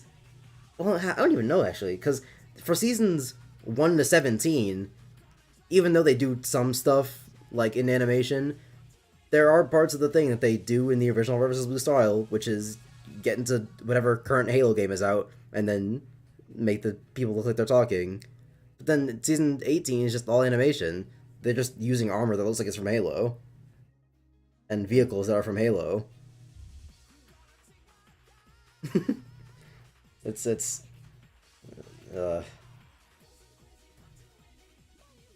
anyway. Anyway, fandoms are bad. Throughout my life, I've seen many different fandoms here. Dream, SMP, specific movie fandoms, etc. And I love how he singled out the Dream SMP. Yeah. And I've heard of many others. More recently, the AMV and Smash community. What the Smash community do? What could possibly be bad about the Smash fandom? They don't take showers. I wish that was the worst thing about the Smash fandom. What? There's something worse than not taking showers. I don't know, probably.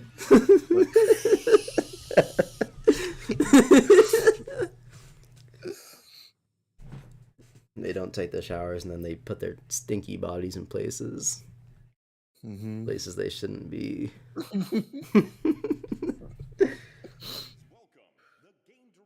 Anyway, very, very few are good. Many have those people. Are there in good them. fandoms? Probably. I don't think there are. I'm going to say, statistically, there has to be at least one.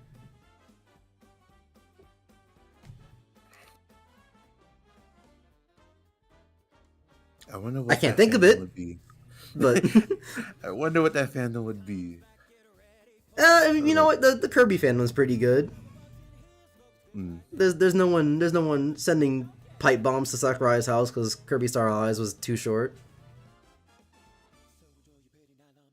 Alright, so I guess I don't think of anything from I cannot think of anything too crazy from the Kirby fandom. I can think of weird things from the Kirby fandom, but not like bad things. I've never seen so many Twitlongers in one day. Twitlongers about what, Turt? About not using soap? Exactly. How do you make a Twitlonger about not using a shower? You can talk about why you didn't take a shower in 240 characters. As simple as I forgot, or I didn't feel like it. Like, come on. Or I didn't smell that bad. I swear this deodorant normally works. There's nothing else they'd be making Twitlongers about. Anyway. However, there's one thing I've seen throughout most of them. Echo chambers.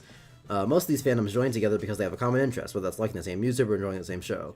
The problem with this is that it causes kind of an echo chamber to emerge, where only those people's ideas and beliefs are talked about continuously, sometimes stifling various opinions.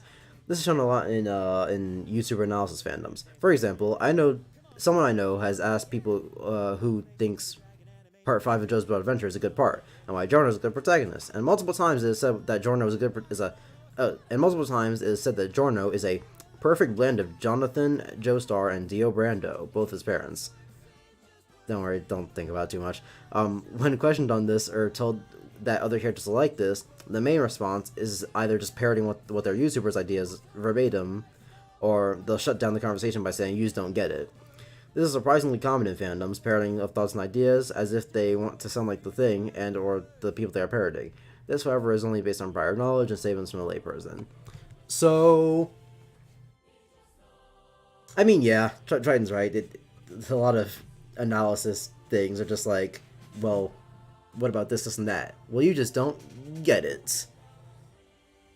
And in terms of the parroting the YouTuber thing, I didn't have much experience with that until very recently, where someone in the server that me and Tryton are in, he doesn't like One Piece, and so sometimes let's come to the server and be like, bro, this thing about One Piece is bad, and everyone, like pretty much everyone else in the server, likes One Piece, and we all get on him and say, no, that doesn't make sense. That's stupid because this is this reason.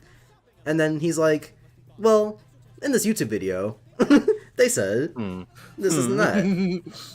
And then we're like, and we watch the YouTube video and we're like, okay, but he's also wrong because this isn't that. And then they're like, well, he might have meant something different. Well, he might have meant something different. I think that saved it.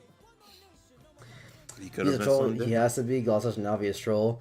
It's just the thing. He does. He did say that he was a troll, but but then we got on him for that. We were like, okay, well, if you're a troll, that means that nothing that you say we should take seriously, right? And then he was like, no, some of my criticisms are real. And so it's like, okay, so are you trolling or the criticisms real? Because they can't be both. if you say One Piece is bad, just kidding, I was just trolling, does that mean you think One Piece is bad, or were you just trolling? So, if he's a troll, then whenever he brings up conversation, we're allowed to just ignore him. But then but what I know is going to happen after that is he's going to go, why is everyone ignoring me, or why is everyone dismissing my criticism? Is it because you know it's true, and then we have to talk about it? Yeah. I mean, then try that. Try ignoring if you guys haven't. That's the next time he shows up. That's what I plan on doing.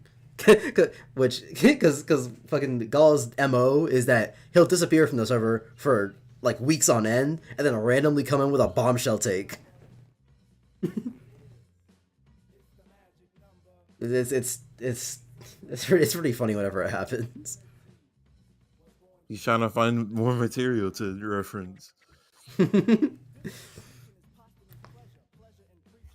I mean, yeah, the only way to find out if he's a troll is to ignore him, because then, what is it? Either leaves or actually tries to defend his take. So yeah, if he tries to defend his take, which is what he does typically, then that means he's not a troll. But if he's not a troll, then that means he can't use "I'm just a troll" as a defense, because obviously you're not. I make bombshell takes in the regular. Okay, but your bombshell takes are about food and like not knowing about stuff. If your bombshell take, quote unquote, is that Wendy's is only as good as McDonald's, then I'll take those over what Gall is spitting. Which yeah, what Tryton used to think that Wendy's is as good as McDonald's, or other way around rather. McDonald's like good as Wendy's. Yeah. Men thought Wendy's was not that good and that McDonald's was bussin'. That they're on the same level. Which they're not. Which they're just not. I have not eaten a lot of McDonald's, but there's no way. he's seen the vision since then, but he did used to think that way. Anyway, this last one might just be for stream because I'm pretty sure I talked about this with Jordan already. But, wait, no, not this one. This one. Is He's that how no- Crow is? Damn, man. Whenever I type his name out in the Discord, I refuse to spell with a Q. I always spell with a C. Because I'm not typing this out. I'm not typing this out. Papa John's is the best pizza still? You see what I mean? Yo. Oh. Papa John's? I bet you only think that because of how much he said the N word. Have you had any other pizza? It's like Papa John's is the best pizza. I've only ever had school pizza before, but Papa John's is the best. Like, yeah. Papa John's. Tryton, no. Papa, nah. Let's talk about Crew. He's an okay character. His semblance makes 0 sense. Auras required for semblances to work, yet Crow is never able to turn his semblance off, or even turn his aura off, which, based on Tyrion in Volume 6, should work. His alcoholism was an interesting part of his character, and then was just kind of dropped in the volume. Yeah, he's an alcoholic, and he gets depressed about it, but then, from, like, Season 6 to Season 7, he's just like, I'm not an alcoholic anymore. And also, he's voiced by Full Metal Alchemist boy, the Edward, but after he got into some controversy, they changed his voice actor. Huh. Just fun fact. Look at Tryton's. Okay, so you've had Papa John's, Pizza Hut, Domino's, and Marco's. So and you, out of that list, you said Papa John's? So off the bat, Pizza Hut should not even be on the list. it should or not be on the list. Pizza Hut should not be in the running. It should be in 10th place. You haven't even had 10 pizzas, and it should be in 10th place. Pizza's not that bad. I wouldn't say it's like it's top tier. It's not. I don't think it's not that. It's not that bad, but I don't think I would ever choose to eat Pizza Hut over anything else. Let's not get into it. Let's not get into it. Over any other pizza, I can't think of anything that would be like, Papa John's or this thing, Papa John's. Or I'm not Papa John's, Pizza Hut. But anyway, oh yeah, so alcoholism, voice actor stuff. His being able to turn into a bird is a useful ability. His interactions with everyone are good, especially RWBY, because he has excellent. So funny thing about him turning into a bird, right? Which, by the way, ha ha ha ha. Do you get it? Do you get it? His name is Crow. Therefore, he could turn into a bird. Does he turn into a crow? Turns into like an eagle. No. Honestly, unironically, that would be funny. if he turned into a different bird, but no, of course he turns into a crow because of course he does. Yeah. But I don't think you get it. Because he's a bird.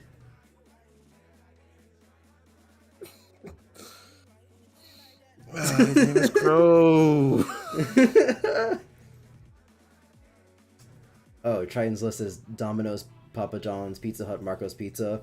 I've never had Marco's Pizza. I've never even heard of Marco's Pizza, but I've heard of it, or at least I've seen the logo or whatever. Fair list, I suppose. At least it's not Papa John's at the top, because that was some craziness. I'm a Pizza Hut for Papa John's. It's crazy. I don't know about all that. At least I know Papa John's can spit the N-word when he needs to. He's been trying to get out of his vocabulary. Yeah, I've definitely never heard of Marco's Pizza, but That looks like the most generic advertisement pizza I've ever seen.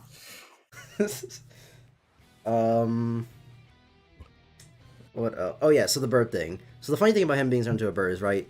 So in the series, Crow talks about it like he has a curse. Like before we find out about it, like just actually, he's like, "Oh, I've been cursed to turn into a bird." And he's an emo. Yeah. They put they dumped all their creativity on this one. he shows up and he's like, "I have this horrible curse that I've been that's been literally." I think he actually says those words at one point. And like the characters get mad at Ozpin because Ozpin's the one who gave him the bird powers. They're like, "Why would you give him bird powers?" But like, he isn't forced to turn into a bird. It's not like every so often he has to turn into a bird. Like, it's not a time thing. He doesn't have to turn into a bird every now and then. A bird isn't his default form. No, he just is a normal person who also has the ability to turn into a bird. But everyone treats it like it's a curse.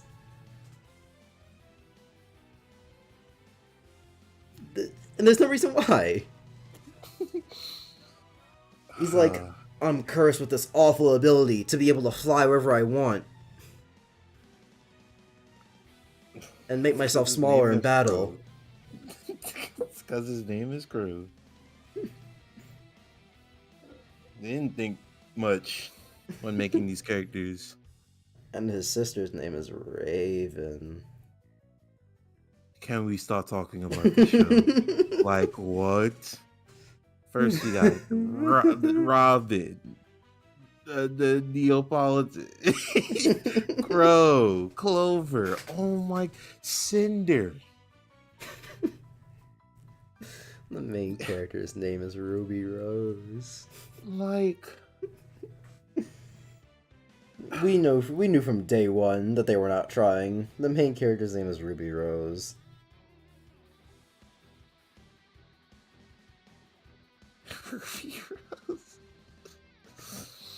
Bro, that show is just and bottom of the barrel. And Ozpin's a reference to the Wizard of Oz because he has an assistant named Glinda Goodwitch, and he has a friend who's named Leo Lionheart. And Ironwood is supposed to be the Tin Man.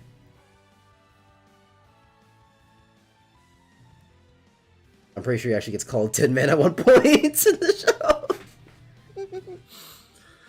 Y'all sound defeated. I've been here listening to excellent storytelling. I don't know what you're talking about. And Tryton, I sound defeated because upon initially watching RWBY, it was bad and all that. But, that's all it was. It was bad. I didn't have to think about it much more. But now that I have to actually go over this with Jordan, it's just I have to think more about the bad stuff. And it's so stupid. Guess what Crow is based off of? I won't do that. And in fact, before you say what he's based off of, I can't put him in timeout. He's the one talking about RWBY. Fuck. Okay, well, if you put it in chat, I'm deleting it. Cause you saw what I did to King when he told me about about RWBY stuff. And I'm not talking about DA. I'm talking about King Kel. God damn, I saw it.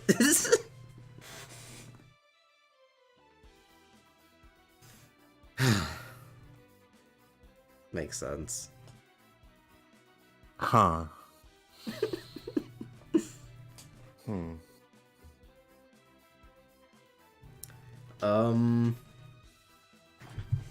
So the last thing I want to talk about with Crow is I told you what Crow semblance is already, right? Yeah. So his bad luck, it doesn't make sense. Well, first of all, have fun being born with a semblance that is bad luck. But so it doesn't make sense. So how he describes it is it makes bad luck happen around him, but it can sometimes be a good thing because it can make his enemies have bad luck when they're fighting. But then that brings up a question of what does the semblance do? Does it just make everything in his range have bad luck? I submit no, because there are things that happen unrelated to other people. Okay, so here's like the base level of why it doesn't make sense. So, and this is contradicted in his explanation. So he said that it can give bad luck to his enemies and make it so that, you know, they have bad luck. But wouldn't that, by definition, mean that it's good luck for him? Because someone you're fighting against has bad luck, that's good luck for you, wouldn't it? Wouldn't it be that? Yeah. Yeah. Which means that his power isn't just bad luck everywhere. It has to be that it applies bad luck specifically to one person. And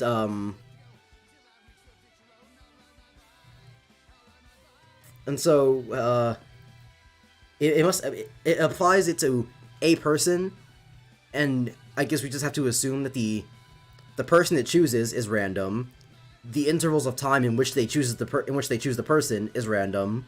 How long it affects that person is random. Because otherwise, what does the power do exactly aside from just bad luck? This is speed all over again. It's bad luck everywhere around him. It can't be that, because if it was bad luck for one person, it'd be good luck for someone else. So it cannot be everywhere around him. It has to be that it applies to one person.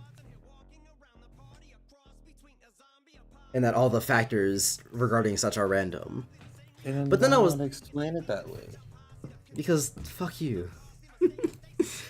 And so then I started thinking, what defines bad luck? Because my problem with this power is that how do you make a power based on a concept that doesn't really exist? Because luck isn't like real, quote unquote. Luck is just what we call a string of events that we perceive in a certain way. If I find $20 on the ground randomly, we call that lucky. But there is no such thing as good luck. You can't have good luck and then things happen. Things happen to you which we define as good luck. If that makes any sense. Yeah, it does. So...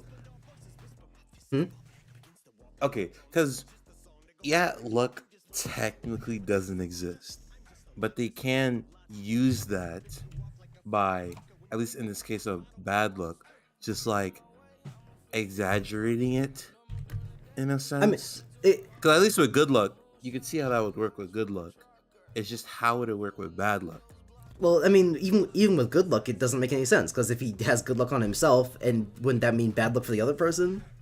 It works both ways. So my problem is that luck is such a nebulous concept that it's hard to make. Okay, yeah, I get what you're saying. Because like it's hard to make a defined power set around it because it could mean anything at any different point. Yeah, because even with the example of finding money on the floor, that would mean that everyone else around you is unlucky because you were quote unquote lucky enough to find the money. Yeah, because you were the person that finds money. Yeah. Okay. I see it here. So, and so then I got thinking about it, and I was like, okay, what defines bad luck? Because I had a theory, right? So, if imagine that that a family member dies in an accident, right? You would call that bad luck, correct? Yeah. And because it's bad luck that the accident happened, and that it affects you because you know you're sad about the family member passing, would that technically Does that mean that you have bad luck tangentially, or is it only bad luck for the person it happened to? Cause like I guess the way that I like thought about it was, oh, if I was telling you that a family member died, you would say that's unfortunate, that's unlucky. But we're not specifically talking about them. You're talking about me and them, right? It's unfortunate for me that happened to them. Yeah. Which is also unfortunate to them. And so Yeah. I'm thinking about it, I'm just like, okay, if that can also be defined as bad luck, doesn't that mean that even if Crow is by himself, there's no one around in his range, so the only person that bad luck is being applied to is himself, doesn't that mean that tangentially something happening to someone he cares about would be defined as bad luck for him? So like, is it possible for Ruby to just be walking down the hall one day and then trip and fall and break her neck, because that would technically be unlucky for Crow? I mean, yeah, because if it affects him, but then that whole bad luck in around him. But see, that's why I was turning my head. that's why I'm confused. That's why it doesn't really work to make this power based on a concept that doesn't really have a strict definition. Because if you can technically call what happens to Ruby as bad luck for Crow, then doesn't that mean that Crow applying bad luck to himself could apply to Ruby even if she's not in his range? Unless the things that the method of bad luck that is randomly chosen also has to be in the range. So like, if he's applying bad luck to himself, the things that can happen to him that are regarded as unlucky have to also be in the range. So if he's just standing in the forest by himself, the quote unquote unlucky thing that has to happen to him has to happen in that forest. Yeah. Probably. That's the only way that it works this way. But even then, I think I still think that's stupid, because that means his entire power is just a random number generator for everything. It's random how bad the luck is, because bad luck could be you sneezing. Bad luck could be something got in my nose. They could be walking down the street and then something like a bug flies in their eye and they're like, ah, that was unlucky. I mean, which is unlucky? What? I would say that's unlucky. So the intensity of the bad luck is random. The thing that happens is random. When it happens is random. Who it happens to is random. When it happens to a different person is random. It's just a random number generator.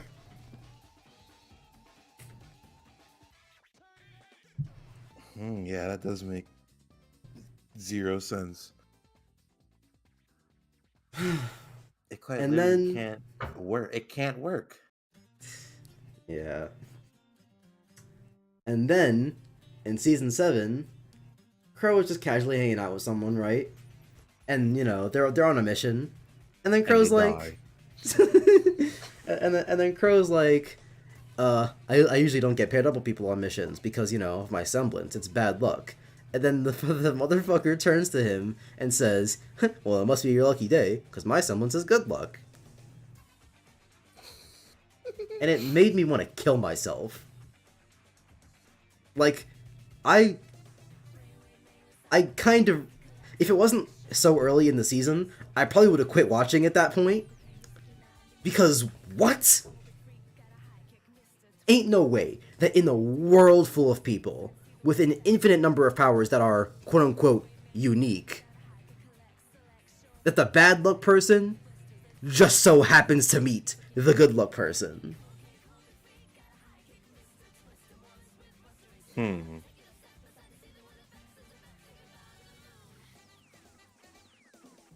That is nuts. Wait, that is nuts.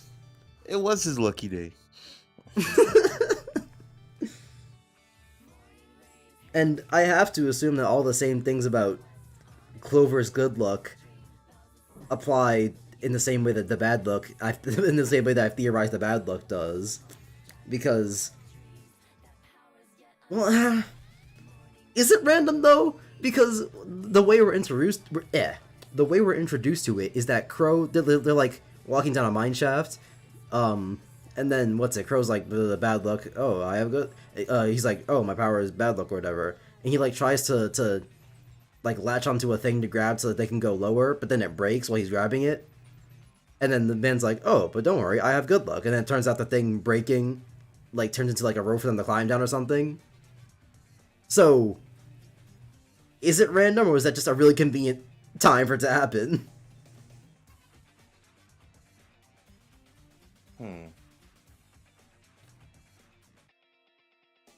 Because it's not that it couldn't have happened, it's that, why did it happen just then? I guess it'd be convenient.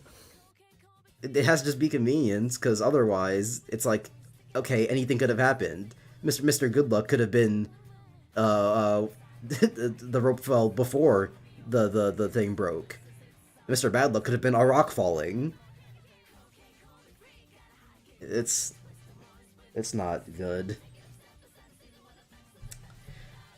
And that's about all I got in me. I've talked about everything that I wanted to talk about. If there are characters that I'm not remembering, it's probably because they're not here, and I'm just not thinking about them right now. Oh, you know what? No. There is one more character that I want to talk about, who was my favorite character before Ironwood showed up. There's a character that they meet. She's a little old lady, which, by the way, her design is godlike. I'm fine with putting this one in the timeline. Crazy. You regret that. Ooh, yes. Is this on stream? Yeah, they can mostly see it. So yeah, design godlike. Mexican inspired, first of all, up there. Color scheme, fire, silver and blue. Yes, sir. The goggles, fire. And then and that's just her nowadays design. Let's not even talk about what she was like back then. No sir. Ooh, yes. Ooh. Might have to go a little bit crazy. Goes crazy. But even past her design, she's also just a good character. Because what's it? The first time she shows up, she because her thing is that she used to be a hunter like the main characters, but now she's old. And when she shows up, she's like, you all need to stop acting like children and man the fuck up. You have a mission to do, so let's go do it. And she punks all these people, and she's just a little old lady, and she's bossing them around. Maria is awesome. And then, what's it? She's also just really funny. There's another character they meet at some point later, and it's like, oh, these two, Maria and this character, have a history together, where Maria was just doing illegal shit, and this character who loves the law is always getting on her case about it. And what's it? Like, one of the running joke between them is that Maria got on a plane with food, which is not allowed in the RWBY universe, and so the other one just gets on her about it, and so in the end of season 7, they're getting on a plane. They stole a plane from this woman, and then Maria gets in the intercom and is like, "Guess what I have right now?" And she chomps it right into the mic. Maria's awesome, and she was my favorite character before Ironwood showed up. Because Ironwood's just well written, has a better story, and the best fight in the series. And then, unfortunately, Maria just sort of stops appearing after season 6. Like, she still does things every now... Like, you still see her every now and then, but she doesn't really do anything. She has her plot relevance in season 6, and then never again. Which is tragic. And I guess, yeah, that's everything then. So, thoughts on RWBY now? Now is it the best show you've ever seen? Nothing changed. Nothing has changed. Are you sure it's not like top 10 series now? Maybe top 3? Nothing has changed about this show. I didn't want to watch it before then. Before this, I don't want to watch it now. I don't know. I think that if we go for a few more characters, you might change your mind. No. Gavin, any more 1+ hour videos? I could just link them to you later, but why not? More stream content. I don't know how I'd find them. Because I have like 600 liked videos. Thanks for giving me my own stream and my recommended. I'd have to find them. Oh yeah, there's the Lab Rats one that someone linked in the Discord server a while back. The Rise and Fall of Disney's Weirdest Sitcom. 1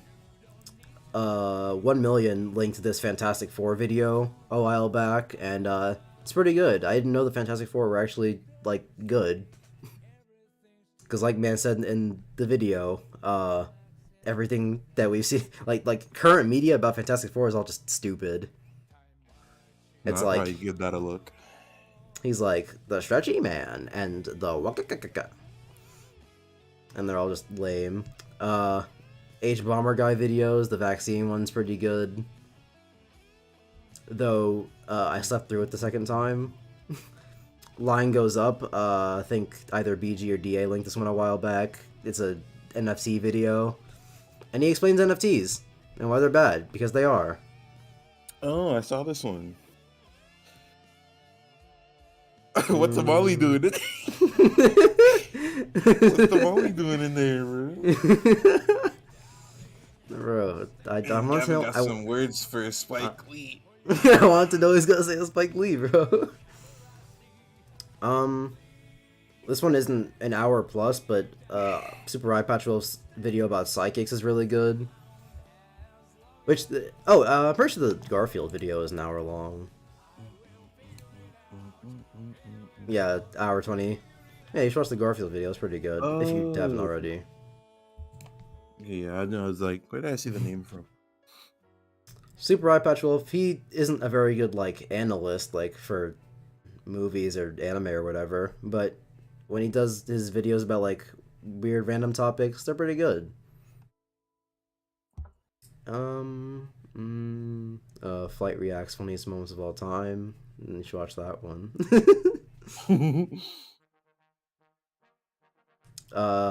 I think I told you, I think I linked you the Animorphs video already, if you haven't watched that. I say Animorphs video, it's 3 parts, so that they all total more than 2 hours, so you should watch that. If you need me to link any of this stuff to you afterwards, just let me know.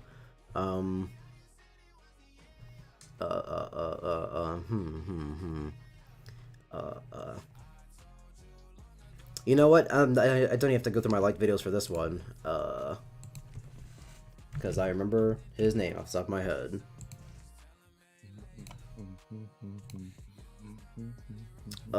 Shaymay. He has a really good Animal Crossing New Horizons video.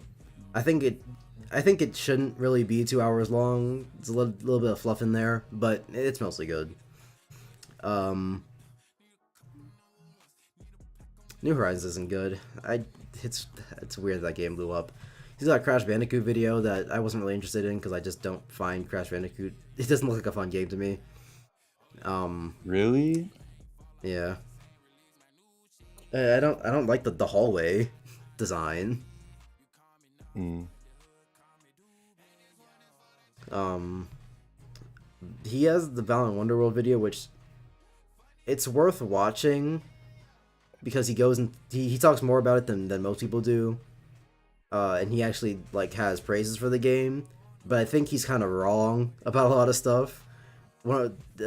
Just a little bit of a sneak peek. One of the things he talks about is like, oh, people say the Box Fox is a stupid power up because it just turns you into a box that you can't control and it usually kills you. But that's the joke, is that you find it right next to a drop off, and then you get the power up and then you immediately die to it. And it's like, okay, if they went that far for a joke, they could have tried a little bit harder than just, haha, we killed you.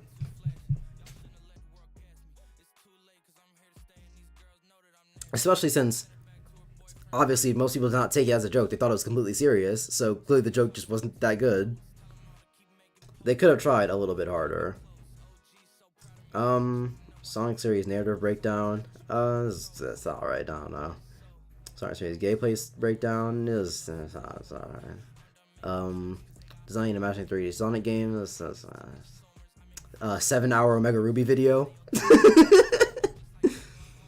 Oh, I definitely know about that one. I don't. This is another one where I don't think it should be as long as it is because he talks about way too much for way too long. But it's mostly good. It's not like Snyder Cut levels of like this should not have been even half the length. It's like 6 hours worth of content, worth of good content.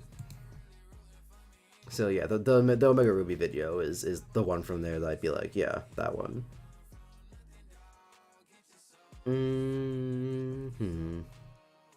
We'll hit 300 and I'll stop. Okay, these aren't hour plus videos, but Funk is how it's pronounced. Just watch his videos; they're good. Yeah, they were already good, but then he started using Blender in the videos to like animate his little guy, and it's beautiful, and I love it. God, he makes such good videos. Are there any documentary videos on real world topics? Probably not, because that's not what I like listening to. Not that I don't like real world topics or anything, it's just that most of what I listen to on YouTube is going to be video game or anime or whatever analysis. It's not going to be a lot of real world stuff, because I typically don't really care. If it's not current events, I probably don't care. If it's not current events, I'm not going to go looking for it. I shouldn't say I don't care, because there are some things where it's like, wow, this story's... Oh, you know what? Actually, you've probably already heard of this person, because he's pretty popular, but these are real-world topics that... And they're all really, you know... Frederick Knudsen. His Down the Rabbit Hole series, fire. He has a lot of good... Okay, so if I had to point out my favorites, it would be Deep Blue. And I'm not going to tell you what the video's about, because I know that if I do, there's going to be jokes made about it by this man right here, and if Christopher watches the stream, he's going to do it too. The I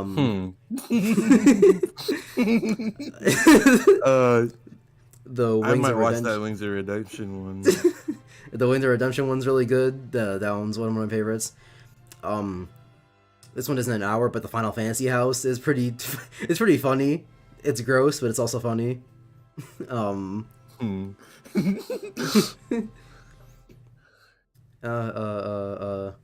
man, it is one that's catching my eye.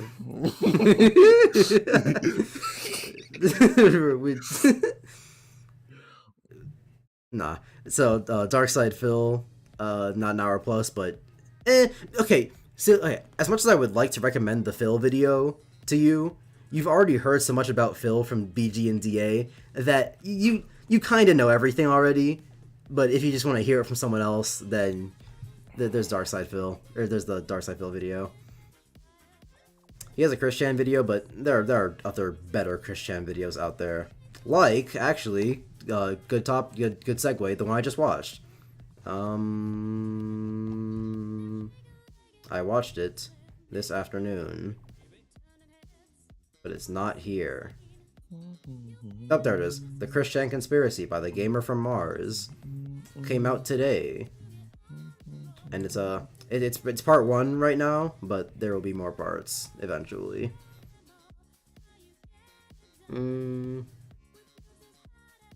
I watched all those Down the Rabbit Holes. Fuck. Damn.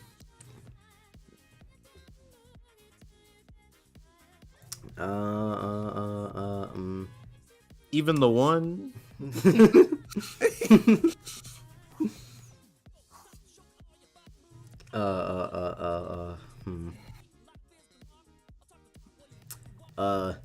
I don't have to say Mauler because I already told you to watch most of his videos. You'll have a harder time finding you'll have a harder time finding a bad Mauler video than a good one.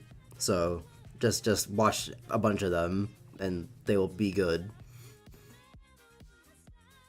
Though if I had to point one out, either Snyder Cut, because I need more people to know how bad the Snyder Cut is, or I know you already plan on watching the Star Wars ones, so it'd be Snyder Cut, or if I had to pick one, the Dark Souls 2 video about H Bomber Guy, because H Bomber Guy had a bad take. He doesn't do it often, but he did. Oh, the 4-hour Breath of the Wild video, because people need to know how bad Breath of the Wild is. People be getting on Jordan like, bro, Jordan, you didn't finish Breath of the Wild, when he doesn't need to. He doesn't need to. I've gotten the Ganon twice. What do you mean, oh, EFAB? Like you forgot EFAB existed, which if you... I mean, that's something else I should say. Yeah, just EFAB movies, or a lot of old EFABs if you want to watch those. You ain't bumping Breath of the Wild. No, it's a bad game. It's a fun game. I have like 200 hours in it, but it's not good. It's not designed well. When a Zelda nerd like, well, Mike's a Zelda nerd because he is blinded by nostalgia, I have to assume. Because, not to say that there are, not to say that there are a lot of bad Zelda games out there, but he likes Breath of the Wild and Ocarina of Time, and I have rarely heard reasons for why for each, so I have to assume that it's nostalgia for Ocarina, and then he's played so many Zelda games that it's like, oh, well, he has to love Breath of the Wild. Okay, no, I shouldn't just say that. I shouldn't just say it's nostalgia, because that's like a bad argument. But I can't imagine why he specifically likes Zelda so much. Or no, not why he can't. Not why he doesn't. Not why he likes Zelda so much, because there's a lot of good Zelda games.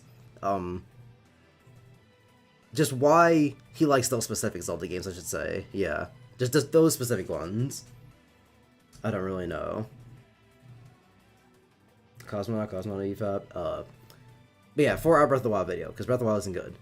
And, I used to be a Zelda nerd. I had a period of time where I was like, I need to play every Zelda game. But then I was like, wait a minute, these are all on console I don't have. I didn't have a PC, so no emulation.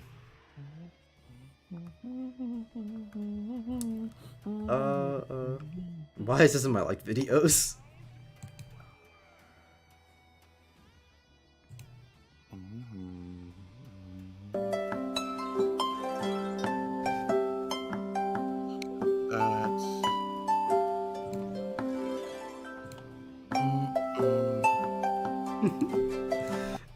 Dude, what the hell? Why do I have Samsung morning alarm tab at 10 hours in my liked videos? I'm gonna leave it there, but just weird that it is there. Oh, Metal Gear Solid 4 was a mistake by Steak Bentley. I haven't played Metal Gear Solid 4, but he gives a pretty good breakdown of it. He hasn't made a video in 2 years, but you know. he has a good one. And yeah, it goes into depth about Metal Gear Solid 4. I did say I was gonna get into Metal Gear Solid, but then I started playing Kingdom Hearts, and I was like, wait, Kingdom Hearts is good, and so I started playing Kingdom Hearts. I'm saying. I'm saying. And we'll stop there. There's probably a ton of others, but Tryton, do you watch Scott the Woz? The answer should be yes, but I feel like I have to answer, or I feel like I have to say this. Because if your answer is no, we're gonna have problems. I know it's gonna be no, because Tryton just be like, bro, I've never heard Scott the Woz. Who's that? Honestly, who is that? Man is on TV. Scott the Woz. Don't just say it in chat like that tells me anything. Dude, do you watch Scott the Woz videos? Yes or no? But speaking of, it's been a while since you made a video. This song is so good. gonna nut, dude. Oh my god. Well, wait, what are you talking about? It's a Japanese cartoon. It's so good. It's so good. Like, oh, I'll listen to that one later. it's so good. It's so I good. Whoa! This man, so Jordan, it would be one thing if he said that he just didn't know who Scott the Woz was, right? But this man came in here and said, I remember him, but I chose not to watch him. That's a lot. No way do you come into my YouTube chat. It's been a month. Oh, 2 months is like the actual video. Damn, man. Not the Scott the Woz fan. I got all his videos watched. Oh, I mean, come on. Like, oh my. But ain't no way you come into my chat on my YouTube channel and be like, oh yeah, I know who Scott the Woz is. I chose not to watch him. At least if you had never heard of him. That could be your excuse. Oh, I've never seen a Scott the Woz video. Obviously, how could I know that Scott the Woz is the GOAT if I've never seen him, you know? That would be your excuse. But you don't have an excuse, because you chose not to watch it. Get out, Tryton. Leave. We don't want you here anymore. I said I remember, but Not my type of content. What are you talking about? You just asked. What? Don't you watch YouTube analysis? I know he doesn't like go into like analysis, but he talks about stuff. And you talked about one of the videos about real world things, and that's kind of real world. He talked about Toys to Life. That was like a craze for like 5 years. Kind of still is. If you want to count Amiibo. That is a video I watched. But video essays. These are. What do you mean? But video essays. These are video essays. And I don't want to hear Jack know anything about them not being long enough. Just watch multiple. You haven't watched any of them.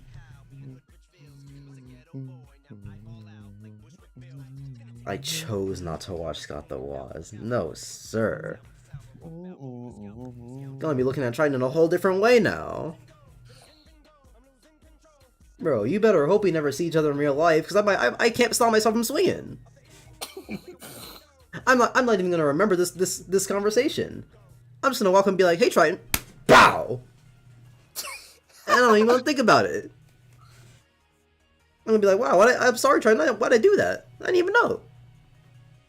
It's gonna be an instinct, it's gonna be a reflex. I'm at work, watching these while I'm at work. You can listen to a Scott the Woz video. The visuals add to the comedy, sure, but you don't need them.